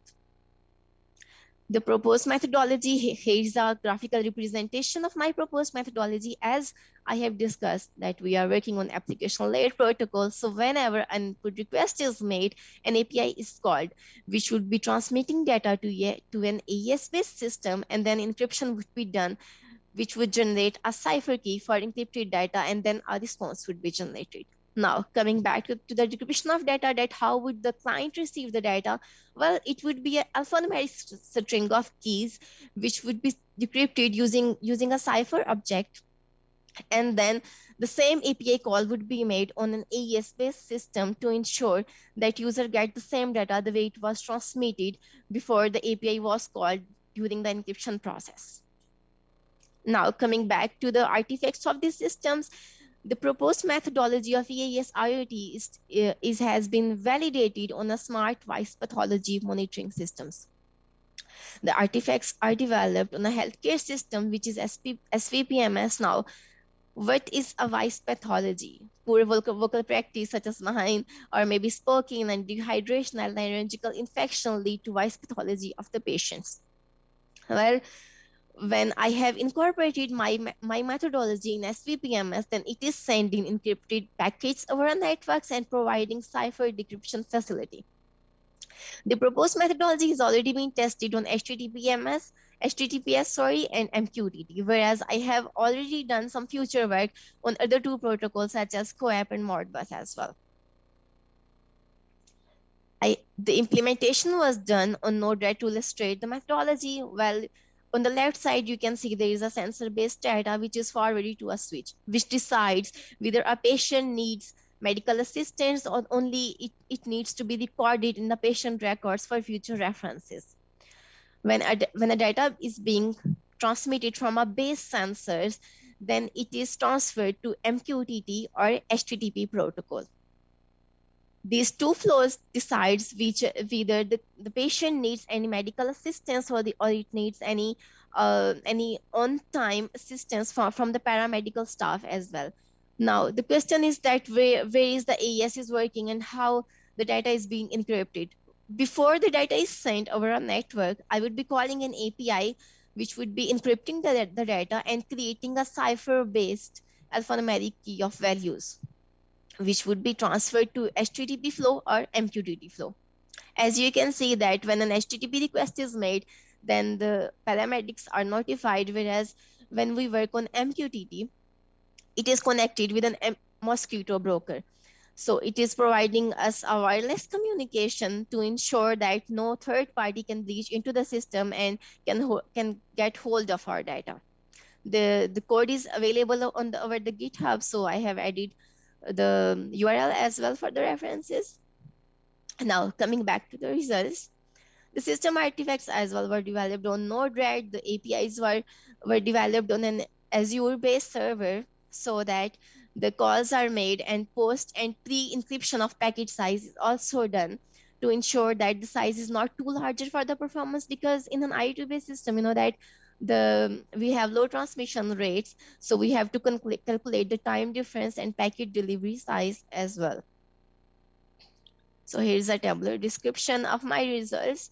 The packet size, for example, when coming to serial number 1, the packet size before encryption was 18 bytes, and after encryption, it was somehow huge because the ciphers were added, the round keys were added, the shuffling and shifting of keys was also done. So we come up with a size difference of almost 46 to 50 bytes in each of the message being delivered. But when the size was decrypted, its size was the same as it was done before encryption to ensure that there were not any erroneous data in it. There was not any data purging activity done during the data traveling. And then coming back to the size of the packet, size and the travel time of the packet. It was done in seconds 2.9, 2.6, which were promising results for an IoT-based system as compared to DES, 3DES, and Blowfish algorithms. Here's the data communication details over MQTT. Since MQTT is itself is a lightweight transmission algorithm, so you can see a clear difference in the travel time of the packets on an MQTT based flow and on an HTTP based flow. Research significance. Why this research is novel and why it has enhanced the security of the system? It is because that we are providing message injections through payload values. No extra keys are added, no extra ciphers are added, and the changing keys is done in an EAS IoT based system, is making it robust against malicious attack. The data shuffling of keys with extra byte saves it from any vulnerabilities, any unauthorized attacks. It saves the system from any SQL injections as well, because APIs are the cloud-based library, so the users can't access them easily. And it is efficient algorithms in terms of memory and computation, as well as I have depicted in the results in my previous slides. Future direction. EAS can be implemented on all application layer protocols, because I have mentioned that I have worked on all 84 protocols, and it could be worked on modeling as well, a modeling framework which could be developed on this to provide customized based solutions, and then that would be transformed depending on what our users required. A private virtual network could also be created, which would be adding an extra security layer in the systems. Domain extension for adaptability and customization, such as cryptographic techniques could be applied on this system, and resource management could be done as well to ensure that quality and performance attributes are not compromised in IoT-based systems, because we are dealing with really very low packets. So here are my contact details, and thank you for your time and concentration on my presentation. Any queries? Thank you very much for presentation. Do we have questions from inside users? No? Okay. So I have, in general, one question. In your report, you stated that for carrying out the future work, you are working on other application layer protocols, and a few proposals include making an analysis of these protocols and investigating the outputs to pick the most efficient one.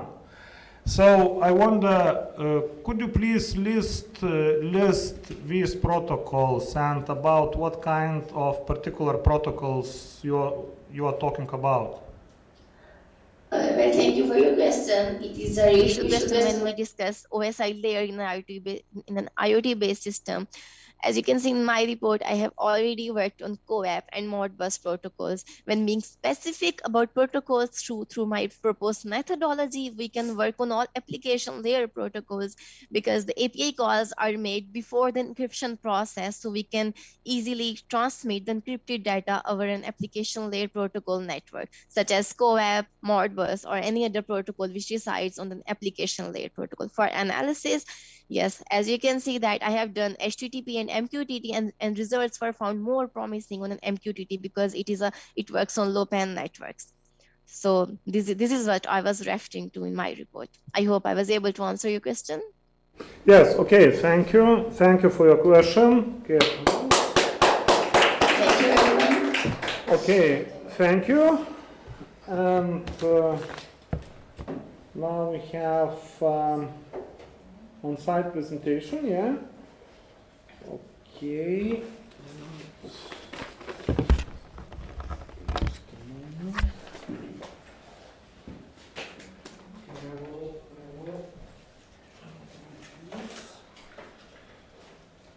So today we have presentation of rational design and validity of immersive virtual reality exercises in cognitive rehabilitation, yeah? Okay, and presenter will be Andrews, yes? Andrews Polanskis, okay? The floor is yours. Oh, it's mine.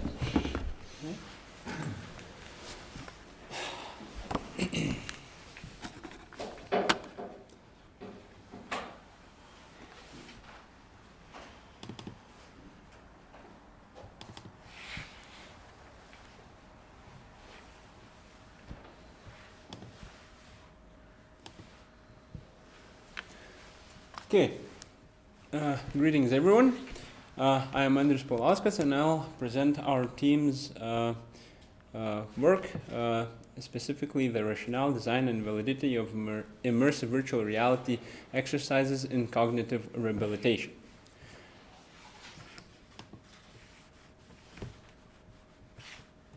Right. So first, a slight introduction. Cognitive function impairments are happening to people who survive strokes, right? So there's around 20 to 80% chance that if a person survives a stroke, they will be their cognitive functions will be impaired. And this is a big issue because more and more relatively young people survive strokes, and they are left with the economic burdens because they can no longer function properly, and they cannot do their typical activities as usual, and they might lose jobs. So it is important to rehabilitate these people. And another issue is that the majority of rehabilitation services target motor impairments. That means movements of the hands, small movements of the hands, for example, finger movements, and so on, and do not focus on cognitive functions. And this is an issue as well because cognitive functions, they are harder to notice when a person has these impairments, and they are no less affecting the person than motor impairments, and it is important to rehabilitate those as well. And what issue is with their rehabilitation methods and activities that are used today is that they do not, the convenient ones, they do not target activities that people would perform in their everyday lives. So that these methods do not include actions like shopping or making food or doing other types of chores and so on and so forth. And among rehabilitation applications, a focus is shifting towards more of virtual reality methods, but again, they're more focused to methods that are used to rehabilitate people's motor skills. And there is, of course, some reason for this is because virtual reality is as a new medium.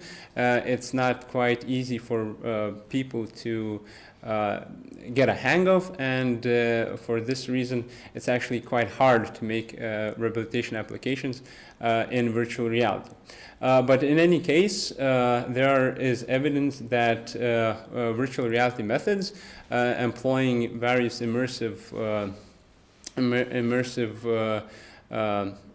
applications, they are able to bring people's abilities, bring the patient's skills back to a manageable level in a pretty effective time.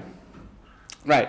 So our main goal is to actually develop an immersive virtual reality application which would target cognitive abilities and would be used to rehabilitate people with these cognitive impairments. And in this specific time period, we're trying to evaluate the proposed system that we have developed, to evaluate by experts and see its suitability for further development and further use in cognitive rehabilitation. And our development of our application, it was split mainly in 4 stages. So it was the initial development, application construction, testing, and then the final development stage. During the initial development stage, what's the main goal of this stage was to find discover content that could be used to be provided as a content for a cognitive rehabilitation application for virtual reality in general. And what was mainly done during this stage was the review and literature review about cognitive rehabilitation and various things that we have to keep in mind when creating this this kind of an application.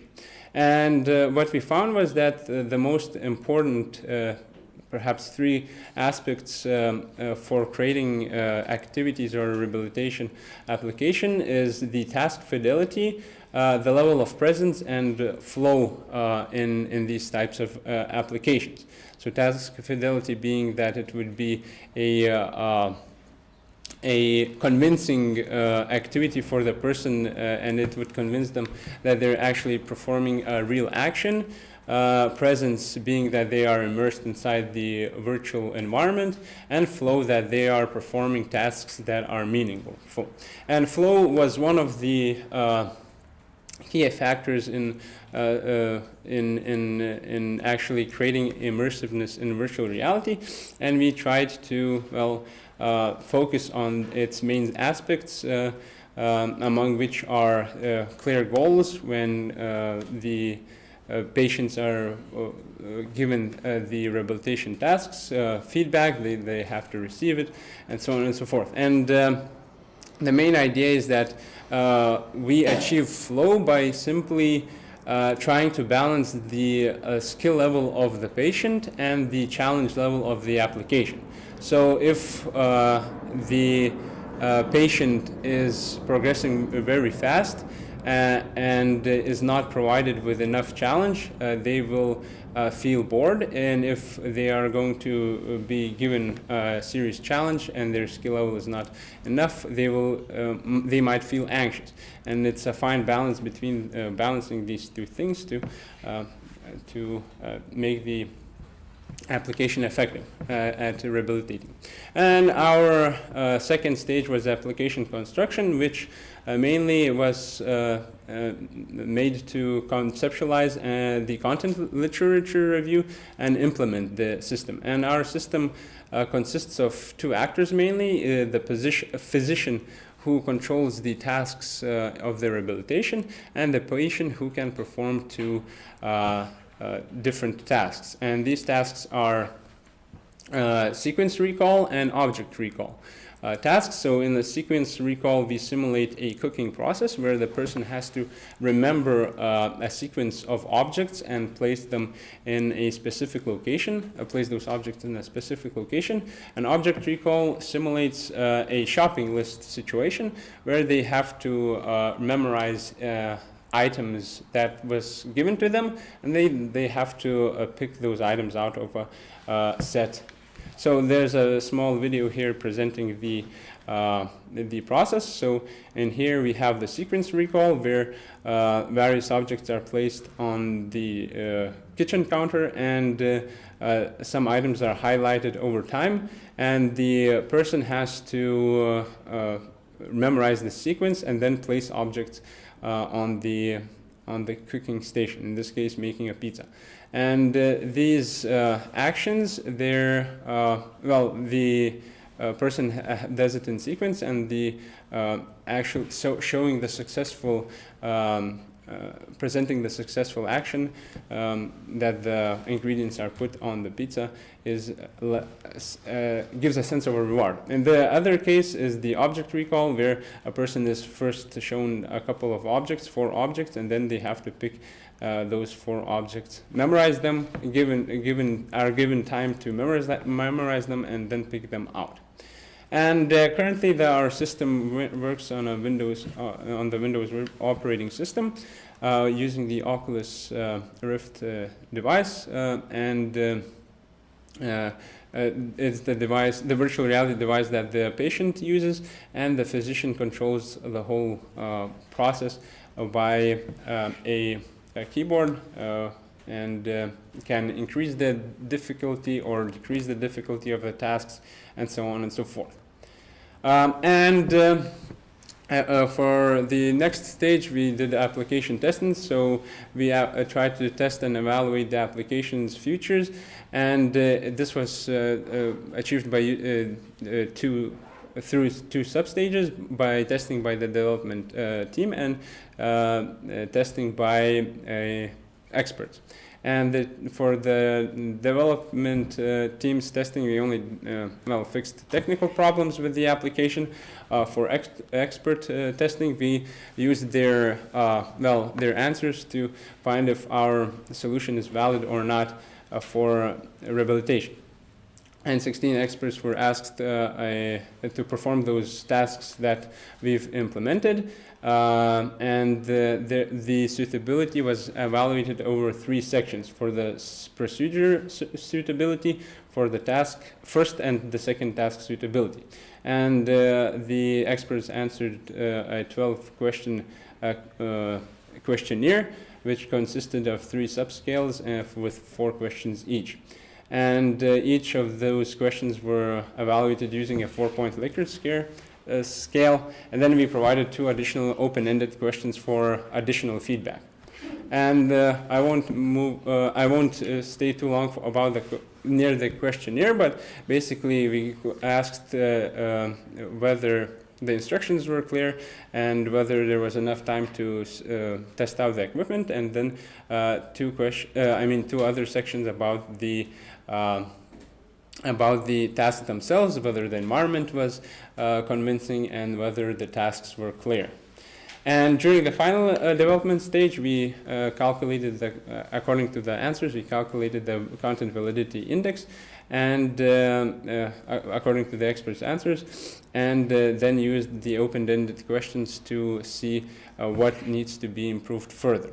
And the results for each of the subsections were quite successful. For the procedure section, the only problem that some people found was that the instructions were not exactly clear, and they found that it might be an issue for the patients for the 2 other subsections of the first and the second task.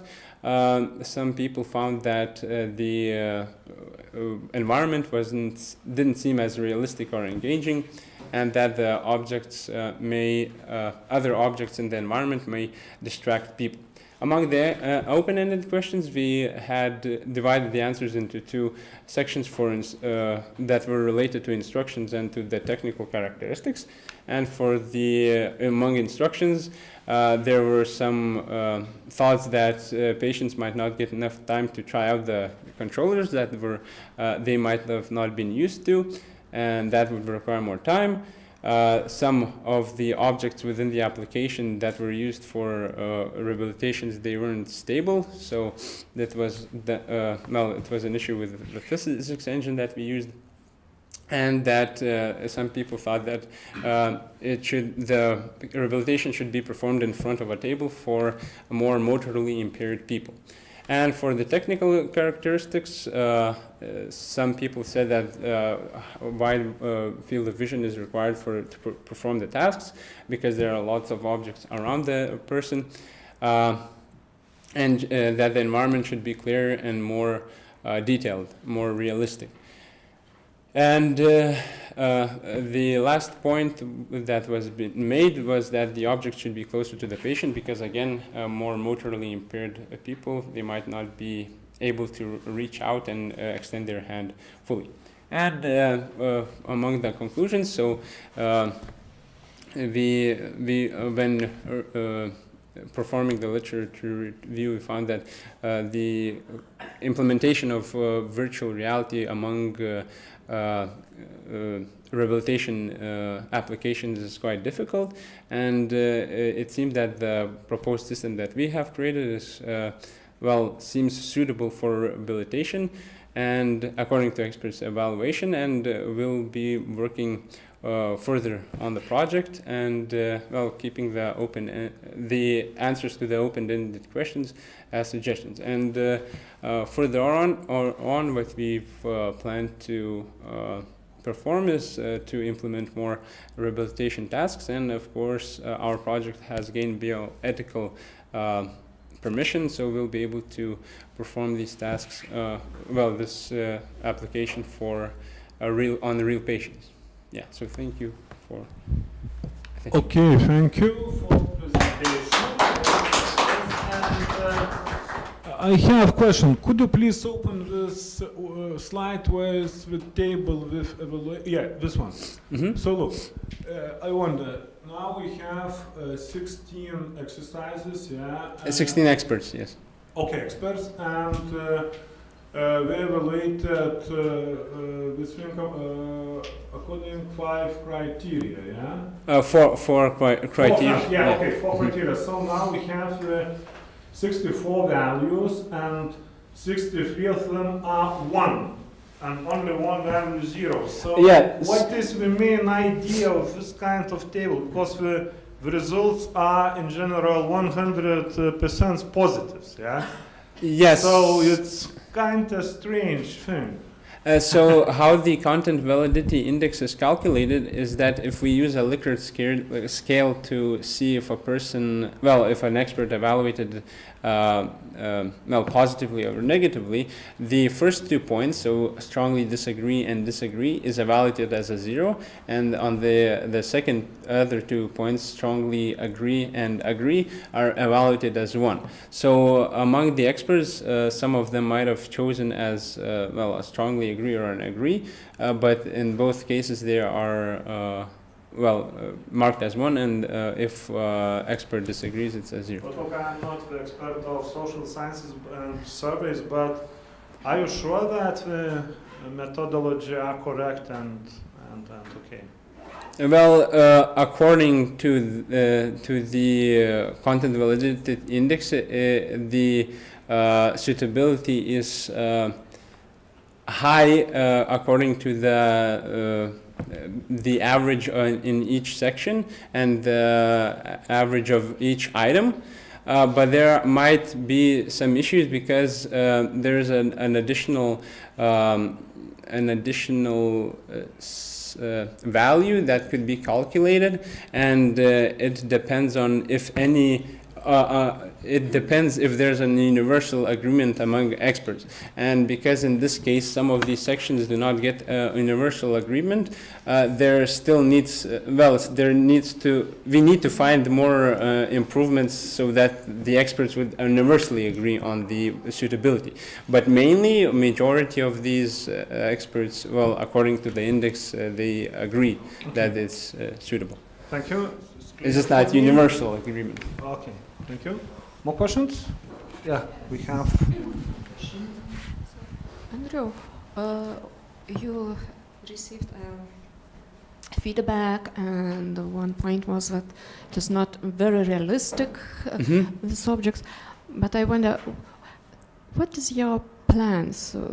What you plan to do in the first place? Which improvements will be the first done in the solution? Oh, well, currently, at least now, we're planning to make the 2 additional tasks that we have planned prior to this work, and they're, again, a different variation of real-life activities. So people would have to traverse a store, for example, and use various mnemonic methods to memorize this.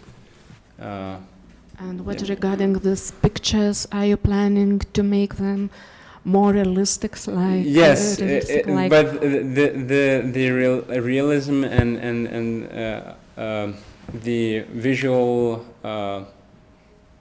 appearance of the system, it's not as simple to evaluate and to improve. So, but we're planning to work on that. Yes. Thank you. Okay, thank you. I see that the remote users do not have questions. Please, thank you.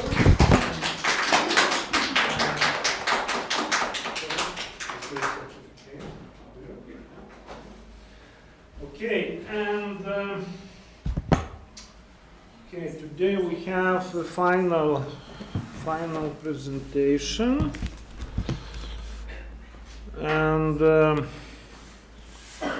unfortunately, due to unexpected reasons, the author of the last presentation was unable to arrive at the conference from abroad on time, or present on remote ways. So she sent a recording of the presentation a few hours ago. So we will try to start this presentation. Hello everyone, greetings to all participants and guests. I'm Ilona Vietaitė, and today I will present our paper, Financial Process Mining Characteristics. This paper presents part of results of research project Enterprise Financial Performance Data Analysis Tools platform.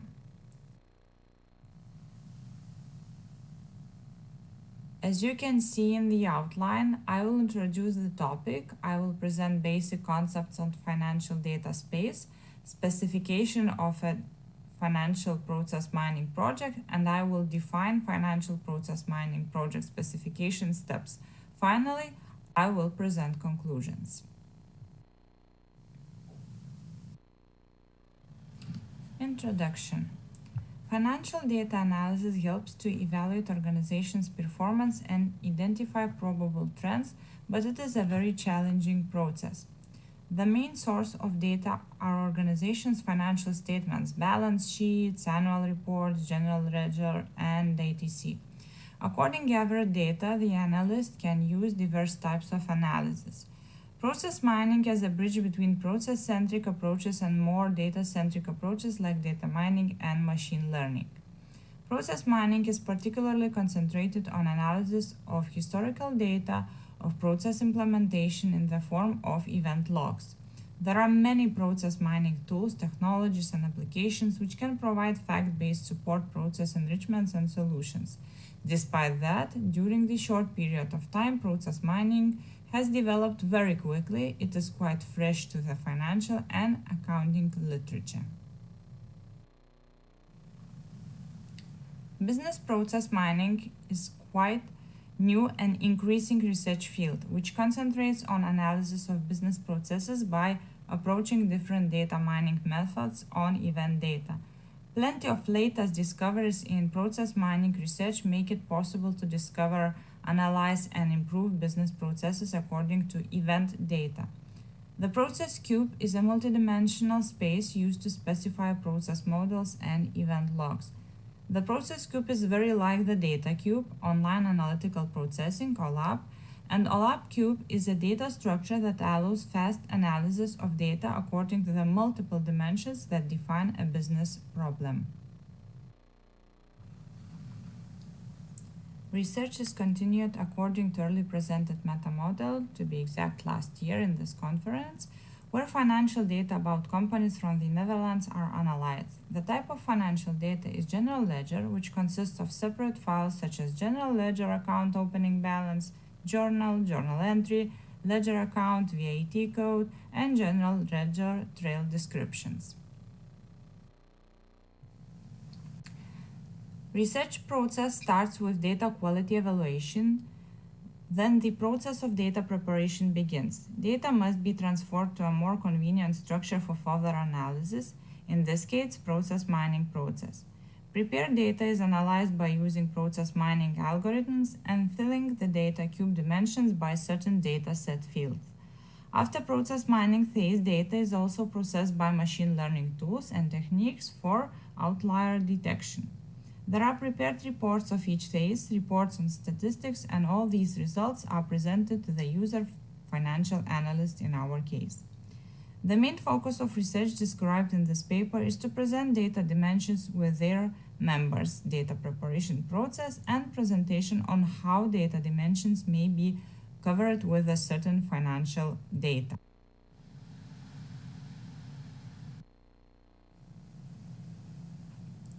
At first, we describe key concepts used to systemize financial data. Financial data are data records on all activities and entities of the enterprise. Accounts payable, accounts receivable, customers, creditors, suppliers, and etc.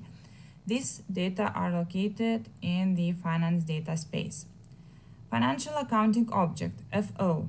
Any name of the file field, data record field. In example, the column name of the Excel table, except for time attributes. Financial data space consists of a set of dimensions with the meaningful names. Dimensions correspond to some type of financial object. There can be several dimensions of FO. It depends on the experts who provide the FO classification. Dimension, a type of FO cluster that corresponds to an aspect of financial accounting or performance management practices. Each dimension corresponds to one axis of the financial data space. Dimensions consist of dimension members that specify the hierarchical structure of the financial object. It identifies a more detailed classification of the financial object type. Dimension members are assigned attributes or identifiers that correspond to the data record fields, quantities, values, or codes. Different dimensions can form combinations of members if they have at least one common attribute or identifier.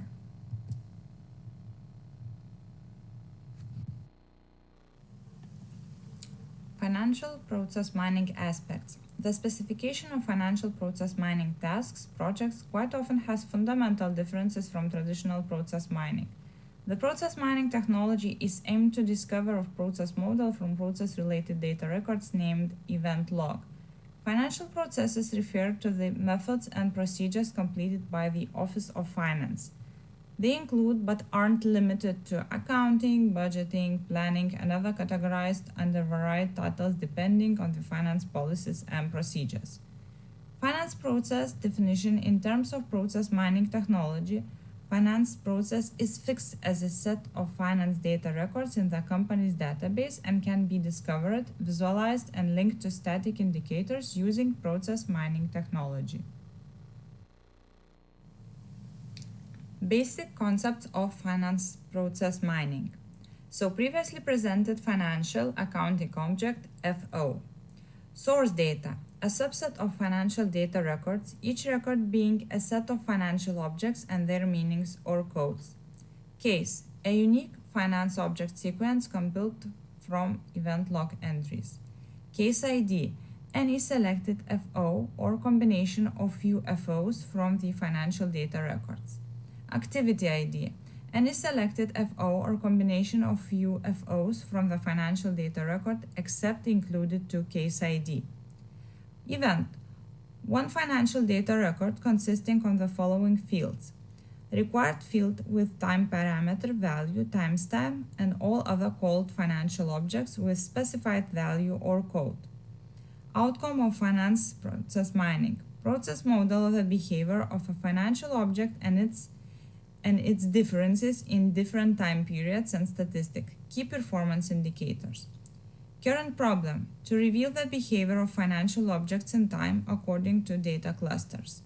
Relevant, behavior of data values and its differences in time periods according to separate groups of financial data. Previously defined process cube, where each cell in the process cube corresponds to a set of events which can be used as an input by any process mining technique. This notation is related to the well-known OLAP, online analytical processing data cubes, adapting the OLAP paradigm to event data through multidimensional process mining.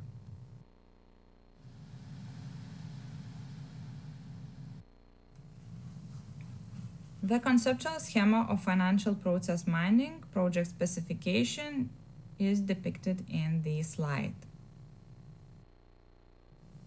The principal schema of financial process mining based on the process cube is presented in the slide, where each cell in the process cube corresponds to a some event log, sublog containing events, financial data records, and is associated with process models derived by process mining or given as input, in example, a predefined models.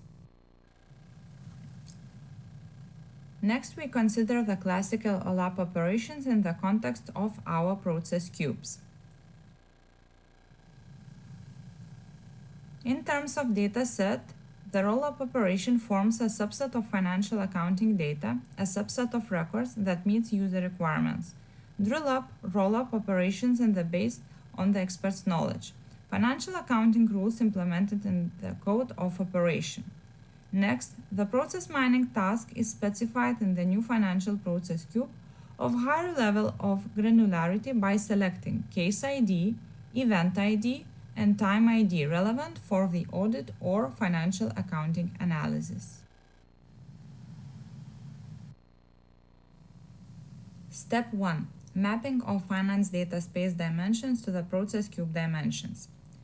There is need to select the financial data space dimension or multiple dimensions and their members that correspond to the financial process cube dimensions, vertical, horizontal, and diagonal dimensions.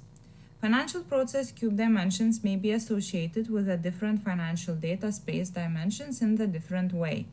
Financial process cube dimensions in the example are associated with the financial data space dimensions as follows.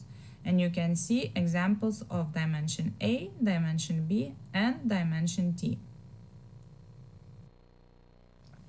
Step 2. Specification and visualization of the required finance process cube. The financial process mining tool composes the financial process cube according to the user specification and displays process cube dimensions and their members. It is possible to say the requirements are as follows. So case type dimension is associated with the financial statement category, dimension A, with the example.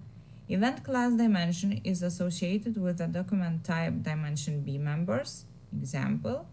And time window dimension is associated with the financial period, dimension T, and the example. Step 3. Specification of process mining project. The next step is to specify the parameters of the process mining project according to the objectives of the analysis performed. We select case ID, activity ID, and timestamp ID from existing cube dimensions and their members. The example of process mining project specification is as follows, you can see in the slide. The execution process of a financial process mining project is described by a multidimensional process cube operation, slice, dice, roll-up, and others as defined in previously presented table. Step 4. Specification of project event log. In this step, according to the project specification, the process mining tool creates a project event log from the existing data set, in example, initial event, on the basis of which the process mining process will be started. So case ID is equal to case ID 1 statement type and case ID 2 section code. Activity ID is equal to invoice number and timestamp is equal to the financial year. Step 5. Specification of constraints for vertical dimension, case type. So case type, case ID 1 and case ID 2, etc., can be associated with the financial process rules, constraints defined through data, record attributes, and their values.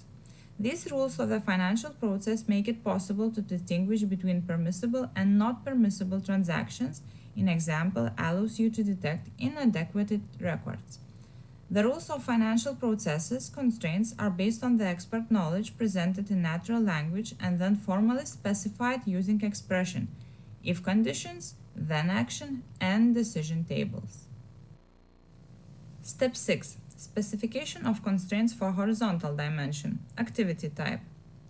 Constraints for horizontal dimension, activity type, members, activity ID, for example, doc subtype 3 and etc., are based on the expert knowledge, formally specified as decision table or otherwise, and the list of doc subtype 3 possible values are listed in the slide. Step 7. Execution of process mining. The process mining execution results are the discovered process model, which is represented graphically as process map, and the process model parameters, static data. The process mining model parameters are calculated by the process mining tool, DISCO in this case. An example of discovered process model map is shown in the figure.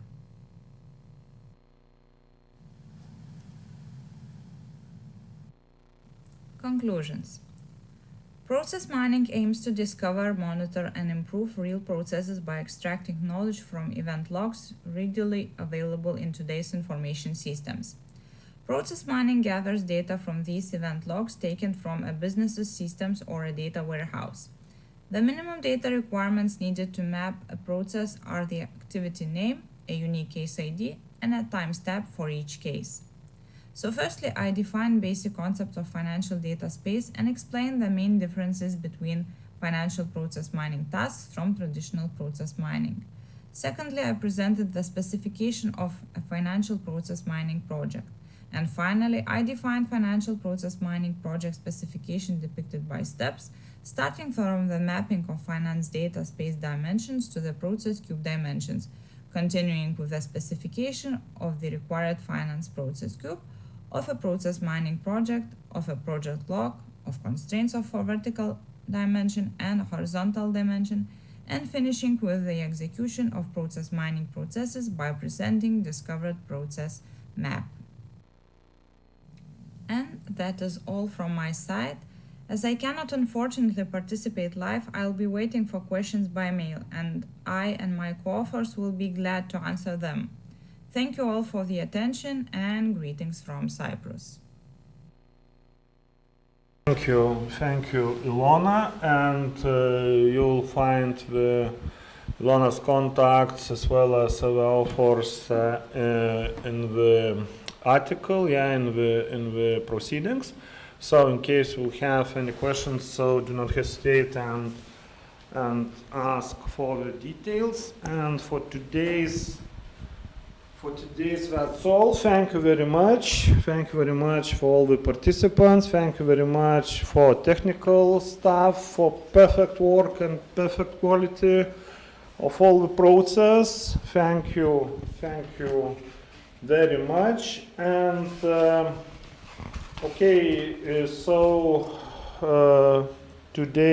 today's